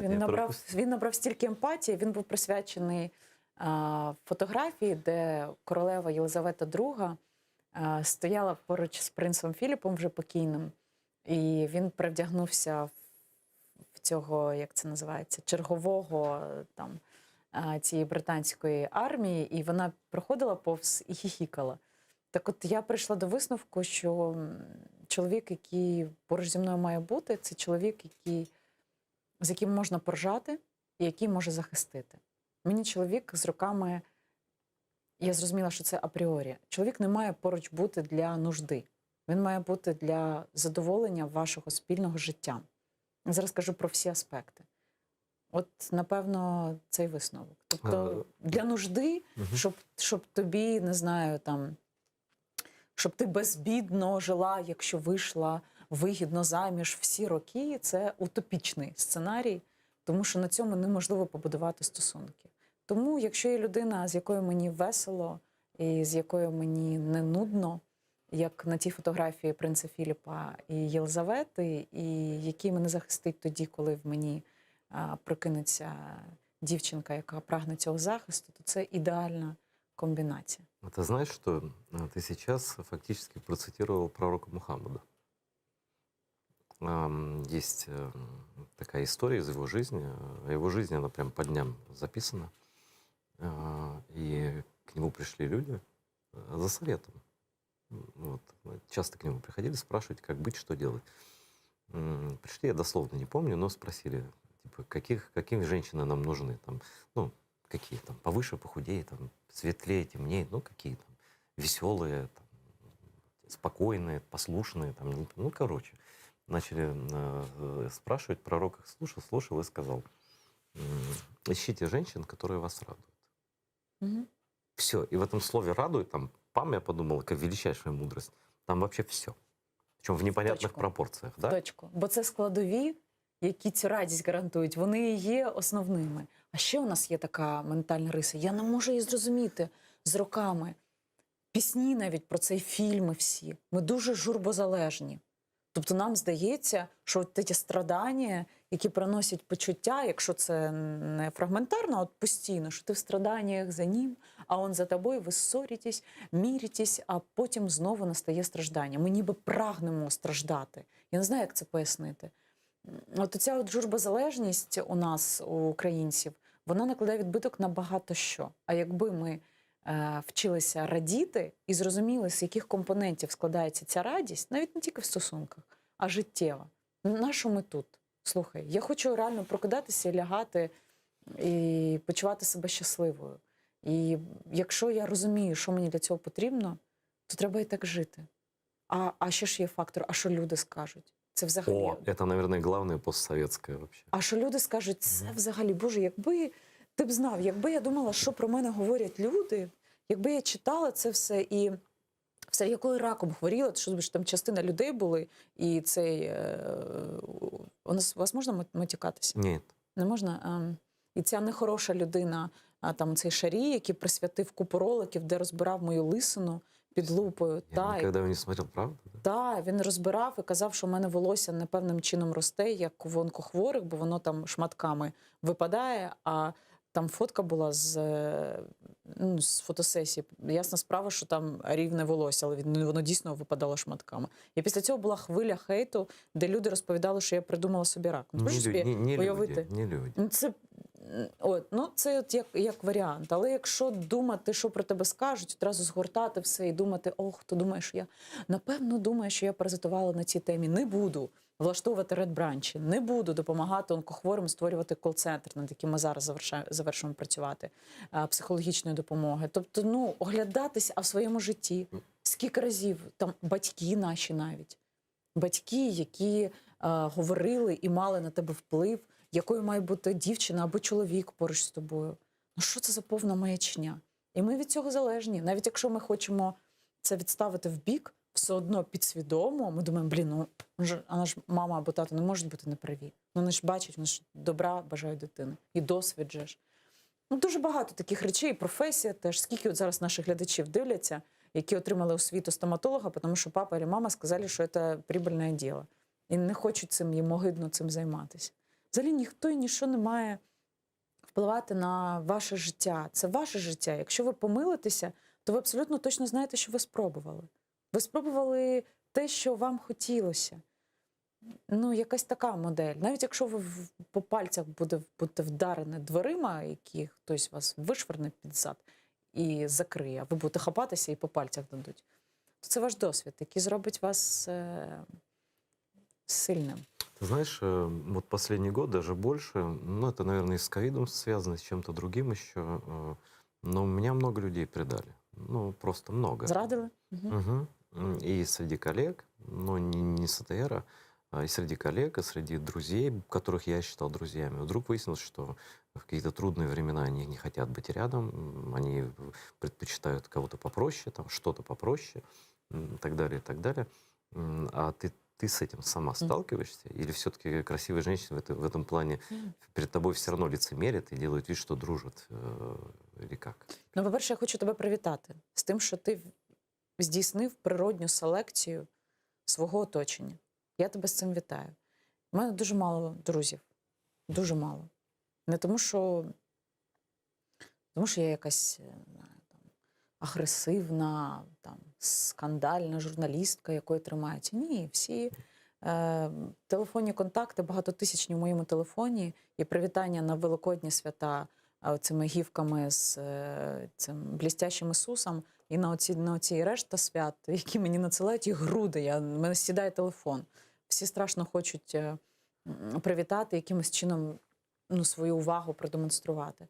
Але людей, з якими я спілкуюся в вузькому оточенні, яких можу назвати друзями, вкрай мало. Ну, можу сказати, що моє близьке оточення – це десь 3-4 людей, з якими я спілкуюся системно. Це не рахуючи колег. Колеги – це не друзі, це колеги. Я люблю відмежовувати роботу і особисте життя. Мій досвід показав, що це найправильніша технологія. Інакше потім буде зле. Я мала дуже сумний досвід в цій історії, дуже сумний, який, завдяки якому я втратила дуже багато нервів через цю довіру і дружбу, яка, на жаль, шкодила справі. Друзі – це ті, хто не має тебе зраджувати і в успіху, і в забутті, і в кризових моментах, в яких тобі конче потрібна допомога. Я вважаю, що таких людей, здатних так безумовно любити і дружити, у нас вкрай мало. Тому навколо мене тільки справжня після раку. Після раку я взагалі... Відсіялось много людей, да? Так, дуже багато відсіялось. І відсіялось не тому, що вони себе неправильно вели, і я їх, не знаю, відсіяла, заблокувала в Фейсбуці. Самі ушли, да? А вони не те, що самі пішли. Я просто змінила ставлення. Тобто після раку я якось змінила ставлення до тих, хто має бути зі мною поруч. Ну, я поясню глядачам, от у вас точно є якісь ваші університетські друзі, або старі друзі, або друзі ваших чоловіків і дружин, або просто сусіди, з якими є така фраза «ти змушений з якихось обставин спілкуватися». Ну, що це означає? Змушений, бо ти, цю людину знаєш 20 років. От оце фраза «я знаю його 20 років». Ну і що? Та хоч 35. Якщо людина, яка поруч з тобою сіє зневіру, а є таких дуже багато, яка з тобою тільки тоді, коли ти на горі, і забуває про тебе, коли ти внизу, якщо ти не довіряєш цій людині, інтуїтивно, можливо, або якщо вона раз тебе зрадила в чомусь, то цих людей варто тримати подалі. Якщо такі токсичні люди є зараз з вами, я би дуже радила, ви побачите, як зміниться ваше життя, їх позбутися. Я так якось зробила. Просто я не те, що там, знаєш, писала все, більше мені не пиши. Я просто перестала їх помічати. Слушай, иногда к женщинам относятся действительно пренебрежительно, ну и даже больше того. Короче, приходилось тебе сталкиваться с харассментом, то сейчас называют в таком самом, в смысле за работу, за карьеру, там, да что-то еще? Я відчувала не харассмент, а зневажливе ставлення в лікарнях. В інституті раку, зокрема. От я нещодавно ходила на КТ, там системно, коли ти в ремісії після раку, треба робити КТ. ну, щоб перевірити, що з тобою все добре. І я прийшла і сиділа в коридорі на відстані, бо цей ковід. І я спустила маску. І до мене підійшла жінка і спустила маску, бо мені нема чого було дихати, чим було дихати, але навколо людей не було. І вона підійшла до мене і ну, не ідентифікувала, напевно, що яка журналістка, бо вони зазвичай мене бояться і зі мною так не говорять. Ось, і така підійшла, яка «Ілі маску оділа, ілі вон пішла». Це от такий момент. Я ж засміялася. Це перше було. Другий момент був... Як в школі, так? Да, ілі вон пішла. А другий момент був, коли я була на цих всіх процедурах. І це не зі мною було. Тобто, коли ти проходиш, там я проходила 30 курсів проміневої терапії, для глядачів поясню, це такий саркофаг, щоб у вас не було якихось поганих асоціацій. Коротше, солярій такі, які вас кладуть, накривають і певну ділянку твого тіла примінюють. І коли ти стоїш в черзі, а я лікувалася в державних клініках, і чекаєш своєї черги, то ти бачиш людей, які перед тобою або після тебе. І коли я побачила, як один чоловік, може років 70, певно, в нього рак щитоподібної залози, бо трубка була в горлі, може горла, і він збирався в цей саркофаг, а жінка кричала на нього, як на якесь лайно. Людина в біді, у віці, живе з трубкою в роті. І ставлення медичного персоналу, як до лайна якогось. Оце такі прояви. Я зайшла, потім відкрила двері, постукала. І монолог був мій дуже активний. Потім навіть подзвонила. Ну, тобто ти не можеш бачити униження. Я не можу. Людина не має бути принижена. Взагалі гідність – це те, що ми ніколи ні за яких обставин не можемо втрачати. Ну, это общие слова. В целом, тебя пытались унизить? И когда ты приходил сдавать отпор там? Ну, соціальні мережі дуже часто на дивані можуть сидіти люди, які хочуть тебе постійно принизити і принижують. Але я на це не звертаю уваги. А в такому житті просто повсякденному, важко зараз сказати. Я занадто багато працюю в кадрі, і часто це такий захист. Вони, може, би хотіли, але не роблять цього. Тому я спостерігаю тільки серед простих людей. І, знаєш, коли ти досягаєш якогось рівня впливу, там тебе в якихось друкуються всіх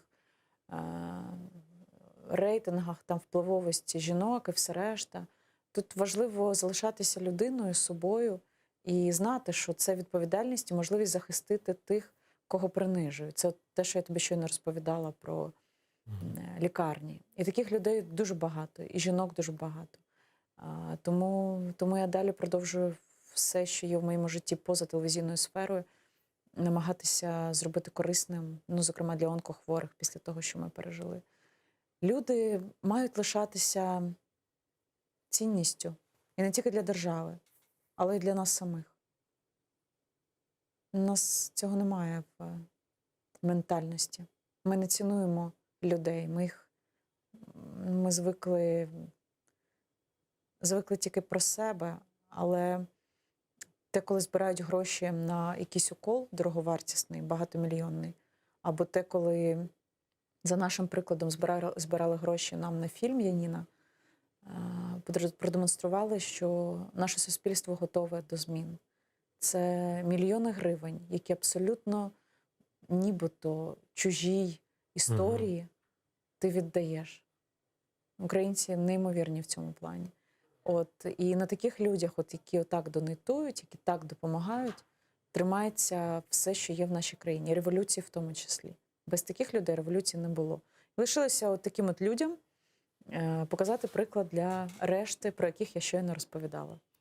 Можно ли сказать, что вся твоя жизнь это и карьера, это стремление к независимости, не зависит ни от кого? Ти зараз незалежна, професіонально там? Професійно незалежна, але це дуже складний шлях. Це практично виживання на рівні балансу, який може завжди обвалитися і бути на твою користь, не на твою користь. Що я маю на увазі, глядачам поясню, це коли ти Більшість українських телеканалів належать приватним власникам. І коли ти свариш їх в проєкті соромно, а цих власників, то їм це не дуже сильно подобається. І тоді вони дзвонять тим, хто керує їхнім бізнесом, і говорять: слухай, треба її Ніну, ну, как би, закрити. Это хуже любого харассмента, на самом деле. Абсолютно. Але знаєш, що круто? Я це дуже ціную. В тому, що ми здобули на даний момент. Не я, ми, вся команда. Коли на каналі Ахметова сталася ця історія з «Як вам не соромно», коли нас прикрили після ефіру з Єрмаком і Геолеросом в бік Зеленського, і ми залишилися на вулиці, у нас не було нічого. Ні грошей, ні апаратури, ні техніки. Частина команди з цього телеканалу, яка була надана технічно, далі пішла зі мною, ми зняли фотостудію і далі, без жодної паузи, продовжувала це виробляти. При тому, що вони там отримали стабільну зарплату? Саме так. Вони дали мені всю свою техніку, яка була в них. Вони дали мені свій ресурс. І тоді я просто прийшла додому ввечері після цієї зйомки. На наступний тиждень вони прикрили нас і думали: вали, закрий рота і мовчи, якщо не хочеш жити за нашими правилами. І я прийшла додому, я навіть тоді просто сиділа і плакала від щастя в групі пишучи. І ми так десь 3 тижні ми виходили самі, поки не знайшли канал. Оце от тобі приклад того, як має працювати вільна журналістика і людей, яких ти оточуєш, які тебе оточують. А з приводу незалежності, яку я прагну, так, я прагну. І на даний момент я не думаю, що дехто боїться, а хочеться страшно. Подзвонити і сказати: нащо ж ти на нього не їхав? Не треба такого робити. Або зніми цей ефір, або ця людина колись там щось говорила на когось. Таке існує на всіх телеканалах. Але на кожному телеканалі є люди, які дозволяють себе використовувати, а є, які ні. І для нас це величезне щастя, що ми ще не дали себе поюзати. Скажи, почему так много журналистов и журналисток, причем молодых, моложе тебя даже? Та я ж не молода. Мені 37 років. Молода. 20-25 нормально. 37 уже все. Окей. Не взрывайся на комплимент. Короче. Я забыл уже, что хотел спросить. Чимало молодых журналистов. Да, почему они так легко идут толпами на эти пророссийские каналы, на всякие, не буду их даже называть, на всякие ресурсы, да? И вот они выросли за независимой Украине. Да? Они, в отличие от ты при СССР хотя бы чуть-чуть жила, они же не жили даже при Советском Союзе ни дня, да? Почему они, вот я в них вижу таких пионеров, которые готовы работать, вот как скажет партия комсомол, так они и будут делать. Почему у многих нет такого стремления быть независимым? Потому что журналистика зависимая не журналистика. Это вот разрыв, да? Зависимый — это не журналистика. Все. Тут два фактори.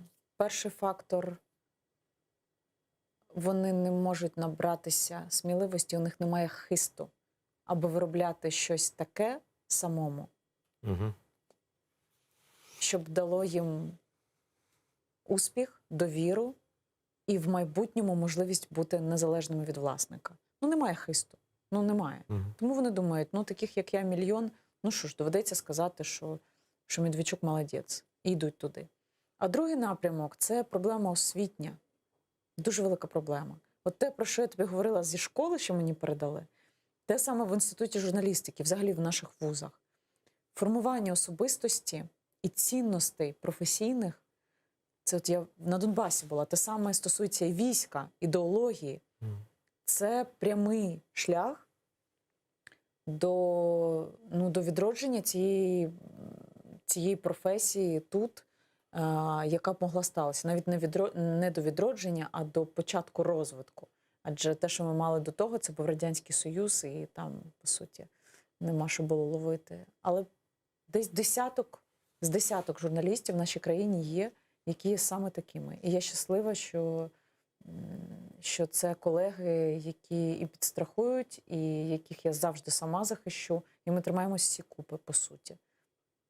Ты весной очень много ездила по фронту, по прифронтовым городам, селам и так далее. Впечатления, наверное, двоякие. С одной стороны, наши военные, да, А с другой стороны, вата ватная, которая там, к сожалению, много, да? Чего больше? Вот уже ты достаточно давно вернулась, и вот в осадке чего больше у тебя? Разочарование или надежды, или плюс-минус? Что перевешивает?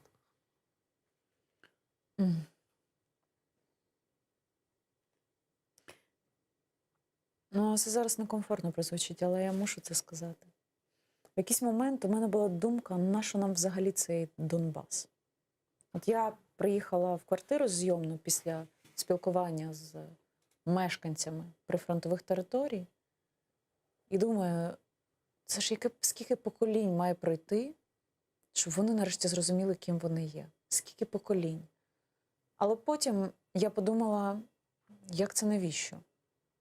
Мої земляки віддавали своє життя, лишали сім'ї, дітей, без братів, сестер, батьків, аби наші території лишалися з нами. Ми маємо це до кінця відвоювати. Але що робити з цими людьми?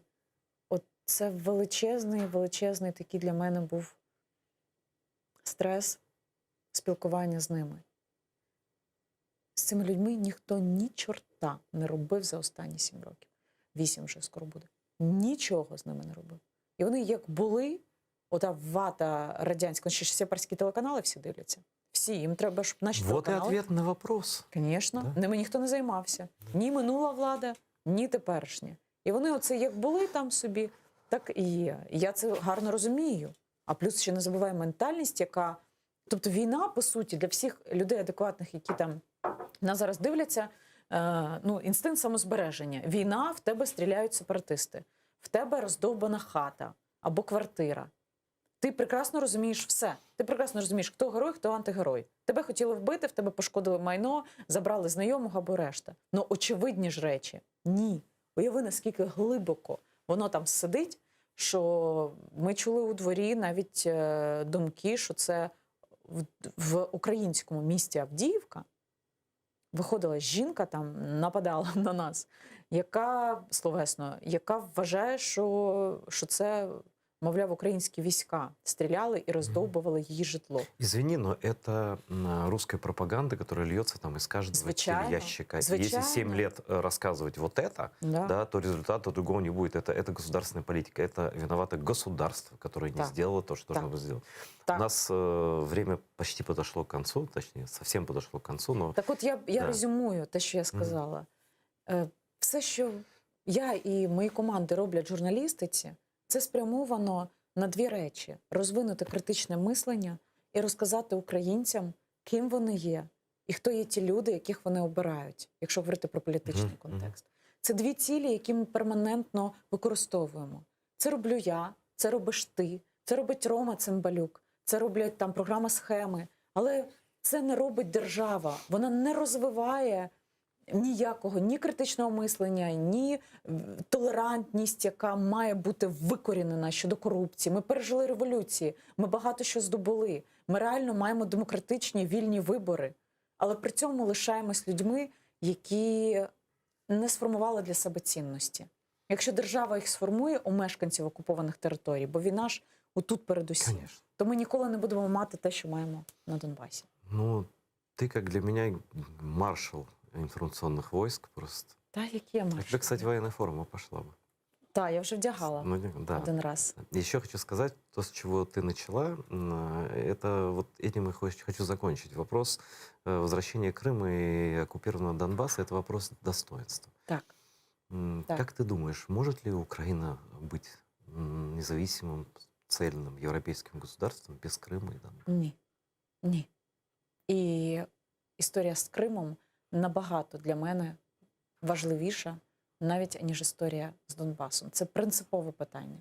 І це лакмус того, якими ми є, які наші цінності, і чи здатні ми захистити своїх людей і свої території. І мені дуже сумно, що це зникає з повістки дня. Мені дуже сумно, що команда Зеленського, незважаючи на створення Кримської платформи, і Рустем Умеров в мене був в гостях, там багато що говорив, по суті, не вчиняє ніяких кроків. І мені дуже сумно, що тоді був Крим так легко відданий терористам. Мені дуже сумно, і мені це дуже болить.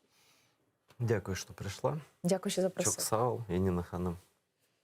Що я маю відповісти? Яніна Ханым. Красиво. Що я маю відповісти? Да ничего. Дякую.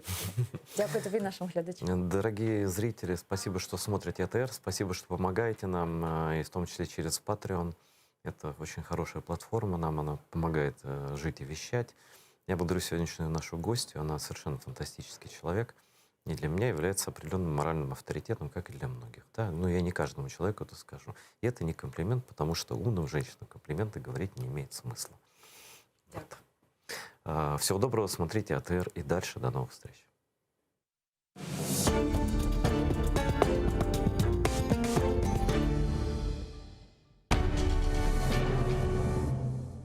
Ізраїльські вчені створили унікальний засіб, що містить природні інгредієнти.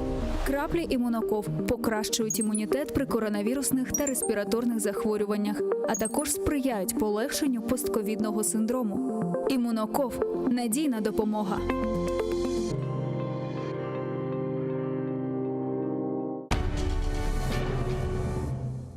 Маарифчи, неширчи, драматург ве публицист Асан Сабри Айвазов Алупка көйінде майысының 6-сында 1878 сенесі дүнияға келді. О елке тасыны иптидаи мектепте алды. Медреседе оқыды. Медреседе оқуыны бітіріп, мектеплерде муалlimlik yaptı. Sonra bilgi seviyesini yükseltmek maqsadымен кетіп, İstanbul ve Каир университеттерінде тәсіл алды.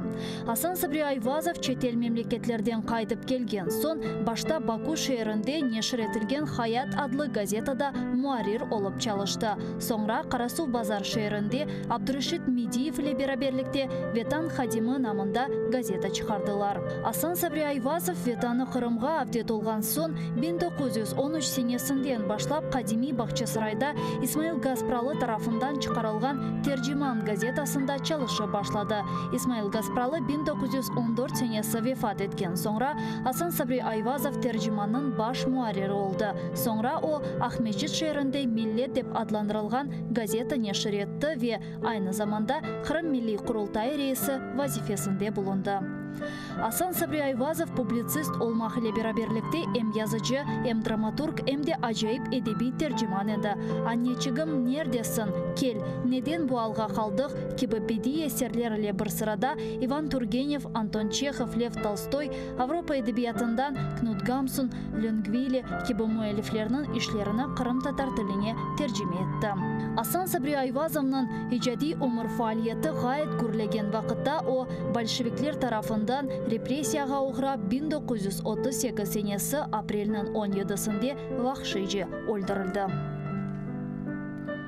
Асан Сабри Айвазовның «Неден буалға қалдық» пьесасындан күчік бір парча. Сейдбек, шымды біз не ішлейлім? Авропалыларның культурасы фенадыр дие жайыл мақалалым. Абдулислам, хайыр евладым. Хоша сим хоша.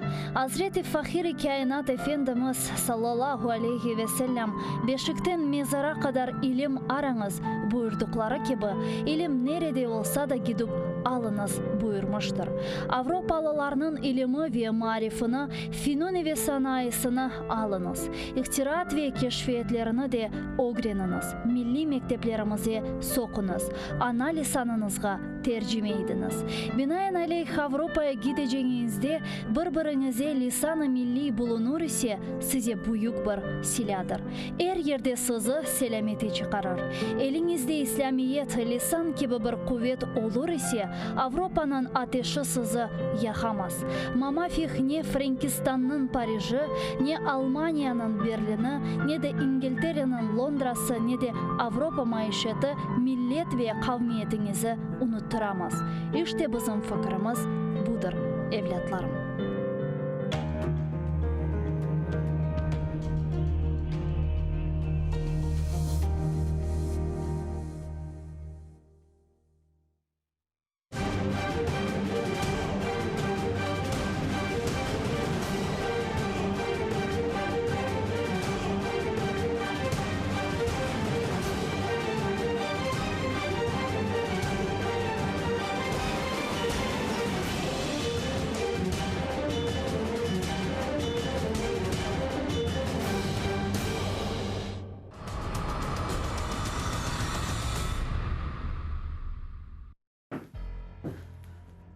Выражение «незаменимых нет» – слабая попытка утешения, когда теряешь тех людей, кто действительно был незаменим.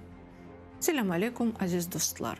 Таким человеком сегодня, спустя 27 лет после смерти, является для нас академик Андрей Сахаров. Все яснее становится, кем он был для мира – культурой, цивилизацией, в борьбе с дикостью, произволом, грубой, подлой властью. Андрей Сахаров родился в Москве 95 лет назад, в мае 21 года в семье учителя физики. После окончания физического факультета Московского государственного университета был направлен на военный завод в Ульяновске. В 1947 году защитил кандидатскую диссертацию и начал работать как физик-теоретик. А спустя год был привлечен к работе по атомному проекту в составе группы Игоря Тамма, занимавшейся созданием термоядерной бомбы. В 50-60-х годах он трижды Герой социалистического труда, лауреат Ленинской и Государственной премии. Его духовный путь от ученого до крупнейшего гуманиста XX века не был простым. Еще в 1957 году его стала волновать проблема человеческих жертв, которые возникают в результате даже не применения, а испытаний ядерного оружия. Можно ли оправдать это соображениями стратегического равновесия? Такой вопрос он задавал себе, не получая ответа ни у военных, ни у политиков. В 1963-м ему удалось повлиять на подписание Московского договора о запрещении ядерных испытаний в 3 средах. С этого времени он начинает все больше интересоваться общественными проблемами. Эпохальным событием в жизни академика стала написанная им в 1968 году работа «Размышления о прогрессе, мирном существовании и интеллектуальной свободе». В ней собраны воедино мысли, волновавшие его как ученого и гражданина. Опасность ядерного экологического самоуничтожения человечества, необходимость освободиться в СССР от идеологического догматизма, признать преступления сталинской эпохи. В работе содержалась крамольная по тем временам идея о необходимости сближения социализма и капитализма. Сахаров отдал размышления для публикации в самоиздате, понимая, что его работа попадет в КГБ и, возможно, будет передана за границу. Так и случилось. После этого его отстранили от секретных работ, и Сахаров опять стал сотрудником теоретического отдела Института физики. В начале 70-х годов он еще обладал некоторым иммунитетом, который давали ему звание академика и заслуги перед государством.